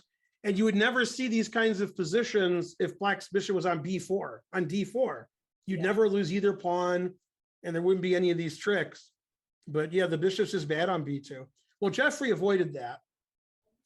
He didn't play this line. Instead, he played queen c5, f6, bishop b2. Jeffrey wants to come in here, but it's slower than, and also he wants to play queen g1 check, which I guess is winning immediately. That's why b4 is so strong. It makes, you can't do any of this stuff. It gives the king a square and it sort of deflects the. Yeah, and the human way to win, if you don't see b4, is rook to g2. But Ben, so on b4, king takes b4. What do we do there? Oh, queen e7. That's the point. That looks good. Yeah. Queens, yeah. Yeah. That's the whole. Can you take this first to be cool? I don't know. I don't know why I'm being cool. That's kind of mean, Ben. But it wins. Yeah. That's pretty good. Yeah. So rook g2 also wins because it stops queen g1 check. So but it looks a little dangerous. So I think he will find b4 is my prediction. Oops, I did it again. Yeah, I think he's been thinking a long time. So the thing is that because the reason he has a good chance of finding it is because it's a check. It's a check with a very simple refutation to king b4, so he knows he's forcing queen b4. Then he takes the e5 pawn. How does he win again after that? Like queen b4, queen e5, king b6. What's the win there, Ben? After king b6. Yeah. Takes. Oh, king b6, but we take on b2. Right, that just wins right away. Right. Yeah. So you have to go. I don't know. Let's go to a4. That's the safest. Man, plus 61 is annoying. But it does look a tiny bit. Okay, you trade queens. Okay, never mind. It doesn't look like any. Where's a queen trade? Yeah.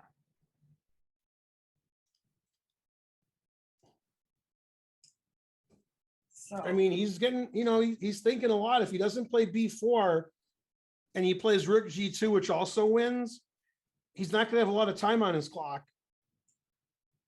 Wow, Bishop A3 was a huge blunder, but he's still in the game. If two engines are playing, the game's over, but it ain't two engines. They're exhausted. It's been almost 5 hours. He played a Rook takes B2. okay. Wow. Well, is that winning?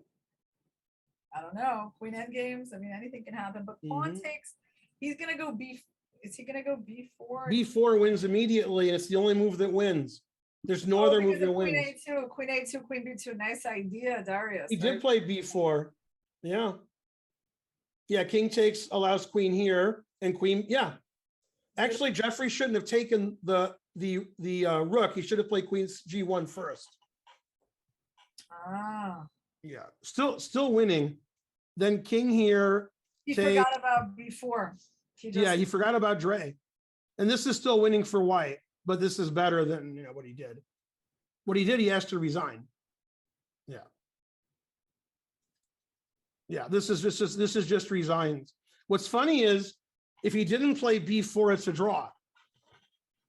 King takes B2 is just perpetual. But after B4, Jeffrey just has to resign.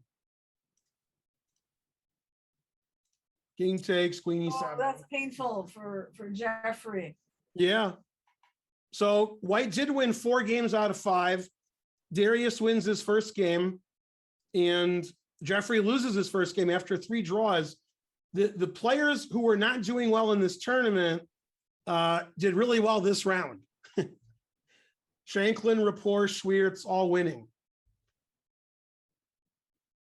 So incredible day of chess. And I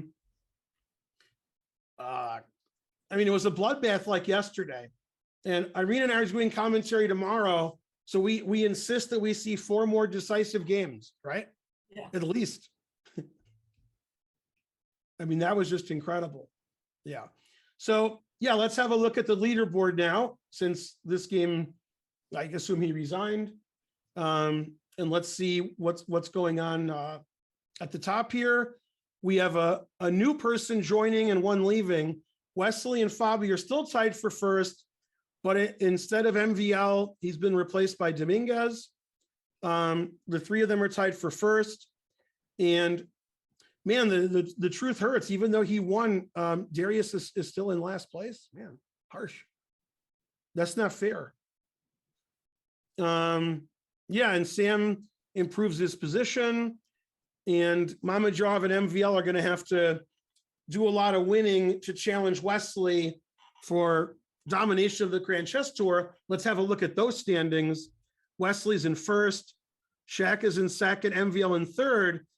It was a good day for Wesley. He drew with black against Fabi, and both MVL and Shaq lost their games. So it's looking more and more likely that we're going to see Wesley be the Grand Chess Tour champ in 2021. An incredible day of chess. I know you were as excited as I was. And we're going to look at something else now. And I guess Irene and I will be back with you after the last break. This is round 4 of the Sinquefield Cup, and we'll see you in a second.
All right. Hopefully you're not sick of us, but if you are, we're leaving soon, so it's okay.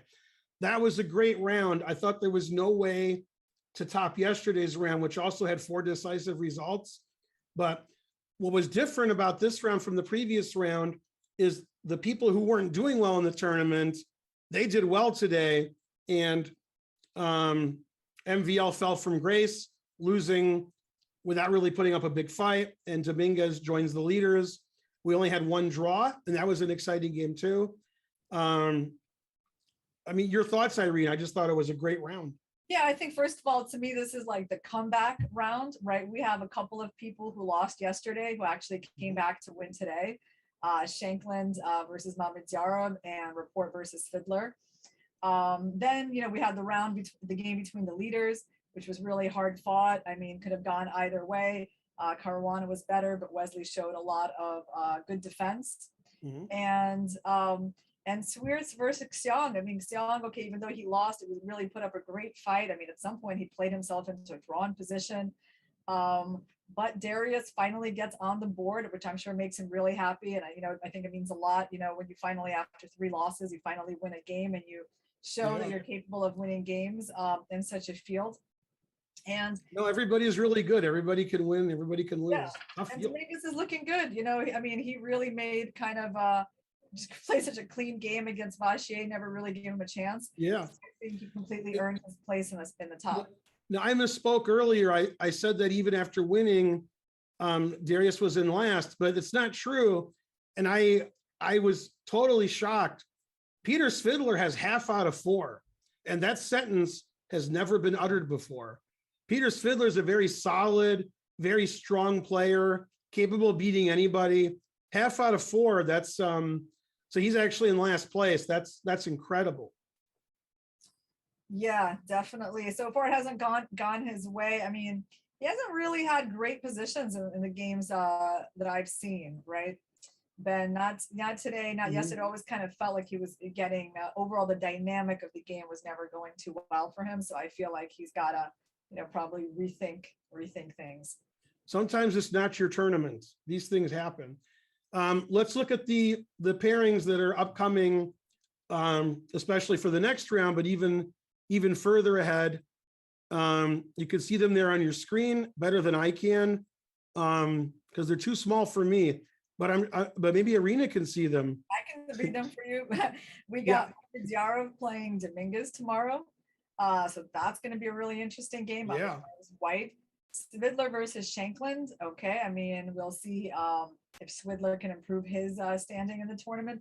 So Rapport, that promises to be really exciting. Vachier Swiercz, well, Vachier is going to try to win. That's for sure. Xiong versus Caruana. Well, I mean, all these matchups look really good. Yeah, every round we have great matchups, and we never know what the results are going to be. Instead of the higher rated players winning every game, we had white winning every game. So there you go. Wesley was the only player who ended up drawing, and he was playing highest rated player in the tournament with a worse position.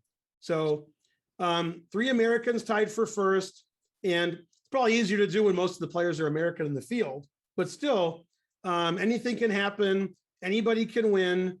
And tomorrow, we hope it'll be just as exciting. I'll be back with Arena. And thanks for watching coverage of round 4 of the Sinquefield Cup. Tomorrow we'll have coverage at round 5 and at the same time, same station, and we'll see you tomorrow. Bye, everybody. See you tomorrow, guys.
Bye.